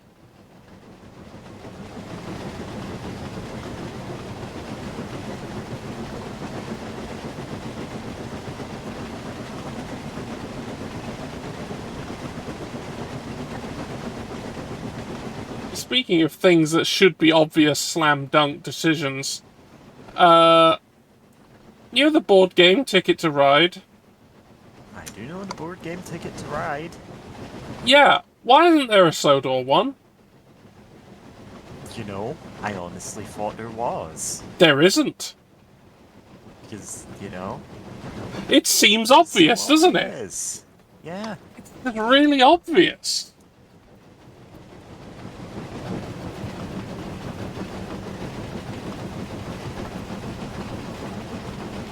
But there isn't. But you know what there is? What is there? Do you remember the board game Labyrinth? Oh, Labyrinth. There's a Thomas Labyrinth. Really? Yep. I'm looking this up because I have to see it for myself. You do. Oh my god, there really is. Yes, there is. I have. Why does that exist? I was thinking of, but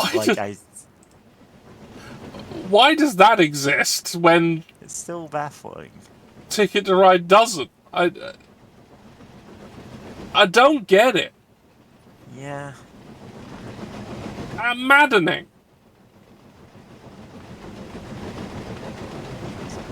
Yeah, I really should check to see if there's a Thomas and Friends Monopoly.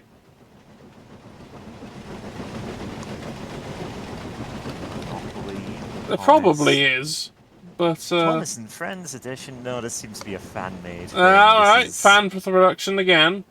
Yeah. Because like The with fans are crying out for this. like you can play a Ticket to Ride Sodor, but it is fan made, and you have to like print it out and make all the components yourself. Yeah, no, this is literally someone has posted deviant art. Oh, this is what the box art would look like if it was real, kind of thing. It's not. There's a knockoff, unlicensed one that is apparently like this exists, but it's not actually a real game. Yeah.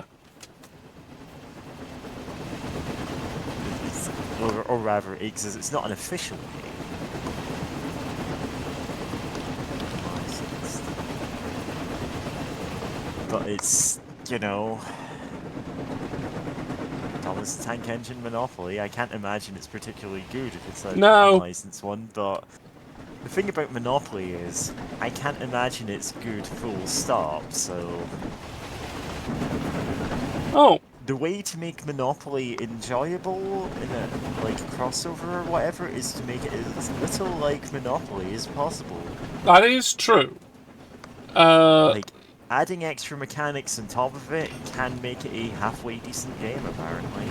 Yeah, I mean, don't really want adding to play things it. on top can be good. Yeah. I don't know if there's more than one edition, but the one I liked... Because I've done a lot of research into Monopoly editions. Yeah. As part of my try to find good versions of the classic board games.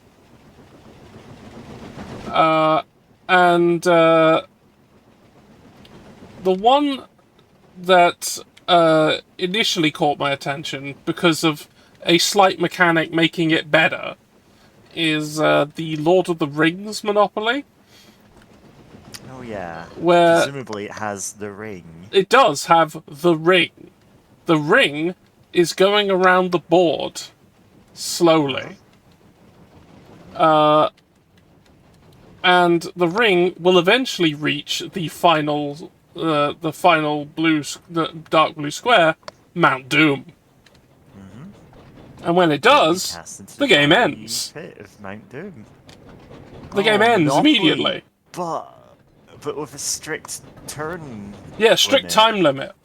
Sure, I'll take that. Yeah, that made it a lot better, actually. Genuinely, yeah. It prevents the death spiral of every Monopoly game. Yeah, the objective isn't to bankrupt everybody else, it's to make the most money you can in the time you have. Which is a very different end goal.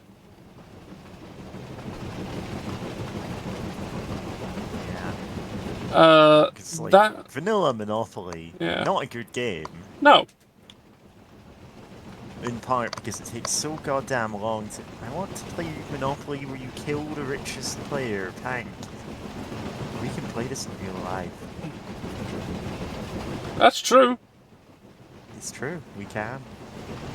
Say the There's word, like the other good ones that immediately jump to mind are stray a bit further from Monopoly rules for the better. Of all things, I heard the Fortnite Monopoly Yeah, that's all right. is good because it has so many mechanics that are not Monopoly mechanics. Yes. Is the thing. It's actually not bad. And so it It's- becomes it's- another game that's kind of stapled onto Monopoly, and that's actually apparently entertaining. I'm never gonna buy it or play it because it's Fortnite, but hey.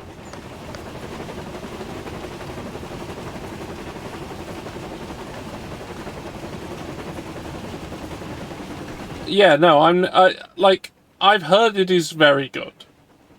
I haven't not played that one myself because, as you say, it's Fortnite. But whoever made it did a good job. There's also the one that sold me on, hey, maybe Monopoly can be good, is Monopoly Gamer Mario Kart. Oh yeah, the Mario Kart one.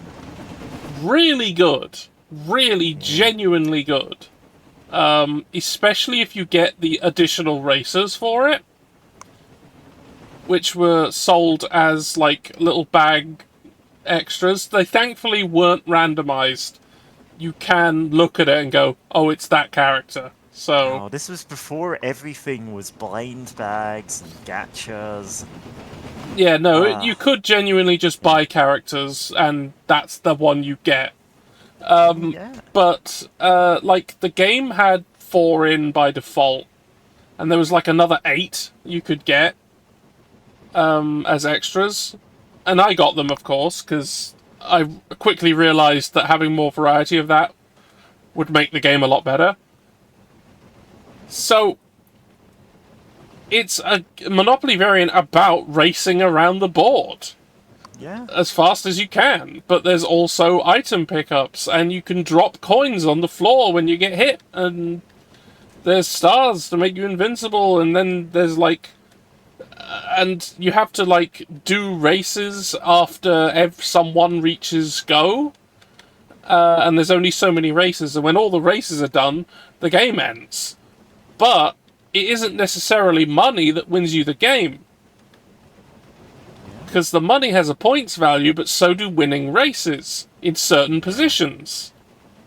And you get like first, second, third getting points for it. So even if you don't come first, you're still getting stuff. And which was an improvement over Monopoly Gamer Mario, where it was whoever won got everything. And because that was like Fight Bowser and stuff. But also, every single character you could play as had their own special abilities that only they did. So it actually mattered what you were playing as. It's like I can't remember, Double Dash, where everybody had their own item Yeah. that only they got. Yeah, I think so. It was doing that, which was great. And frankly, it was a very, very good version. It was basically not Monopoly at all at that point.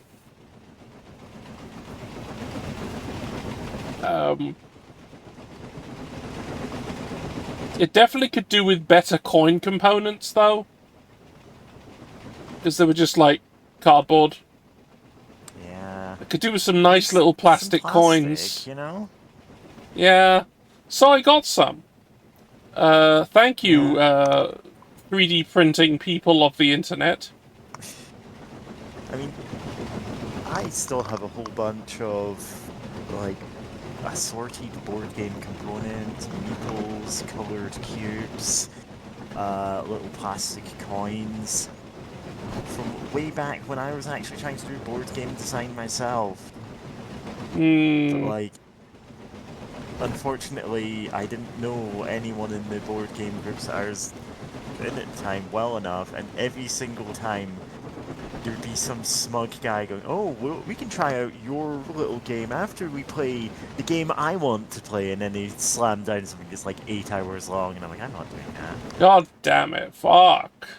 And I'm like, hey, listen, if you want to play that game, just say you want to play it, no pretense, I don't care. Yeah, just, okay, like, we'll don't try and make play this your a game after bargaining we thing. play this game of diplomacy. Yeah. And it was always like them treating it as, oh, well, obviously you have to, you know, do other, like, you can't just expect other people to drop everything and try your game. And I'm like, I want it, man. I was saying, does anyone want to help me? Yeah, burn those people alive. Yeah, I kind of stopped going to board game groups for various reasons. The last time I really played in any one of them was a little before COVID hit, back in 2019, where I was actually like playing some Magic the Gathering Commander at a game shop. Things seemed to be going well until I got matched up against an opponent who was like, Oh, have you seen the latest episode of South Park? Or any episode Oh, of South Park you'd been watching where he basically described the entire plot, like, it's so subversive that it's like no. about trans people cheating in the Olympics. And I'm like, listen, you already had me packing up when you started saying South Park. Yeah, I've had to... Some really vile episode that he was describing, and like halfway through his description, I kind of went, "Listen, I'm leaving." I packed up and I never went back to the shop. I didn't even bother explaining it because he wasn't going to listen. Yeah. Yeah, I've had to Anyway. deal with people like that. Yeah. And then, of course, afterwards, there was a pandemic, and then I just haven't had the time or inclination to go try joining any kind of gaming group. Hmm. Which means I haven't actually gotten to play any proper card games outside of, like, online ones. Yeah. Which means I've fallen off every TCG that I used to play. I mean, not least of all, because at least 2 of those are now completely defunct. Magic Gathering remains still active. I just don't want to spend any money on it. Oh, yeah, because no. I don't want to either. You don't have to, which there's is great. countless reasons for me not to, but like the main one right now is, as I've mentioned, I've had trouble taking part in the commander games that we play on the server sometime. Yeah. Because every time I see any Universes Beyond card, my brain parses it as, this is not a card that is real, this is something that a fan has made. And so you can safely disregard it, it's not important for deck building. And then like, wait, I mean, frankly, that is the card, correct response. It is the correct response, but then it's like, oh, here's all the cards that are recommended for a deck you're building, and it's Yeah, like, the Doctor. They infect all the Oh, you need suggestions. to put Fabius Bile in Because this the problem deck, and is, I'm like, some of these cards are genuinely really good. yeah. Like, just an example, like, Yeah? a card, The Flowering of the White Tree, from the Lord of the Rings set. It is the best anthem ever printed. Yeah? I've not actually seen that one.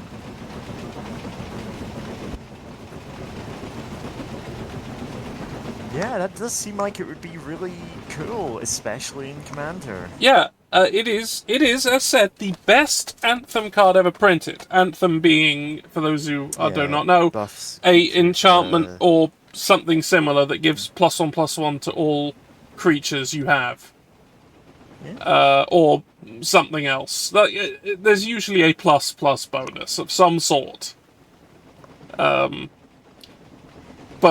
yeah, Flowering of the White Tree is so insanely good. Because it's just 2 mana for +1/+1. Oh, but also all your legends get... like... +2/+1 and +2/+1 and ward. Mana. Yeah, it's like... This is 2 mana? Are you sure? Yeah?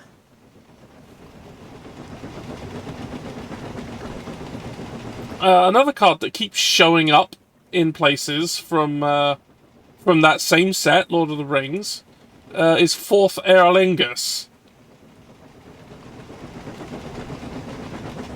That shows up all the time. Yeah, I genuinely had to look up what this was. Because it's just like, instantly gives you a bunch of knights. And buffs them as well. And yeah. The thing is, nutty apparently card. It's rare for people to just like not at all want to use these cards, because apparently they're selling like hotcakes. They do. They do sell. They do, Like, and that's I get awful. why I get the financial decision to do that, but I'm also like, I don't care about any of this. Yeah, no, I don't want this stuff. Like, even if I didn't have a dozen other reasons not to buy Like, Magic the I said, Gathering, like, number one, the Pinkertons. Like, from the beginning of this whole Universes Beyond thing, my Yeah. constant response was, this should be silver bordered. Yeah. All of this stuff should be silver bordered. I don't mind it absolutely. existing. I don't mind Or, people I don't playing and know, having let's fun say with them. gold I don't bordered, care. And it's like, this is a new category. There is Really, gold. I don't know. I was just throwing that out there as there like, is some other border Speaking color of, is like, I could do with more gold border stuff. I have no idea what I'll gold tell you what bordered that is. So for a while, they did Yeah? a thing called the, I think it was called the Championship Series, which Yeah, was or- every or just a year when tournament-winning somebody decks. won a big tournament, like a world championship or something. Later on, the deck would get printed as a separate product by itself, with a different card back and gold border, and a signature by the deck builder. Yeah. And you could just, and it was just like 15, 20 quid, and you could just buy it. Yeah. It wasn't, you couldn't use the cards in tournament settings, but you could play them. See, the thing You could is, play I'd with love it. if they just went, okay, you can use these cards in tournament settings. There you go. If this deck had rare and powerful cards, well, now they're common. Figure it out. But that's not me thinking from a business point of view. That's me thinking from a, keep the meta game fresh kind of thing. Yeah, So, no, that... everybody can theoretically just buy this off the shelf now, figure out something new with it. See, that was kind of the point of... there was an early set called Yeah. Chronicles, See, which Chronicles? consisted entirely of reprints. I'm gonna tell you, I've got a copy of Chronicles. Because Chronicles... So I know what it is. Yeah, Chronicles was the reprint set, and it Yeah. put loads of things in it, and immediately card shops started complaining. Yeah, actually, it killed the secondary market for those cards. It hurt the secondary market quite a bit. But what they should... Instead of going, well, boo-hoo, they went, oh no, we can let you keep your money-making grift on this. So we're just going to make a big list of cards we'll never be allowed to print ever again. Oh, the list. This is the reserved list, Yeah, isn't it? the reserved list. Yeah. And, It was such wow, that was a terrible huge idea, and mistake. It remains a terrible idea. man, that sucked.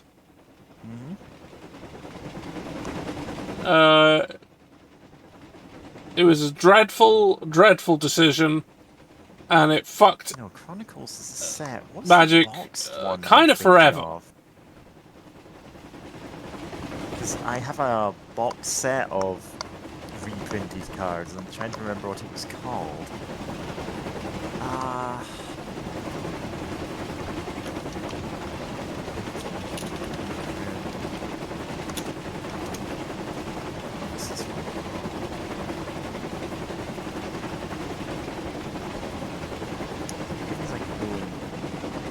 Out of my cards if I really wanted to, but I kind of don't want to. There was But it was... there was a slight attempt to get things printed from the reserved list at one point. Yeah.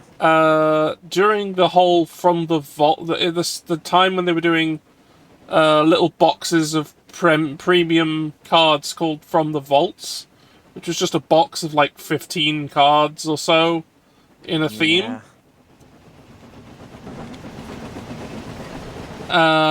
They at one point printed a couple of cards that were from the reserve list into them. Yeah, and it made people furious, or made a handful It made of collectors certain furious. people furious. And I'm just turning to the camera and I'm saying, hey, you think this sounds terrible? Let me tell you about this thing called capitalism. Yeah, Billionaires get furious when people have access to things that they think should be scarce. Yeah. So they got cross at that, and Wizards Yeah. went, "Oh, okay, maybe we shouldn't do that again," and they didn't. And they didn't. And it was just, I guess you're not allowed to use these cards unless you spend thousands of pounds a pop. Correct. Or unless you've got a printer. And just Yeah, print I out mean, the cards yourself, or if- unless you just write in proxy, like just piece of paper saying this is a Black Lotus. Yeah. Deal with it. Which you can and should do. Yes. I'm trying to think of where I put these I mean, there are cards now. people out there who'll make some very convincing forgeries for you. Oh yeah. Yeah, like I'm not even talking about forgeries with the intent to Yeah. deceive. I'm just saying, here's a proxy. Yeah, I printed out Black Lotus. There you go. Yeah, I'm just saying, And I like, know if you Black want Lotus to, would be a terrible well, if you idea want to reprint go in any do, sense. like, I don't know, a vintage tournament or something, and you're not a millionaire, there's some forgers out there. Yeah. The thing is, even if I was a millionaire, I don't think I'd spend my money on that. No. Out of principle of no, I don't want to reward the behavior of people who are hoarding these cards. Mm. They're actively making the game worse for other people. Yeah. Remember that Richard Garfield himself, the creator of the game, said, Yeah. you know, at base minimum, like, the normal basic version of a card shouldn't cost more than 20 quid. Well, $20. And he was right. Like, yeah, you've got, like, foils and alternate art treatments and whatever. Those can cost whatever. It doesn't Yeah, matter. obviously. Like, if you're getting a fancy, like, foiled version of a card, I don't care how much that costs. That Yeah. is a collector's item. Yeah, then it's like people who just want to make their deck kind of bling and have it really nice looking. That, Yeah. you know, that's extra value, that's fine. The problem is when a card, it costs like £300 to have one of in the first place. Dual lands. Dual lands. The original ones were simply too good. Yeah, they've never made ones as good as those again. And they're not allowed to print them, because they're on the reserve list. Let's see.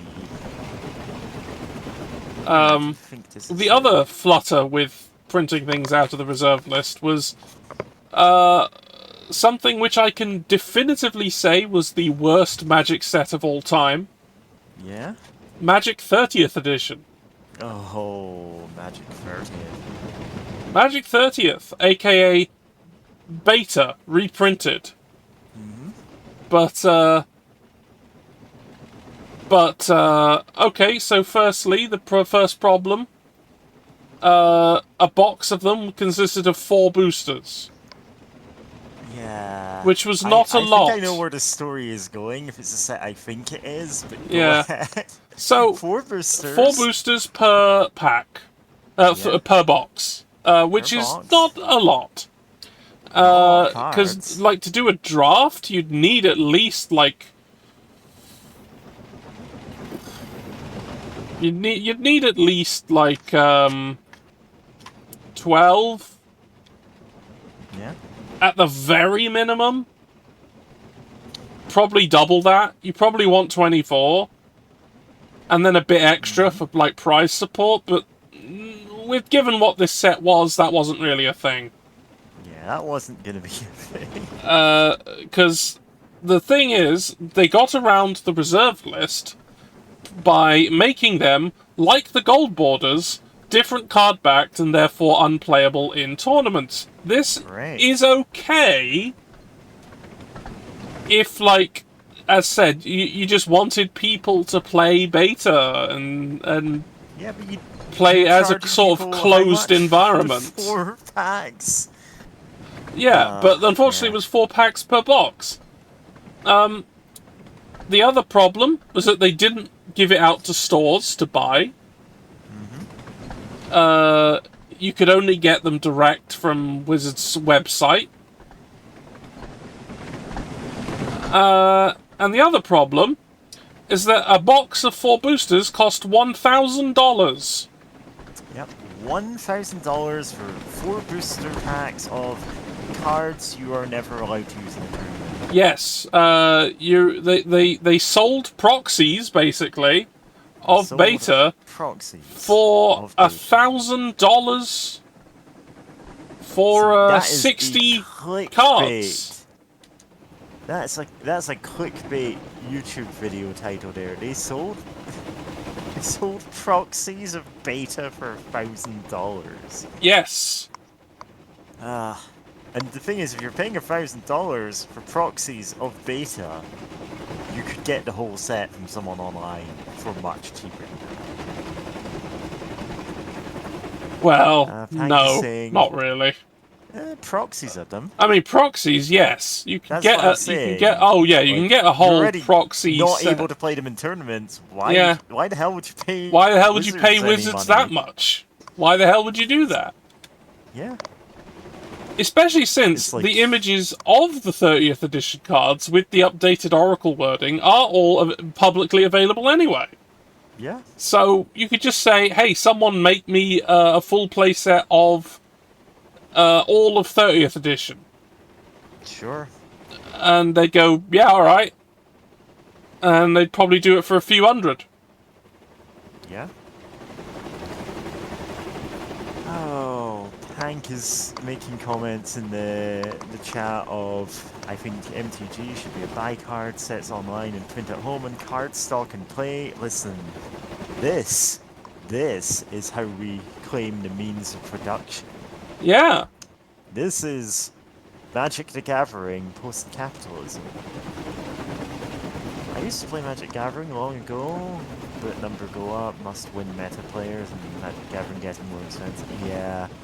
Yeah. I could not keep up with that game, and I don't want to, because, again, half the sets feel like fake imaginary cards to me, and the other half are just not really inspiring me to buy them because of, you know, Wizards of the Coast's really shady business practices.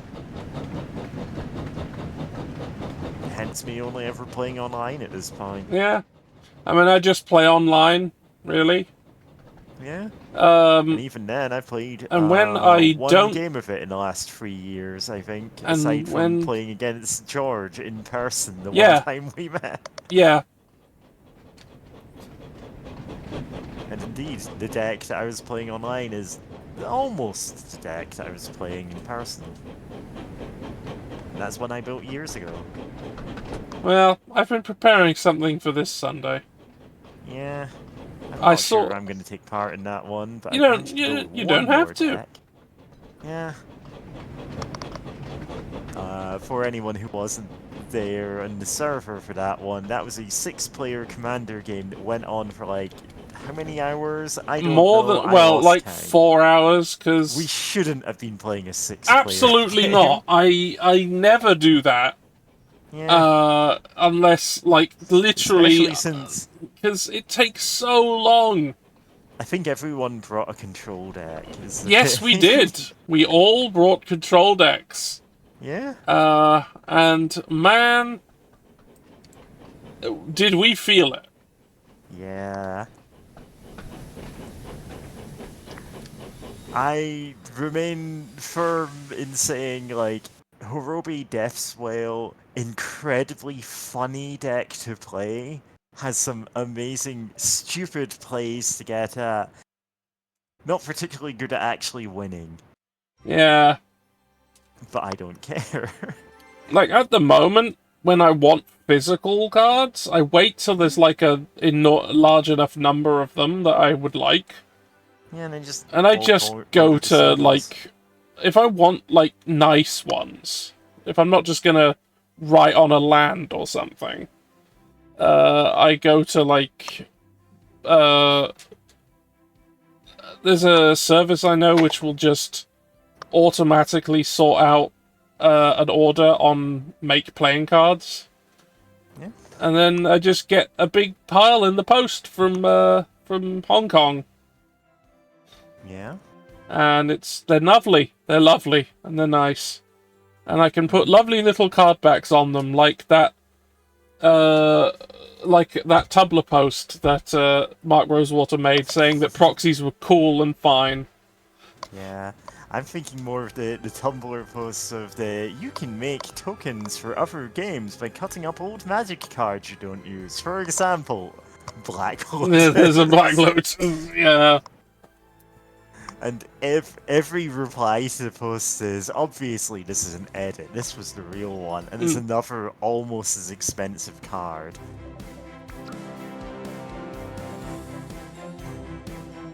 You know what, I'm gonna... Yeah, let's do a James mission. Box of cards, so I know what I'm talking about. I'm gonna do a James mission. One of the DLC ones.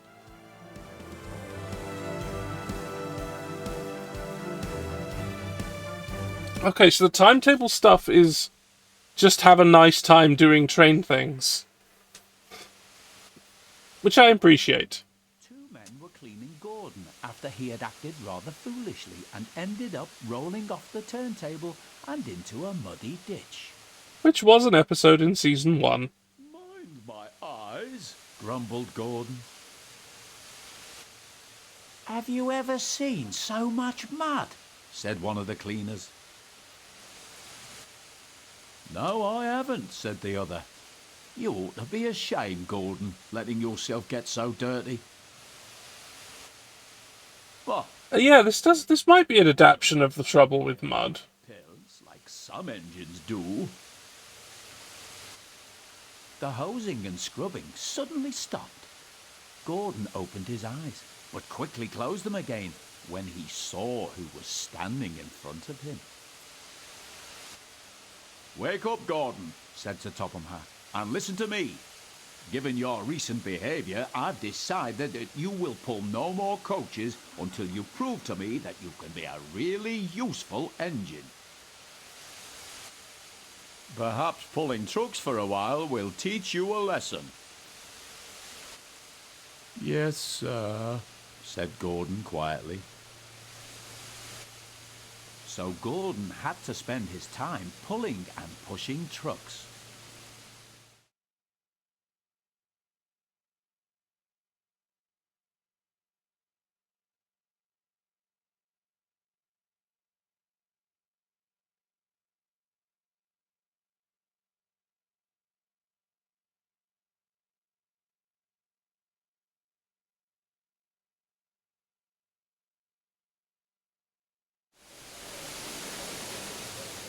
Goods trains, he muttered. Oh, the shame of it. And he bumped the trucks again. Oh, cried the trucks as he shunted them around the yard. Hello, Delta. James was standing nearby watching him. Trucks will be trucks, he said. Oh, hey, Delta. They won't with me, grunted Gordon. I'll teach them. They tried to push me down the hill this morning, he explained. It's slippery there, so you'll probably need help. Oh, this is referring to the earlier mission we did. Yeah. Huffed James. Ironically, I have found boxes of Netrunner cards. Headed off to get ready for his next goods train. At least I have the... Come on, James, said his driver. It's an almost online time for version the of express. Netrunner to, keep playing. I really should And with get back that, into the James physical puffed games away at to some point. collect his waiting coaches.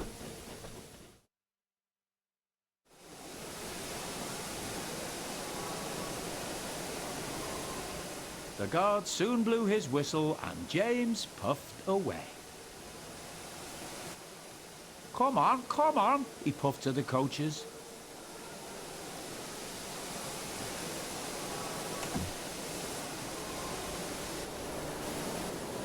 Alright, we're connected up. Alright.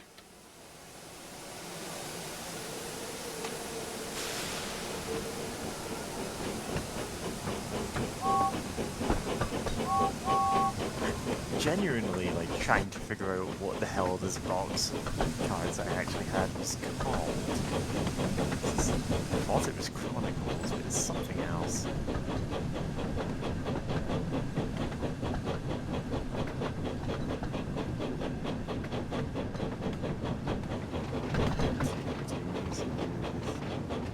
Was it one of the Masters sets? It might have been a Master set. Because they were basically intended for that purpose as well. Yeah. Except they failed at that slightly by pandering to having to be a draft environment rather than just here are reprints that are needed. Yeah. And also costing loads of money. Now, admittedly, sometimes those draft environments were really good. But at that price tag, no thanks. Yeah, I did notably I remember a Masters 25 draft that I was in. Rain! Suddenly! Poo. Slippery hills indeed. I don't need help, he puffed.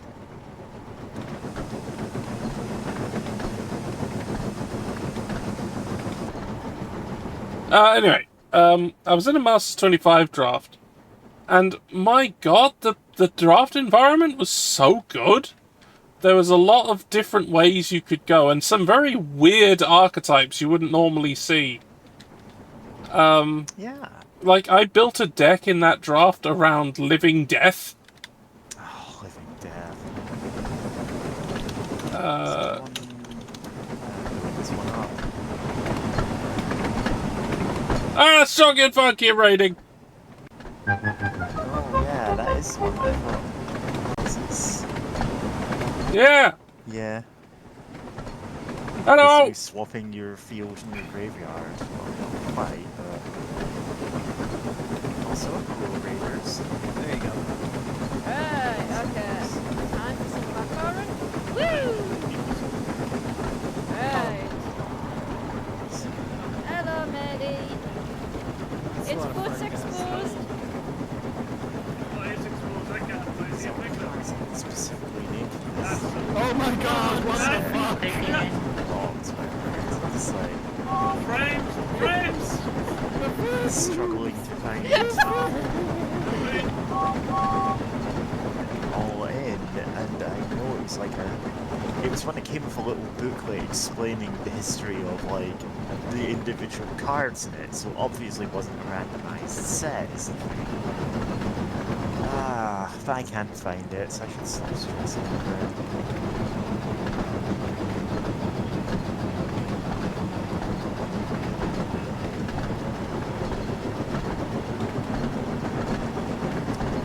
I'll see if I can find it at some point, it's not important.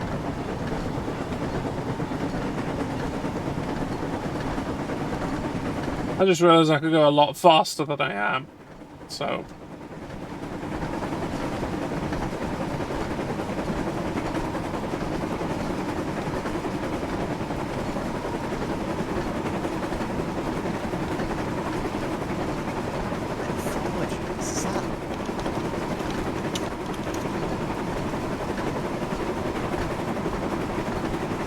Yes, that's the one, I have that. Which I don't imagine is like super expensive or anything. It does have reprints or something. I think it has a reprint of Temple, which is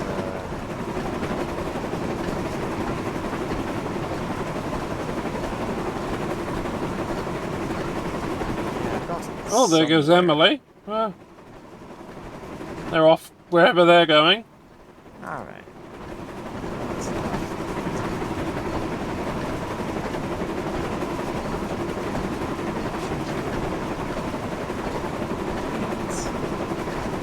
I do like that we have the trainable here, but on George's server we have like multiple trainables.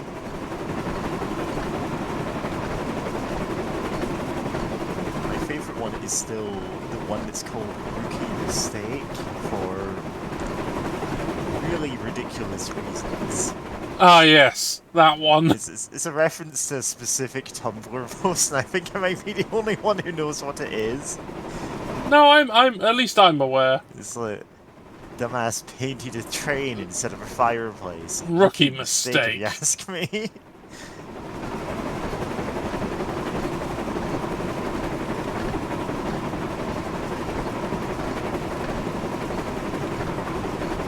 Oh, I need to slow down.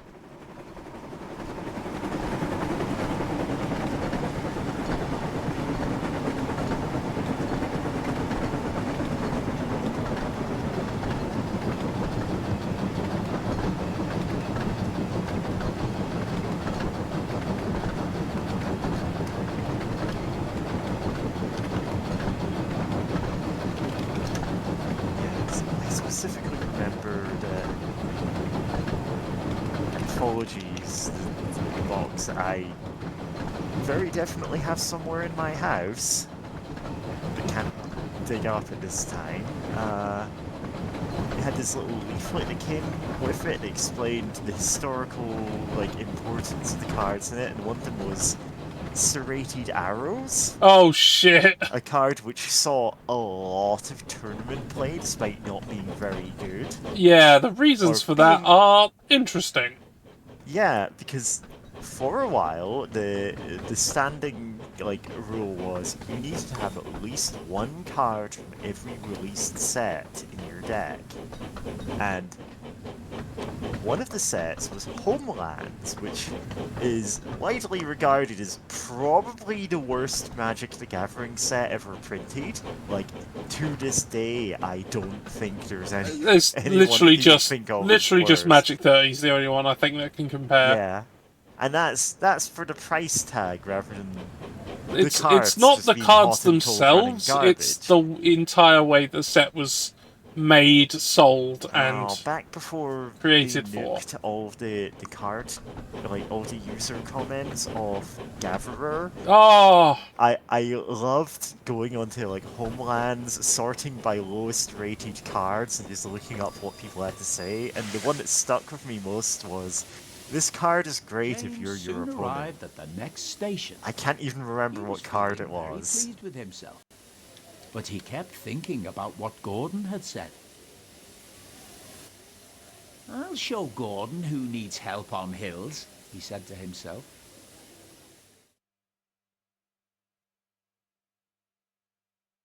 Yeah.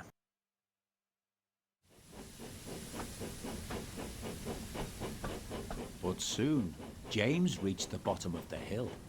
Strong winds from the sea made the hill hard to climb. Leaves fallen from the nearby trees were now covering the rails. And the recent rainfall meant that they were too heavy to be blown away by the wind. I'll do it, he puffed. Yeah. But so, his wheels Serrated slipped Arrows had on the the dubious leaves. honor of being the least bad card in Homelands. And it's this random artifact that I think gives -1/-1 counters or something. yeah, that's what it does. Wheels kept on slipping, and he couldn't pull the train at all. It's such a Help! funny... Help! Cried James. God, His it costs wheels were 4 turning mana. forwards, but the heavy coaches pulled him backwards. And And soon it was still the whole best train card in started slipping. Now, Homelands. if I recall, there was one card that was The driver applied the much pressure. better, but it was blue, so it only could be played in certain decks. Yeah. I think it was Memory Lapse. Oh, Memory Lapse, yeah. Memory Lapse was in Like, Homelands, I Memory think. Lapse, still fondly remembered. Yeah, wonderful counterspell, very, very good. But, if you weren't playing blue, you had to use something like Serrated Arrows. When they arrived, they found Memory Gordon Lapse. waiting, who had seen Yeah, that's a everything. counter spell that forces him to top deck the I spell. thought Yeah, you could climb hills. which means you basically remove their draw, Yeah. James because they just get the thing back that they were trying to do. Ah, well, we I'm live also and just learn, scrolling said through Gordon. the Never Homelands mind, set little list James. on I'm Scryfall going right to now, and I'm push like, from yeah, Whistle when you're ready. I do have a deck. This is not a good set. I do have a deck which is headed by a legend from Homelands. Yeah, but you know, It's that bad. immediately becomes a joke. Yes, it is kind of a joke, but it worked. Yeah. To the point where, when I was brought in to an invitational, for the side event, I wasn't there for them. I wasn't invited to the main event, but I was invited to the side event, which was a commander tournament. And I'd won the whole damn thing with my Homelands commander. Yeah, is that the burn deck that you had? Yeah, it's a burn deck. I think it's like mono blue burn Yes. or something. I wanted to see if I could make a burn deck, and oh yeah, I did. Wizard Savant. Yeah, I think? Rebecca Wizard Savant. Yeah. Turns out you can make a few infinite damage loops in that. Yeah.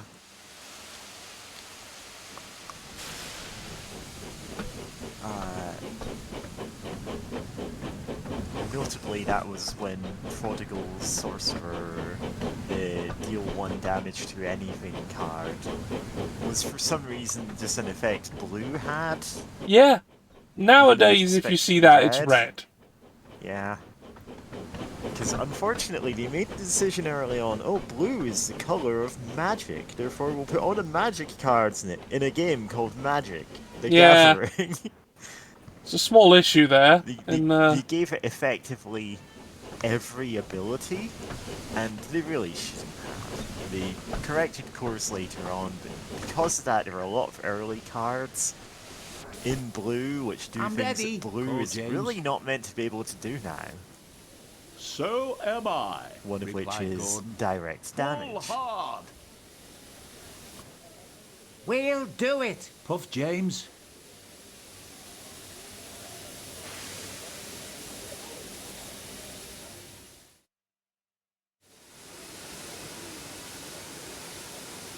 I am looking at these cards though, and some of these are really bad. There's a reason why, so there's a card called Apocalypse Chime, whose effect is just bury all cards from the Homelands expansion. Yep. And the comment on it from Gavver that stuck with me was, yeah, like they did with ET cartridges. Just bury them, don't look back. Oh, this is the set with Didgeridoo. Yeah. A card that had no practical use until decades later. Yeah. They were... for some reason, Didgeridoo is an artifact that lets you pay free mana to put a Minotaur into play from your hand. At the time, I believe every Minotaur in the game cost less than 3 mana. Oh no, one of them cost... a couple of them cost 4. They're just not very good The reason you'd want to do that, even though it would be more expensive, is, well, firstly, it doesn't require any particular colour, and secondly, you can't counterspell it. Yeah, I am looking at it, and actually most of them are 4 costs, so fair enough, but on the other hand, it's a didgeridoo that summons Minotaurs. Yes, that is a bit weird. This is a little weird flavor-wise. Puffed Gordon. But basically, until somewhat recently, there weren't really any Minotaurs worth playing. Yeah. They're mostly terrible.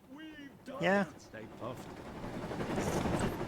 Like the ones you could cheat into play and save like 1 or 2 mana on. Continued onwards to the next. Yeah, everything in this, like, up to this point, they capped out at 4 mana. Yeah, To the absolute point I didn't garbage. actually notice. They just aren't worth having. It's like, yeah.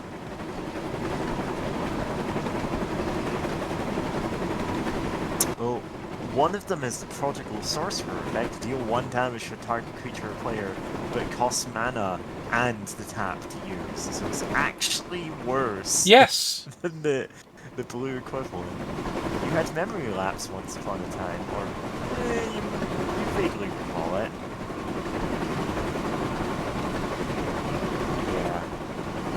But the standard card to take when you had to choose one from Homelands and didn't want any of the others, like there was no reason to put didgeridoo in there, because it would be functionally useless, so you take serrated arrows.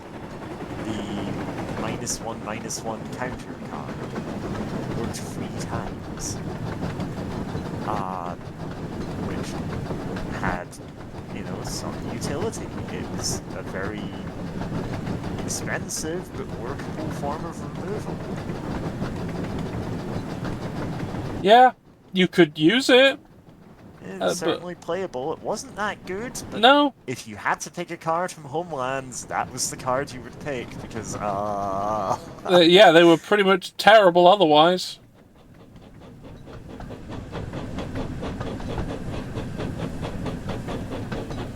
This is a set with Chandler. You know, from Friends. No, Chandler was a guy. Dwarven Pony. It wasn't long before they Dwarven arrived. Seacon. Thank you, Gordon, whistled James. Right, Gordon yeah, whistled they stopped goodbye printing and watched dwarfs James sometime after the set. slowly Yeah. trundle back. Yeah. I believe the excuse was they didn't think they were really fantasy enough. Yeah. Such a weird excuse. Yeah. Like, we I are think- saying excuse rather than Yeah. reason here. It is an excuse. There's no... It's not a reason. Because it doesn't make any logical sense. Yeah. You can't go, oh, this, You can't go, oh, this, fantasy race that exists in Lord of the fucking Rings isn't fantasy enough. Like, fuck off.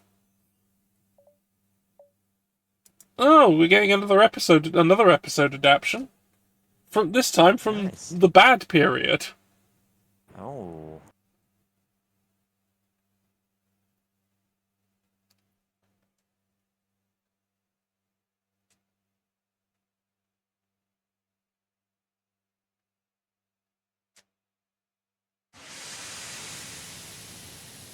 Jack Frost.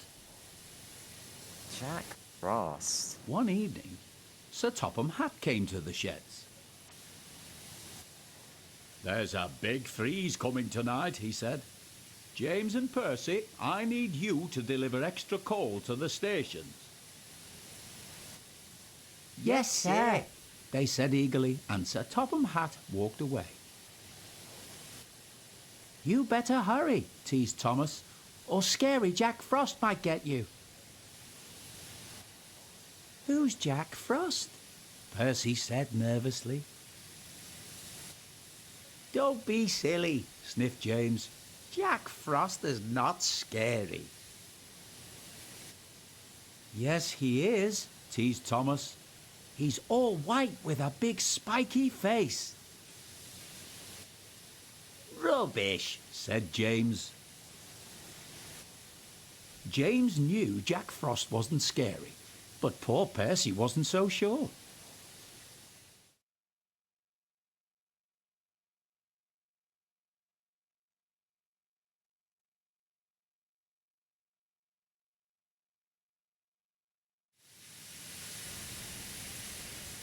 Later that night, James had collected his coal trucks and set off to make his deliveries. Silly Percy, he thought. All steamed up over Jack Frost. The sooner we get this coal delivered, the sooner I can get back to my nice warm shed. Oh, I see we're seeing this episode from James's perspective, which is not the one the episode did. I mean, if you're saying this is from the bad period of the show, fair enough if they were just like, we're not doing a straight up adaptation of it.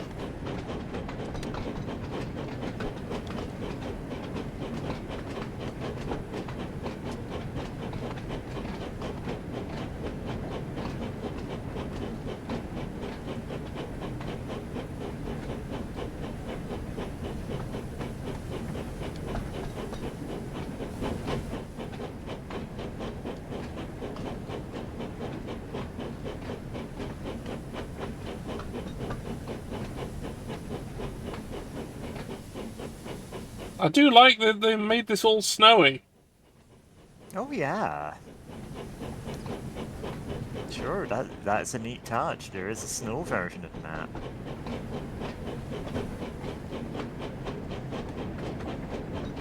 Which, you know, is a thing they did all the time back in the model days. Which, the fact that they had to keep making everything snowy and then unmaking it snowy Yeah. for different filming.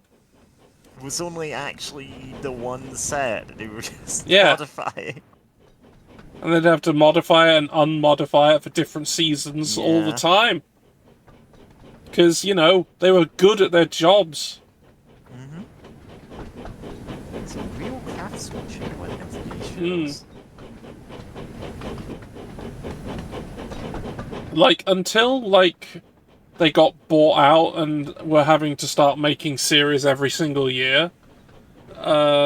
Before then, they were taking, like, 2 to 3 years to make a season. But in that time, they were also experimenting and working out new methods of doing things and just getting better at it. And you'll see it in the early seasons. Like, as you watch them, you'll see them having improved each time, having learned something new.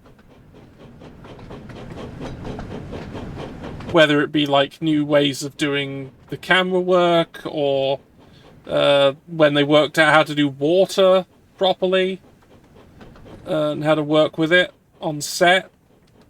Or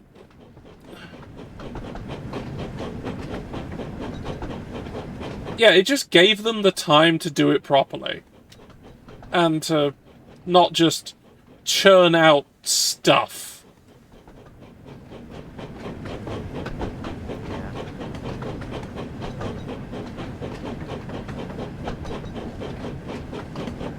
All for a thing which you could watch in a couple of hours. Yeah.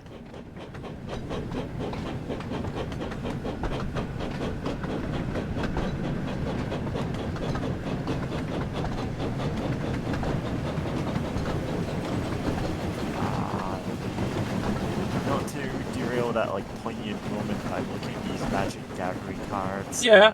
Aeson Highway, enchantment, all white creatures gain planeswalk. Yes. Like, wow, they predicted planeswalkers.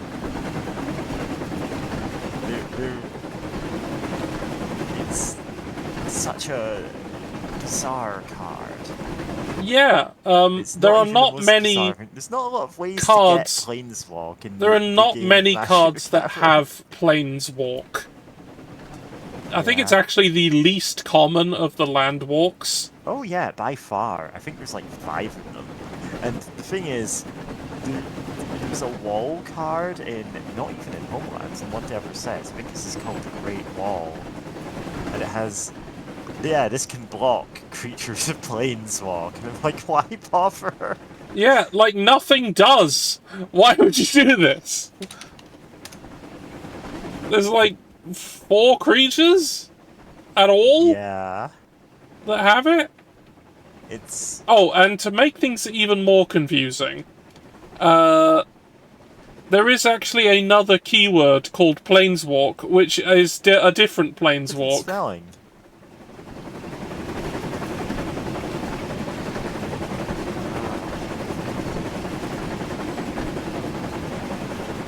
Oh, we're going to be stopping in a minute.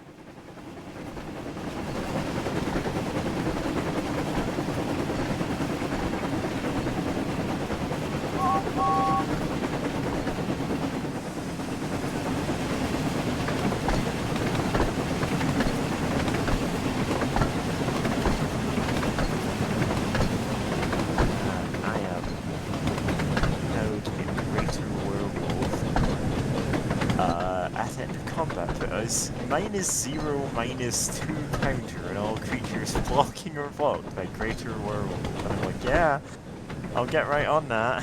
With my I mean, -0/-2 toughness reduction is no joke. It's a powerful effect. It's extremely funny that they hadn't standardized counters yet, so you just kept doing things like that. It's why there's a Frankenstein card. Oh, the Frankenstein's monster add a card. +2 Plus 2 0 minus counter. 1 counters. It was bonkers. Yeah. They did not know how the mechanics worked at that point. Now, those counters, of course, are still perfectly valid in the game. So, have fun making more of them with, like, Proliferate and stuff. Yeah.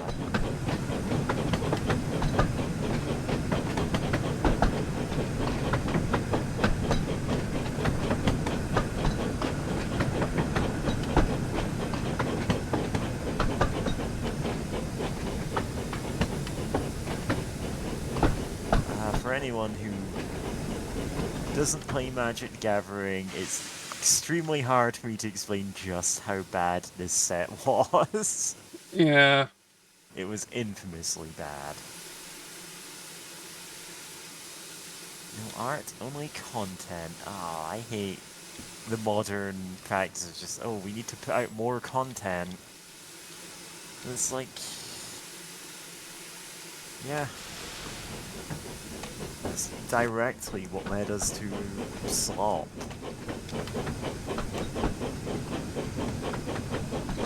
And I know we keep using the word slop, but it's apt.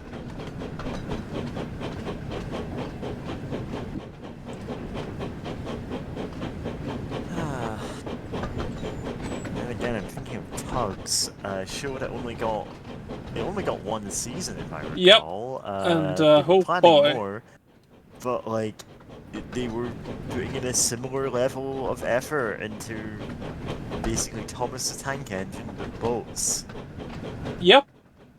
And so there's multiple episodes of like, oh yeah, we've got snow all over the docks. Oh, I mean, we've got yeah, mist rolling in this one. It was exactly the same. I mean, it was the same people It's the same making people making the same kind of show, but Yeah. you know.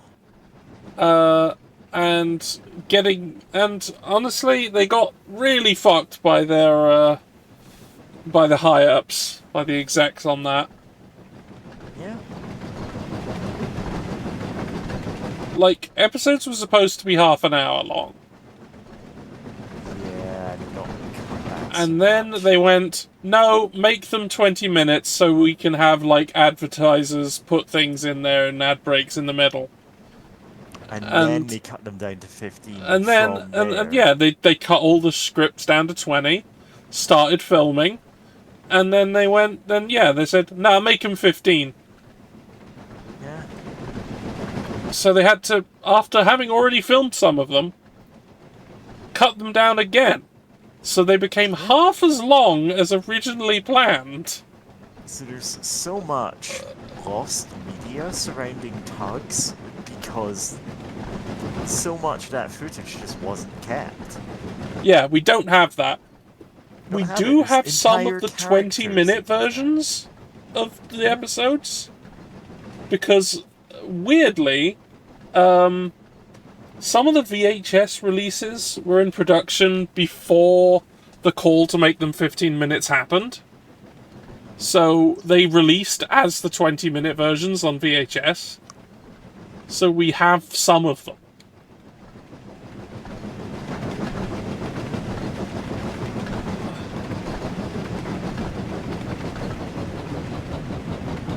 I did watch an iceberg video about Tugs, just, you know, because there's more to it even than that. There's like episodes were shuffled around, Yeah. out of order.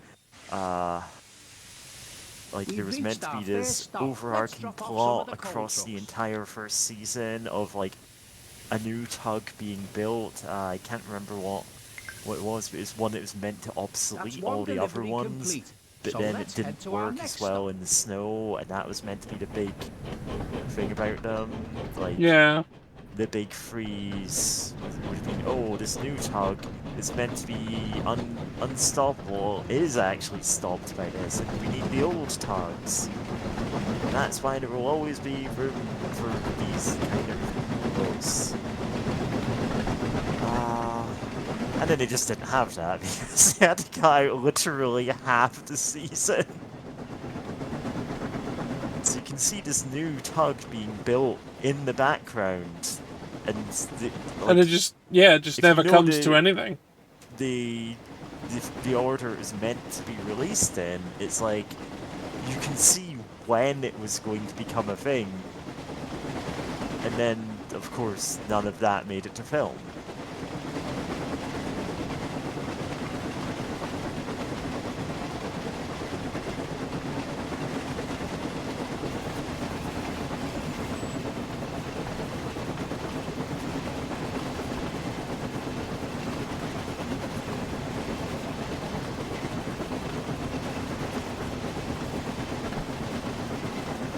Then we've got the weird, really weird thing. Like, some of the props from Tugs ended up being used in Thomas later on. Oh, yeah. Because they had them. So, they did.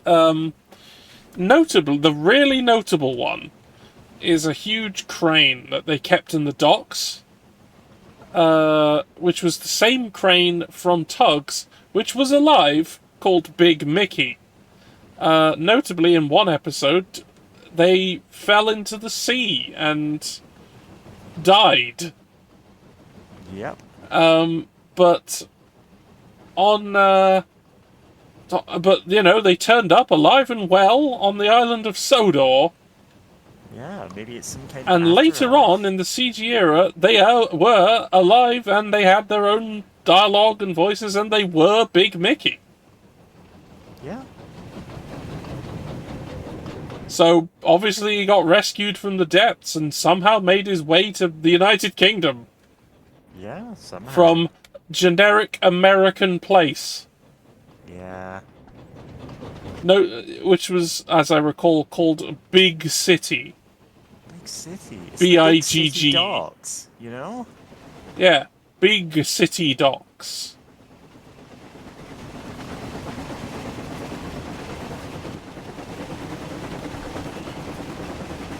Look, not everyone can go into the sheer depth of lore that Audrey and Tolkien and people were willing to do. So the thing about Tolkien is, he was like really enthusiastic about languages. That was his thing. He loved making up new languages. He's like, I'll create a whole world where these languages would make sense to exist, and he created Lord of the Rings. And the lesson you should take away from that is, you just need to, it doesn't matter what you're obsessed with, you can turn it into some kind of story. Yeah.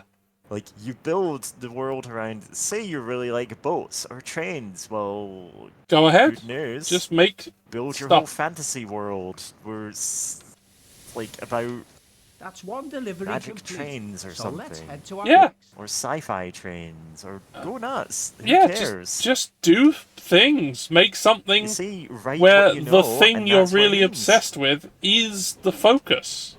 Yeah.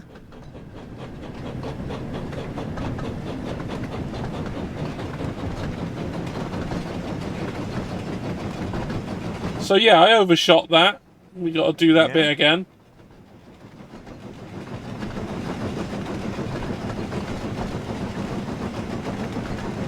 I wonder if they made other weather conditions for the map.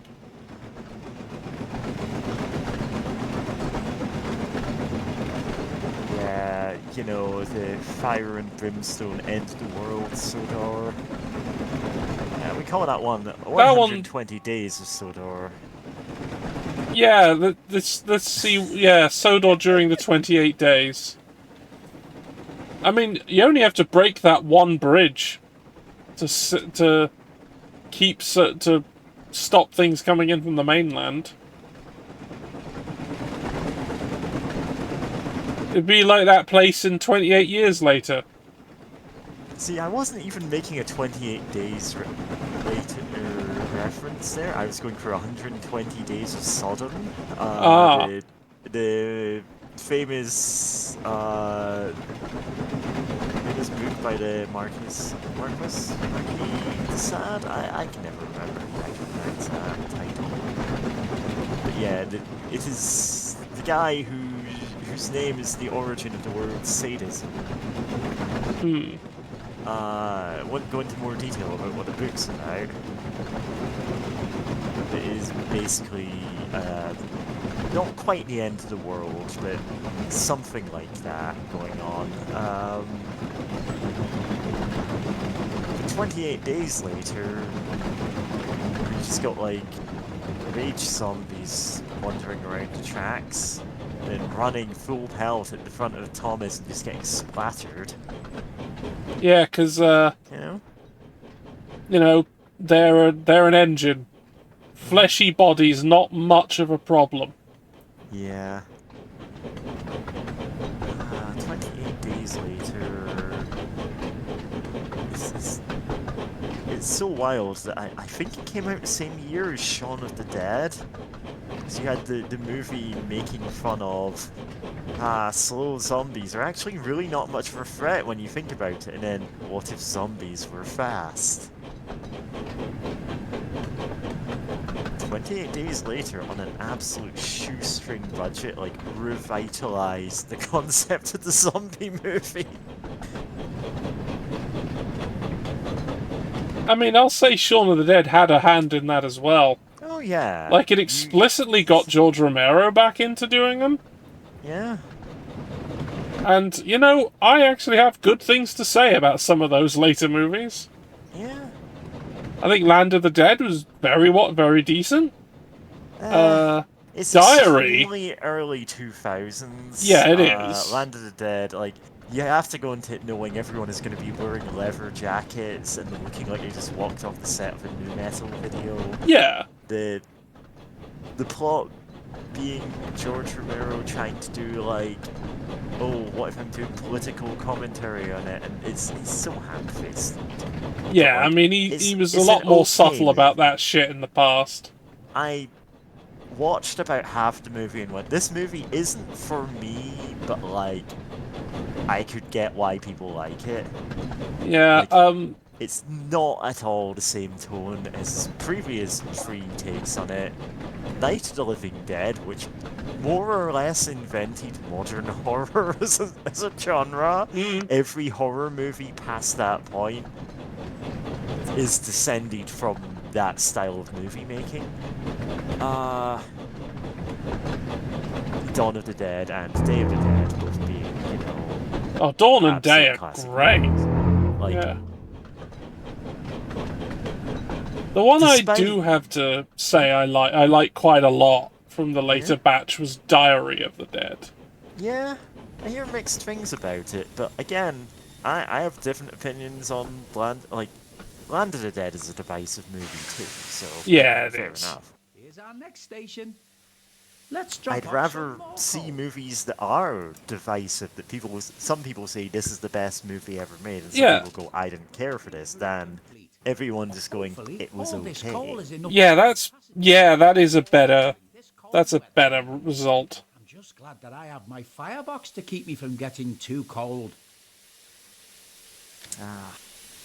Really do jump around every conversation here.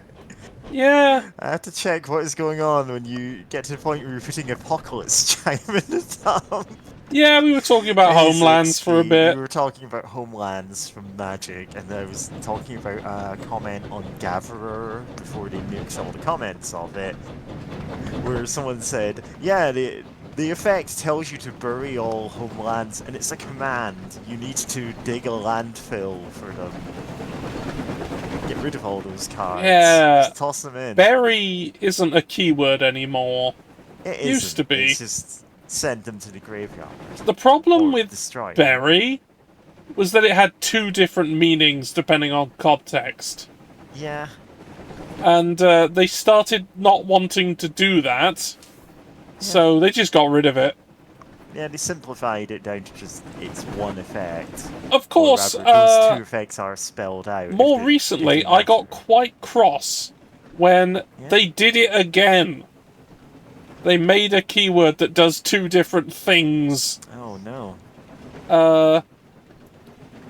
If you look up descend, it's a keyword from Lost Caverns of Ixalan.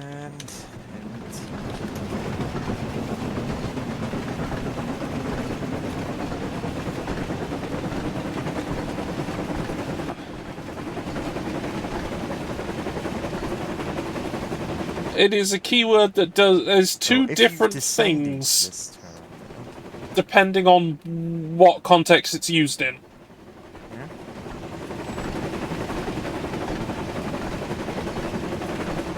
Which I was a bit annoyed by, Yeah. because they explicitly said they didn't want to do that.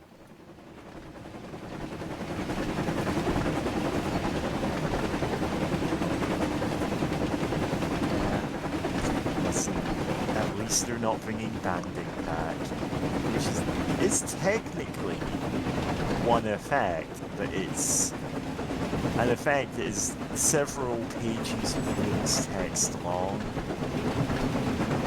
And understandably, they just dropped it eventually.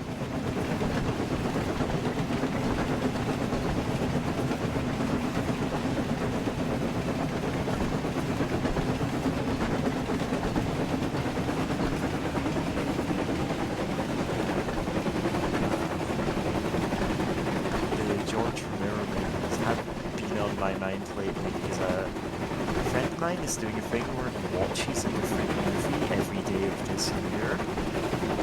And he wants to like theme movies. He's been doing a vampire week. And he's like, oh, I want to do a zombie week, but I don't know any zombie movies. I'm like, how do you not know any zombie movies? So I just gave him a list of the ones I like. The George Romero ones I think are good, and also Land of the Dead, which I'm like, is a hit or miss.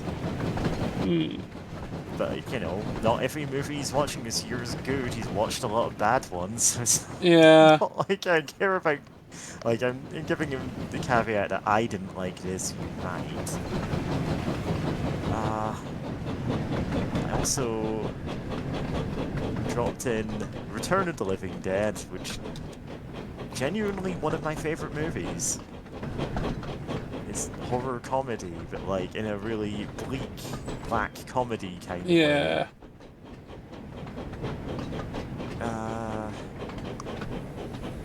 I also got to drop in a recommendation for The Beyond, a movie that is surreal and bizarre, mostly because the director, Lucio... We finally reached our last Fulci? delivery, I so don't let's quite know how drop to off pronounce his all name, the I've never remaining heard it trucks. said.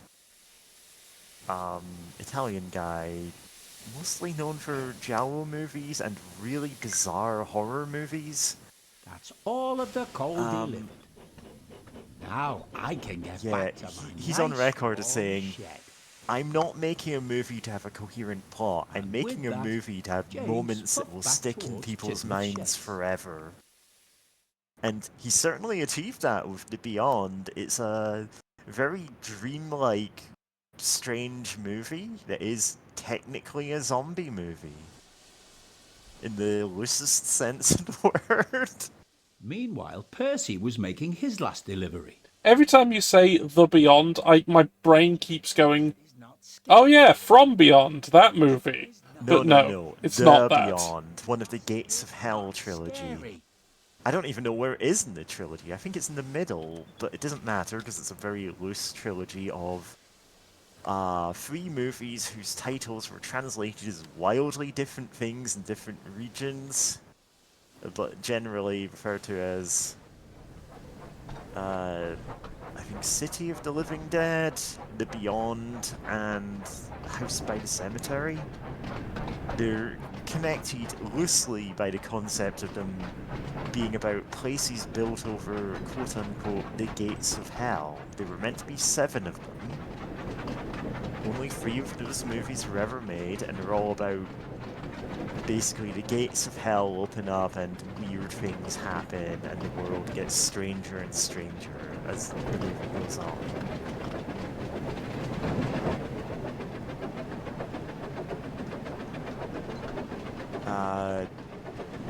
All incredibly surreal movies in different ways.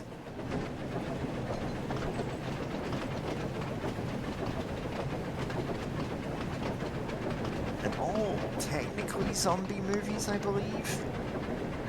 But they're all very different takes on what a zombie conceptually is. It's not even the divide of Romero style, like, zombie apocalypse, they bite you and you become a zombie in some manner. It's not the divide of that and the voodoo style of zombies, where they are, you know, raised by one person, or by magic or a curse or something. It's no, these zombies are weird and freaky. Who cares?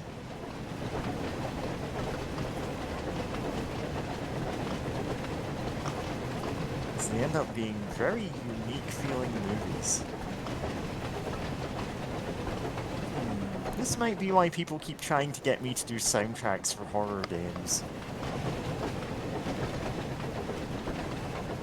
Yeah.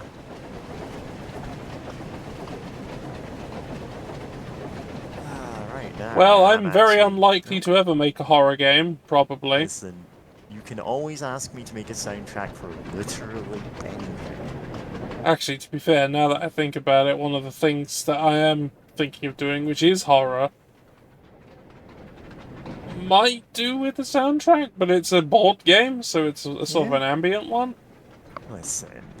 Oh well, You're that's saying not something I'm... ambient horror, and then like half of my discography is dark ambient music. Yeah, like, there's a board game project I'm working on, which is kind of based on The Thing. Yeah? So... Oh, The Thing. Which is genuinely one of my favourite horror movies so much. See, you're saying board game with a soundtrack, and I'm thinking of, oh, like Atmosphere. I mean, that like you've did, got yeah. the VHS tape, just something playing in the background. Yeah. It doesn't... I'm not actually assuming you're making one of those. I'm not making a like, VHS board game, although that sounds cool as shit for someone to do. Yeah, I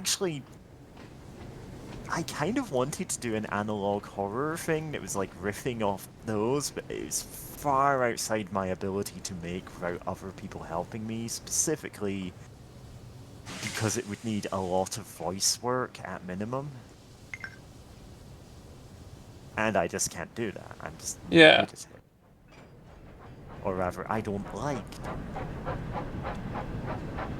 There's markedly few of my songs I actually sing on. And the only ones I think I sound halfway decent on are ones nobody has ever commented on, so I'm not actually sure anyone has ever heard them. Ah, well.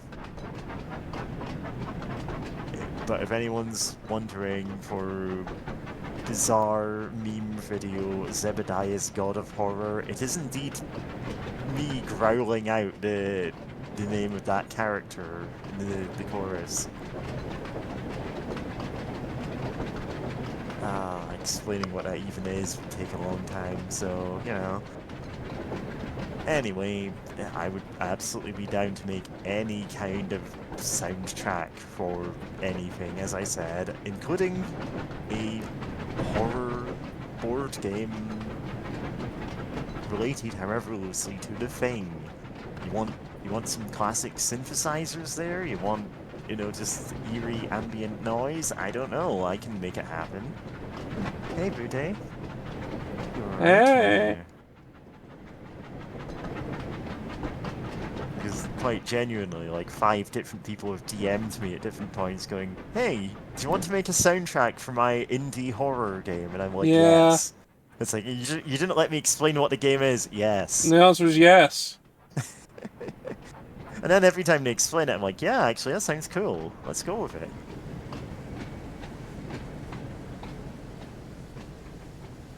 Oh, the snow! Because right now I am working on a Dungeon Synth album. I think 6 tracks into it. Oh, 7 actually. Percy soon made his last delivery. Made 6 of them in one day and then just stalled out the rest.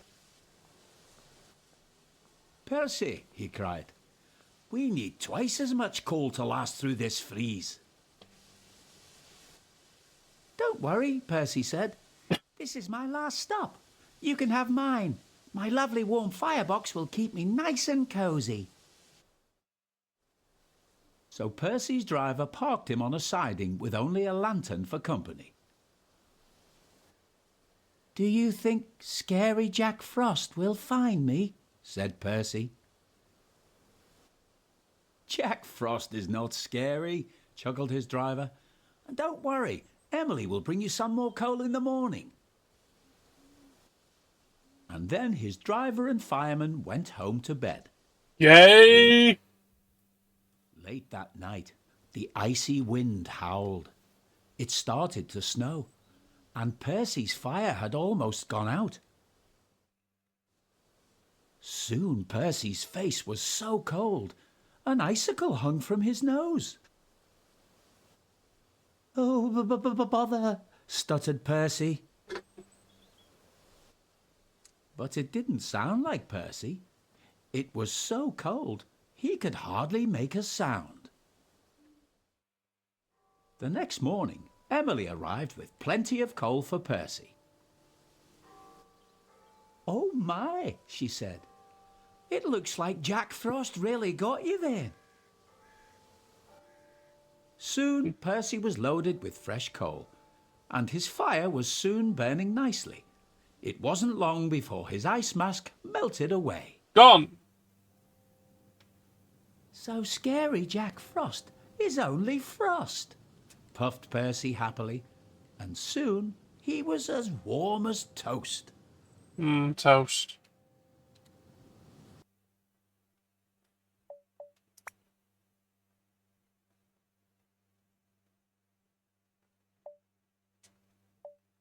Oh, we heard some kind of bloop from chat. Yeah, bloop was Must said. be Boudet RPG.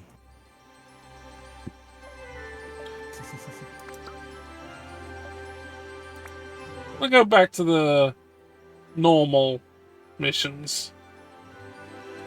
Oh, I just realized we've been streaming for 6 hours. I figured that would happen with this. Oh, yeah.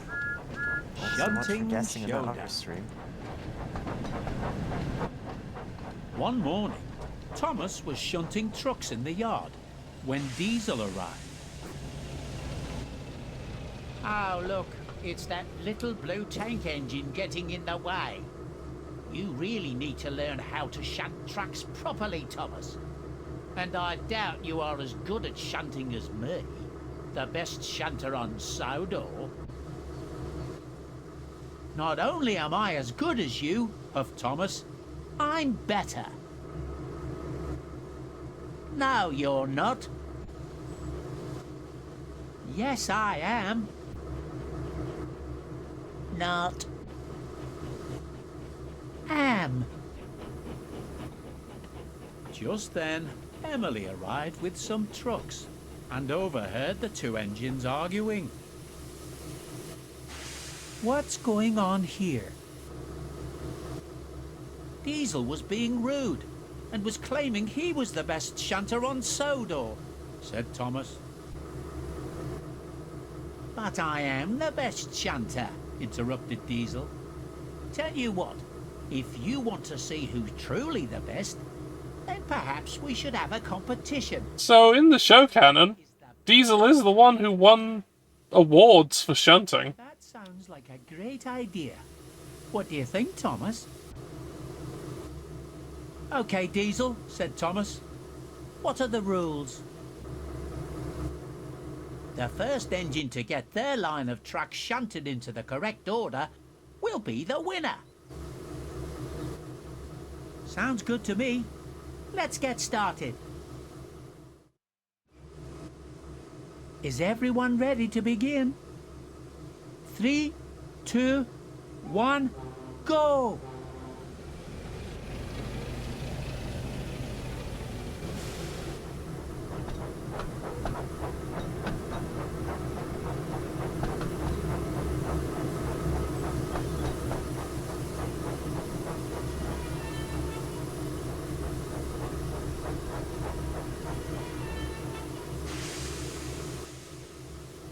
Yeah, if anyone is actually making some kind of VHS board game Oh, I'd like to know. or anything adjacent to it, let us know. We would love to know this. I would be very interested.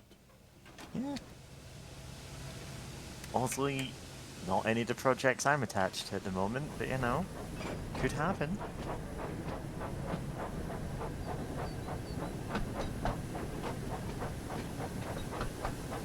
You know, Hank, I'm looking at you saying that, and I'm like trying to think of what would it be called? Tankmosphere?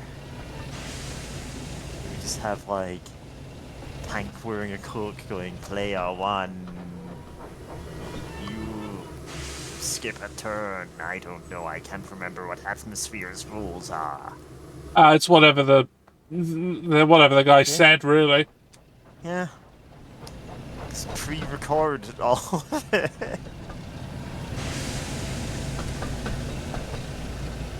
Yeah.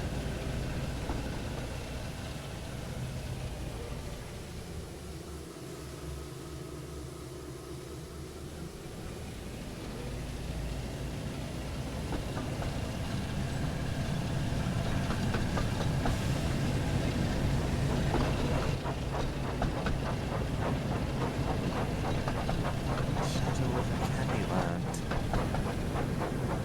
Man, that'd be a hell of a name for a dungeon synth album that's also like tagged Candy Synth, and I never elaborate over what it actually never elaborate what that actually means. I recently joined a dungeon synth Discord, and I'm having a lot of fun just talking to other people who make the same stupid music I do. Right. Yeah.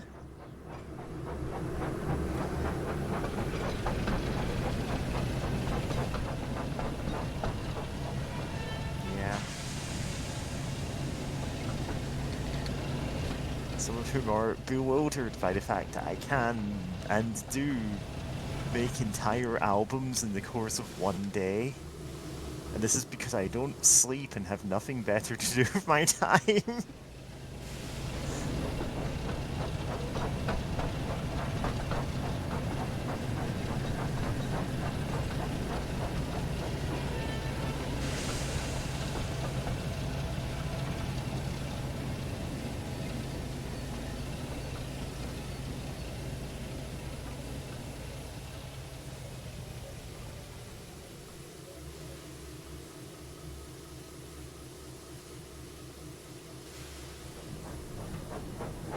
Player one, give me a hot dog card. If you don't have one, go back to the dungeon. Ah. I really should actually listen to some of the Hot Dog Synth albums just to see what the hell they actually are. Yeah, like, what the hell is that? So, for context, dungeon synth as a genre, like, the original idea of it was, oh, it's eerie, dark ambient music you'd hear in a dungeon. It's meant to evoke the vibes of being, like, on an adventure in a fantasy world or something. And then people got weird with the subgenres. It started off like, oh yeah, we're making sea synth. It's, you know, like dungeon synth, but it's meant to evoke the feeling of being on a pirate ship. Or here's dinosaur synth. It's what if dungeon synth sounded more like primal and prehistoric. And then someone made the parody of that, giant sloth synth. Which is even more heavy and ridiculous than dinosaur synth. And basically just spiraled out into a joke where there's like hundreds of subgenres, none of which are clearly defined. And one recurring thing is, a couple of artists keep bringing out things called hot dog synth, and I have no idea what it is. One of my favorite, like at least conceptually, like, subgenres is the Victorian schoolmaster synth, which is meant to, you know, be dungeon synth but set in a Victorian schoolhouse. And the thing is, I thought that there was just one person who was really committed to a bit doing this. It turns out there are two of them who independently came up with the idea, and at one point, one of his comments on the other one's post and goes, "Wait, we're both doing this? Okay, sure, let's do a collab sometime." Ah, hot dog synth, hot dog synth.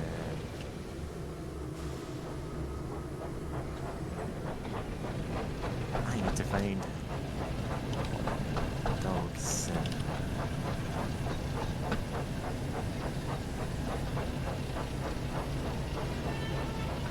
Hot dog synth is kind of derived from a genre called food synth, and I could not begin to explain what that is.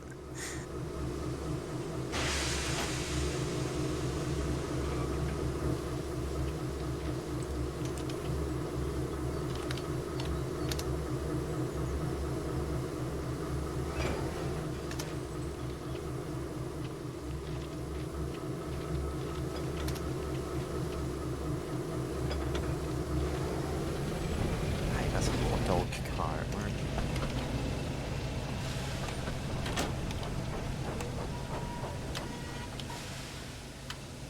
I'm actually having a real hard time finding this album.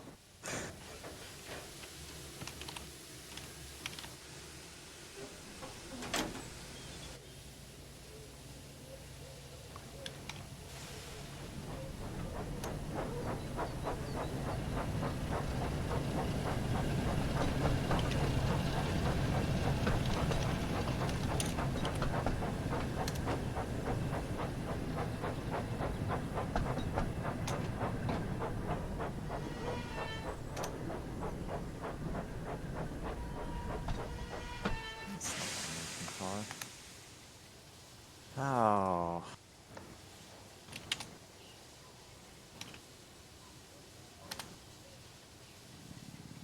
Now I have to find this just so I can link it again. Wait, have I linked it?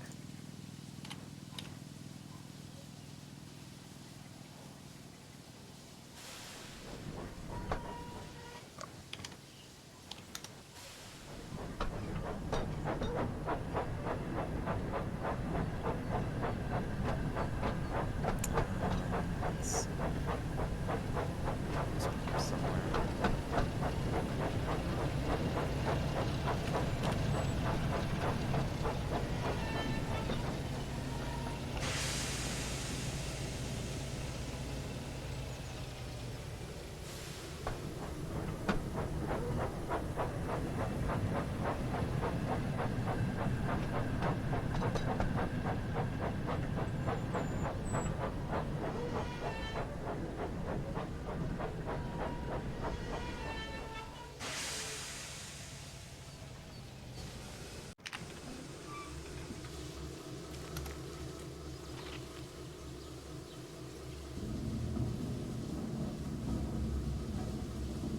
Here we are, Tales from the Hot Dog Garden. I was right, it was Hot Dog Cart that made that one. Sausage synth, food synth. Oh, they spelled it as hot dog synth for some reason. That's genuinely a typo. Alright, that's why I couldn't find it.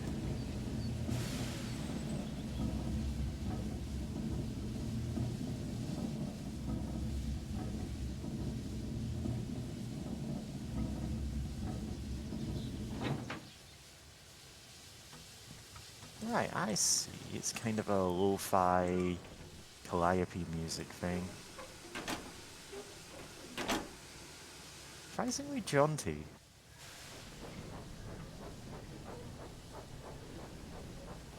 Man, I could make a hot dog synth album, but I don't feel particularly like enthused by that myself. And that's kind of the point of dungeon synth, is you make what you feel like you want to make. It's like if the ridiculous fake genres from Hypnospace Outlaw were all real.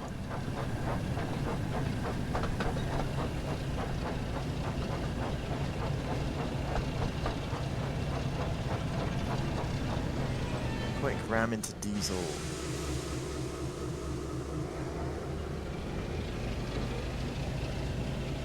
Yeah.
Honestly, I feel a little like I'm doing too much typical dungeon synth, but like...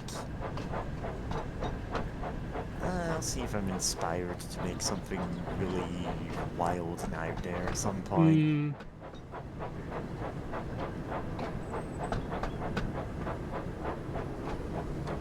I know I'm saying this of a genre that a lot of people assume just is something I made up as a joke. But nay, that is not the No, way. this is real.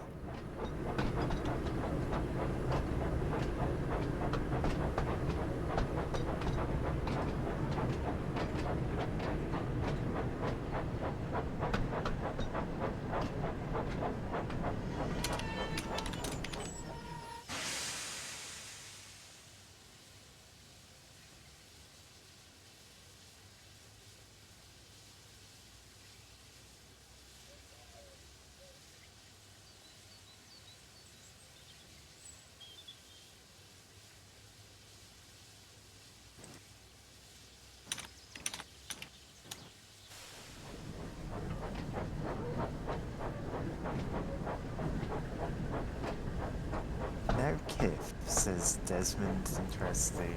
Yeah, because you're just shunting all of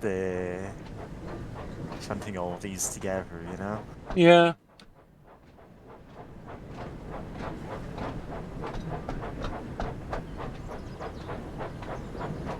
I do have some collabs.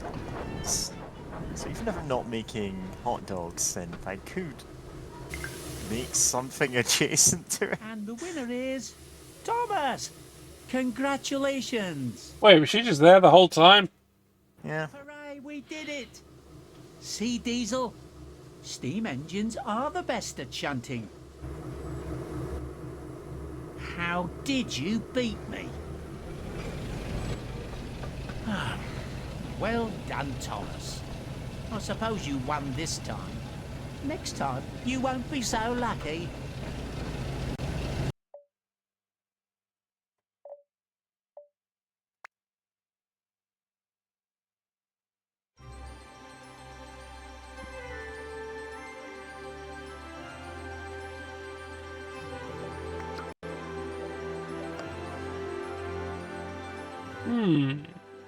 Yeah, alright, I'll do one more. And then I'll go, yeah, maybe a 7-hour stream is good enough. It could always be an 8-hour stream. Yeah, but I haven't done that since Frostpunk. Don't do that. Do not do an 8-hour stream for your own James health, you know? and the van. It was a Yeah, it only happened with Frostpunk, because I was just like, I'm gonna finish this. Yeah. He was cold And I did. and wouldn't stop complaining. Why couldn't Doc or Oliver do this? Because they're not in the game. A splendid engine like me should be pulling coaches, not these troublesome trucks. Don't worry, James, said his fireman. We've nearly reached the yard now, so you can have a drink and a rest before your next trade. Good, James replied. A nice long rest will make me feel much better.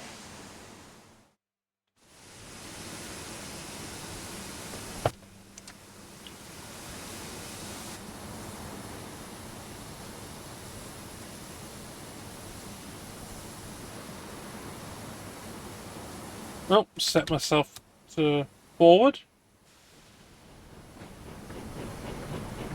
Percy's off somewhere.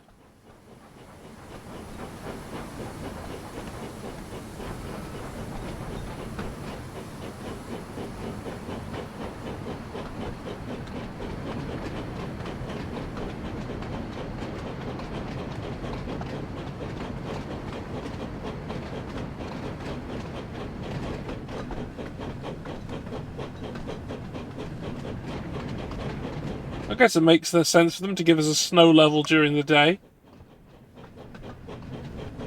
Because the last one was pitch darkness.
Yeah, they seem to have put a bit more work into the faces for this.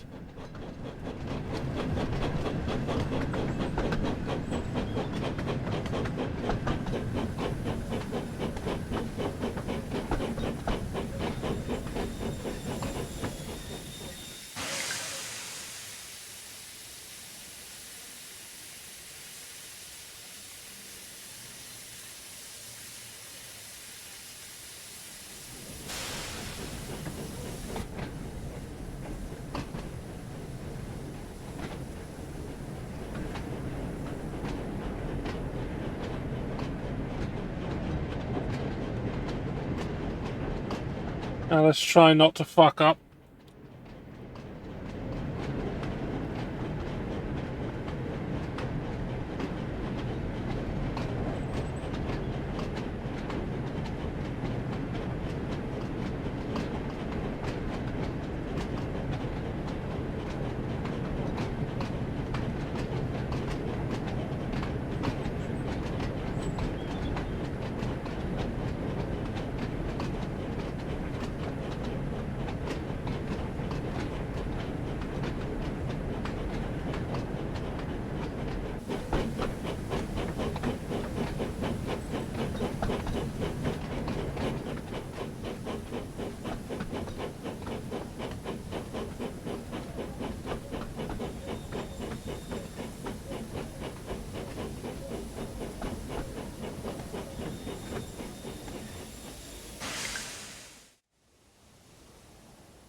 Soon they arrived back at the yard. James was still feeling rather upset, and as he stood in the yard, the icy winds swirled around his smokebox. "Bother this cold weather," he shivered. "Right," said his fireman. "I'll jump down and uncouple the trucks. Then we can go and fetch the coaches." He walked over to the coupling and tried to uncouple it. But try as he might, it would not budge. "What's going on back there?" asked James. "I'm going to be late for my passengers." "There seems to be a problem with the coupling," said his fireman at last. "It looks like we're going to have to take the van with us." "What?" exclaimed James. "Pull my train and this horrible van too? No, I won't. What would the other engines think if they found out?" "Great," grumbled the van. "Now I'm stuck behind you for the rest of the day." "Now come on," soothed his fireman. "We must remember the passengers. We can't leave them standing out in the cold." "Fine," groaned James. "The sooner we take these passengers, the sooner I can get to the works and get my coupling fixed."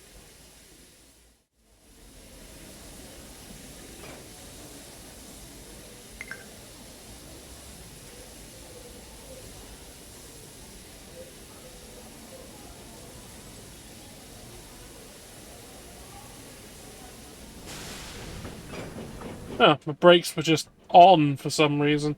Alright. Yeah, I guess.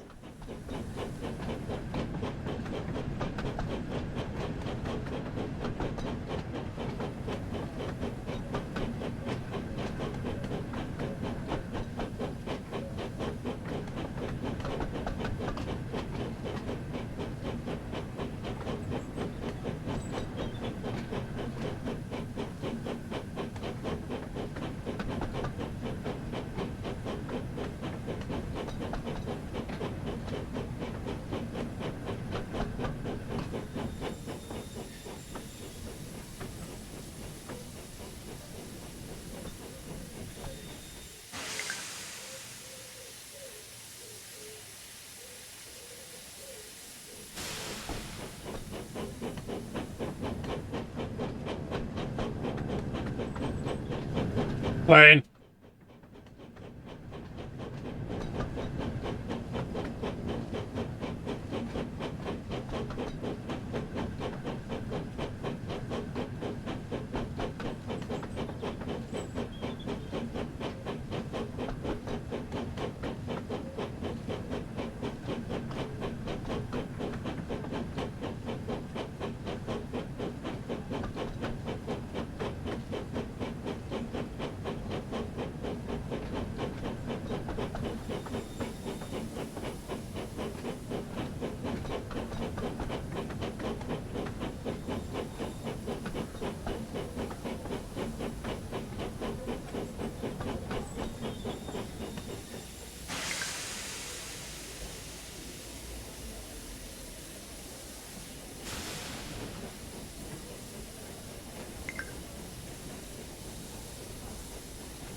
Yeah, I don't recognize this story at all.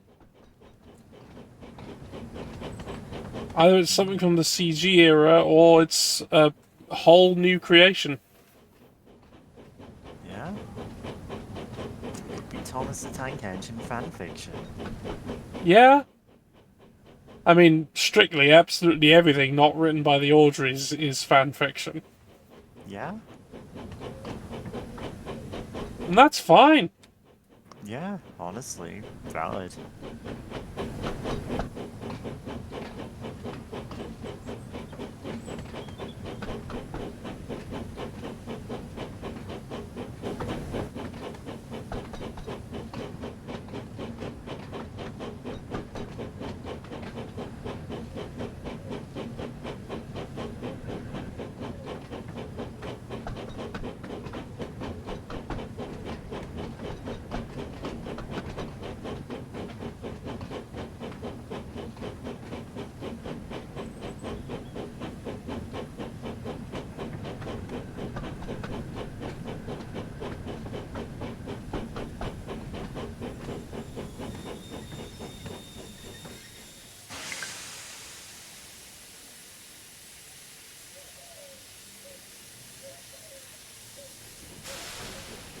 Bill's still slightly tripping me up.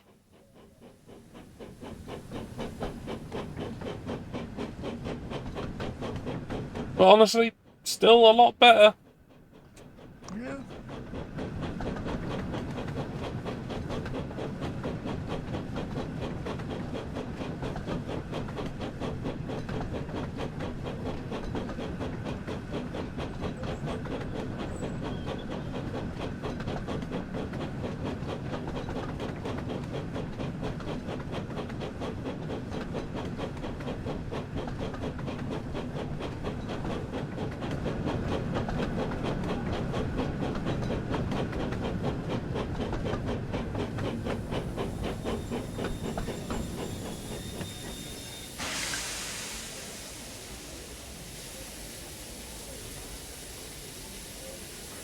Alright, get in the no one.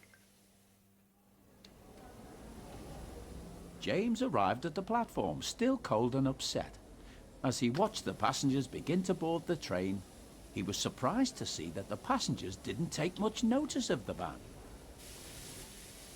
That's good, he thought to himself.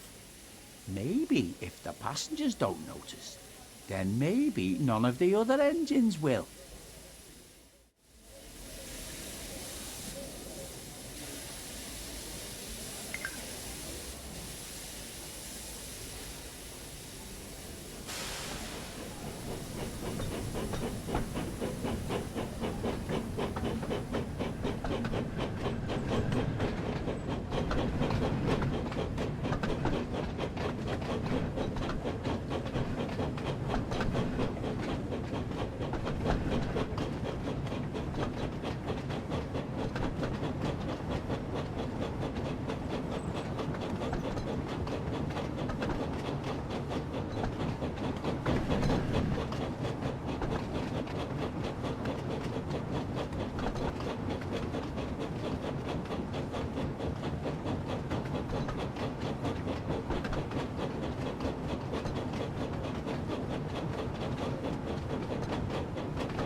Oh god, that road must be an arse to go up.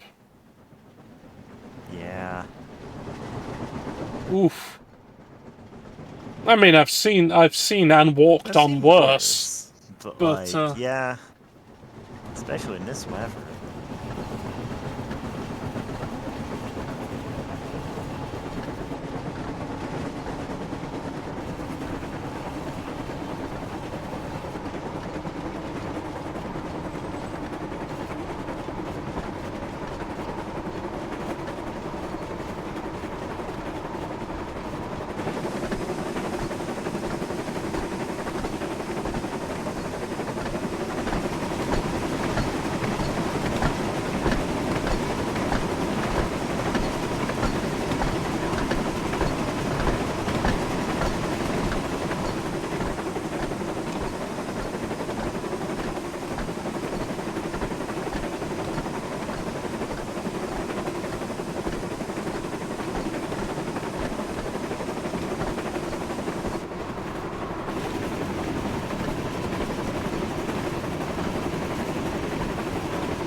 Alright, let's not speed straight past our stop.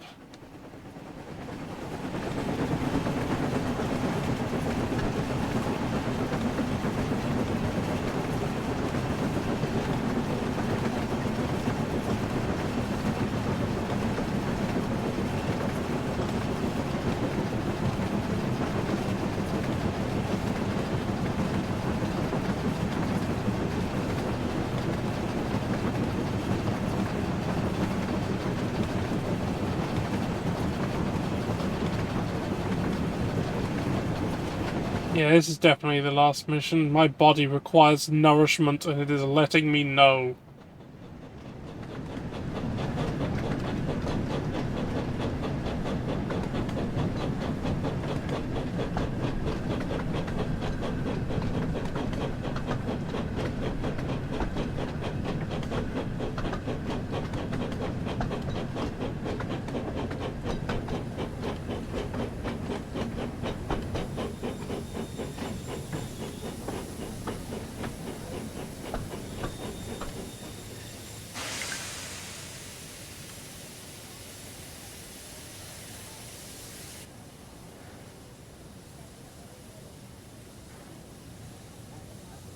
Hey, anybody? No? As James arrived at the station, he suddenly heard a familiar whistle.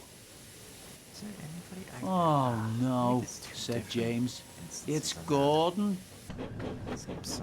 Hello, little James. What are you doing coupled to that van? I have the game audio special muted at the coach moment. nowadays. And I'm doing music stuff, so I'm Gordon puffed seeing away, still laughing. this very unimpressed train James going tried by to while ignore dark ambient and music it wasn't plays. long before the guards flew and they continued on their way. That is certainly, that's something. Yeah, something. This is not the intent.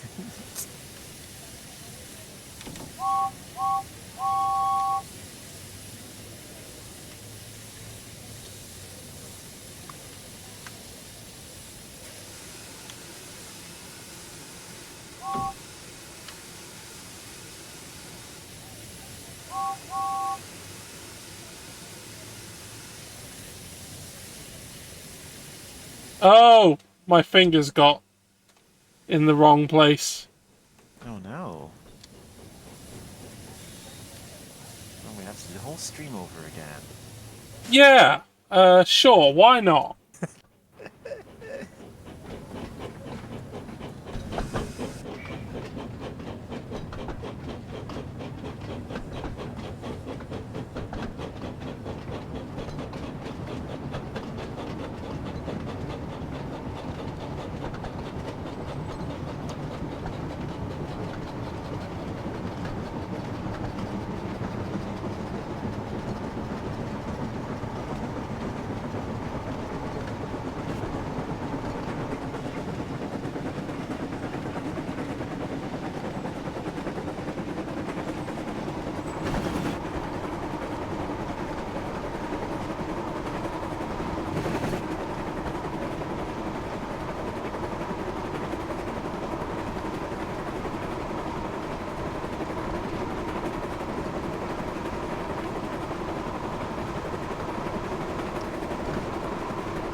You know, I also appreciate the bubbles over all of the points.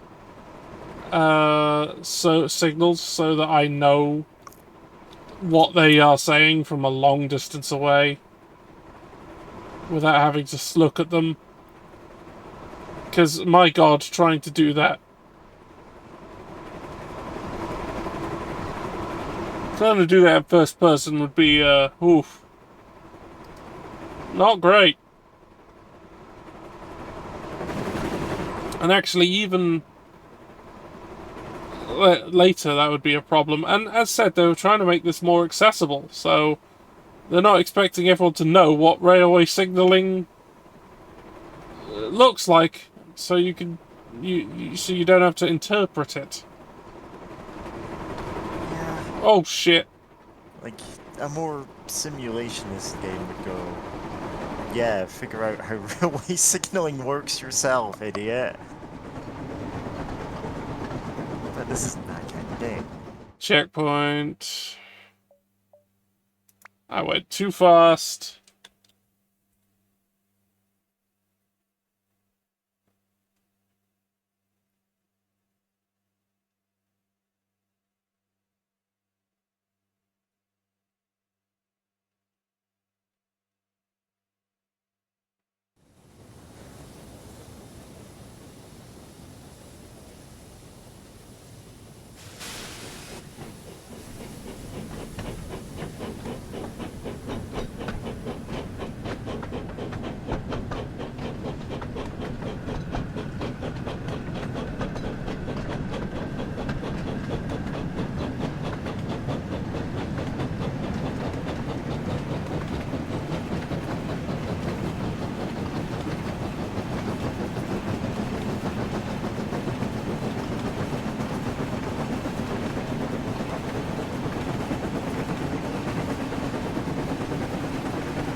Slowly get down to a more controllable speed.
Last track is out. I don't know if that means it's the last track I'm gonna make for it, but it certainly causes it, so...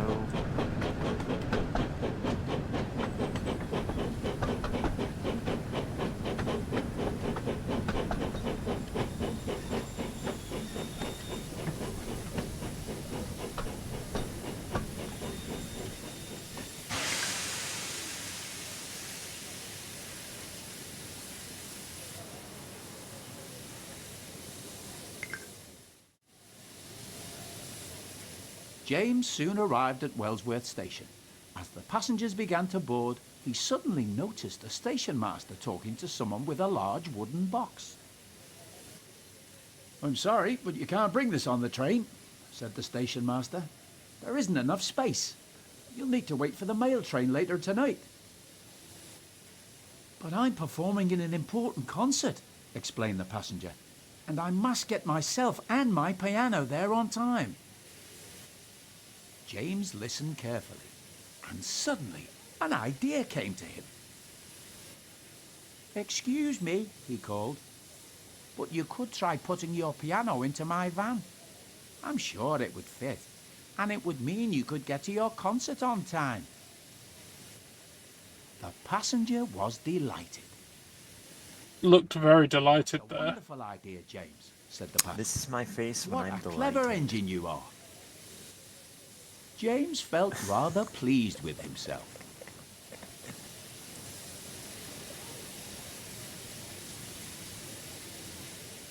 "This piano is heavy," moaned the van. "Why did we have to take it?" "Do stop your complaining," puffed James. "All this fuss over one wooden box." "The piano is loaded now, so it's almost time for us to get going," said James to the passenger.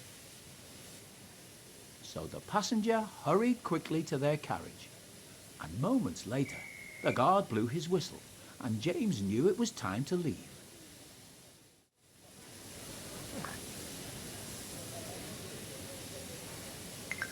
So I may have an entire new album to drop tomorrow, but Oh, I have zero idea what it's actually about or what it's called.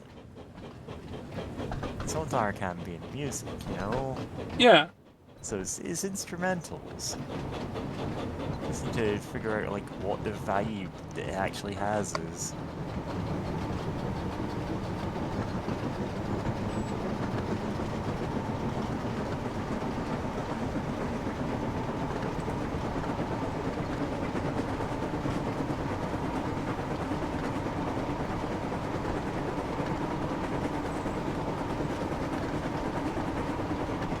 So I'm really getting a lot of use out of this one like Aztec flute sample.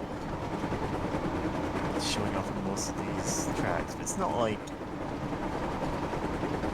it's just, it has a particularly like nice sound to it for this, but I don't think that like influences the feeling of it.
At the next station, Sir Topham Hatt was waiting for James to arrive. He was surprised to see a goods van in front of his coaches. He was just about to ask him about it when the owner of the piano came over to see him. This clever engine and his crew came to my rescue, he explained. They helped me to transport my piano in time for my band's concert tonight. And James offered to help. You must be very proud of him. Indeed I am, smiled Sir Topham Hatt. James, your quick thinking has helped a passenger in need. And you've once again proven yourself to be a really useful engine. You won't die tonight. Thank you, sir, puffed James proudly. Hey, what about me? Cried the van. I had to carry the piano. Sir Topham Hatt turned his attention to the van. I hear you helped one of my passengers today, he said. So I must thank you as well. You are a very useful van indeed, and you've even given me an idea. Perhaps we should consider adding vans to all our passenger trains in future. I think that's a good idea, sir, said James. Getting stuck to a goods van wasn't such a bad thing after all. The van was pleased, but a little embarrassed. He wasn't used to getting praise like this, and was looking forward to his next passenger train.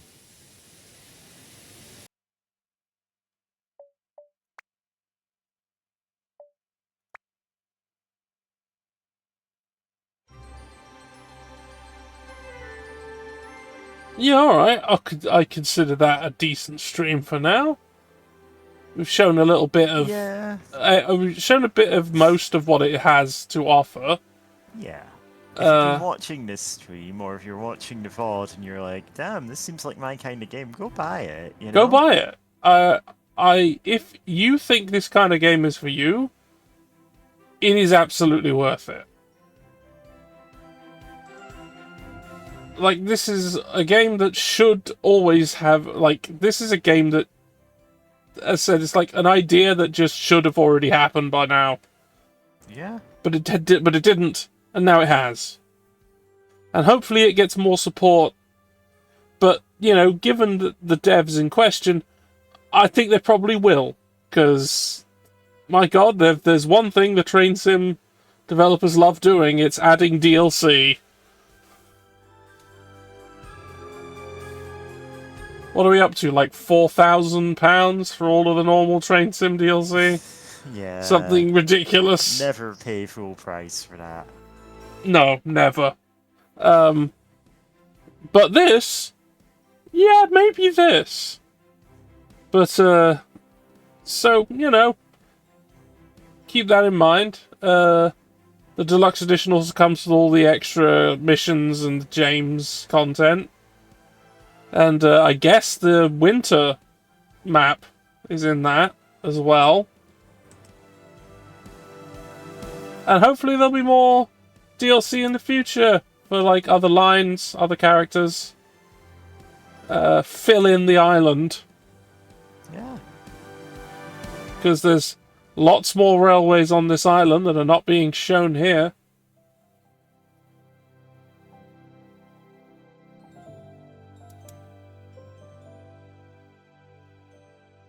So yeah, that's this stream.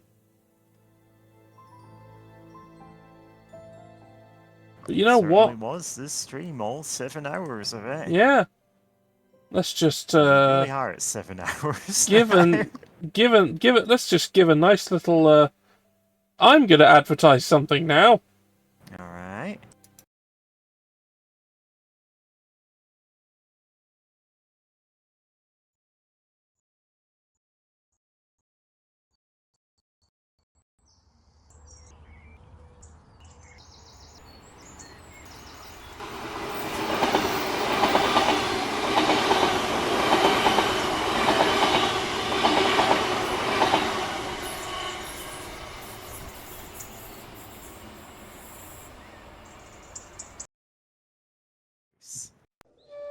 Alright,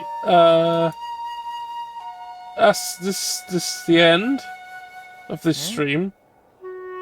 We need to figure... Well, as you say, Gooma's still going.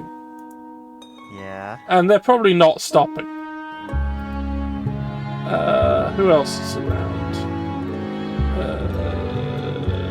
Recree's doing Black Mesa. And Volosaurus doing Super Mario 64. Aguma is architecturing. Yeah. So, but I think that is probably where we're going. Yeah. I always kind of want to guess on Aguma's streams, but his very typically run to about 8 hours and get nothing done in their duration. Yes. Like, they're more about hanging out than actually doing anything that he says he's doing. That's true. If Aguma has an objective for their stream, you can guarantee they're not going to start it for at least an hour. Yeah. And they'll keep interrupting themselves and looking at things. But hey, it's a good time, it's a good vibe. Just don't expect the actual content of the stream to be what he says. Yeah. Like, you will learn so much on an Aguma stream. It just won't be about what the title of the stream is. You'll go down wild rabbit holes about like esoteric philosophy, architecture, like history, whatever. Anything, as long as it's not to do with whatever he's meant to be doing. Yeah. Okay, here's our raid message. Appreciate train. Hey, train. Because that seems to be the problem all of these villainous trains have. Is they're just, people just don't appreciate them. And they act out. Appreciate your local trains. Appreciate your trains, appreciate your trucks. Anyway, we're going, I guess.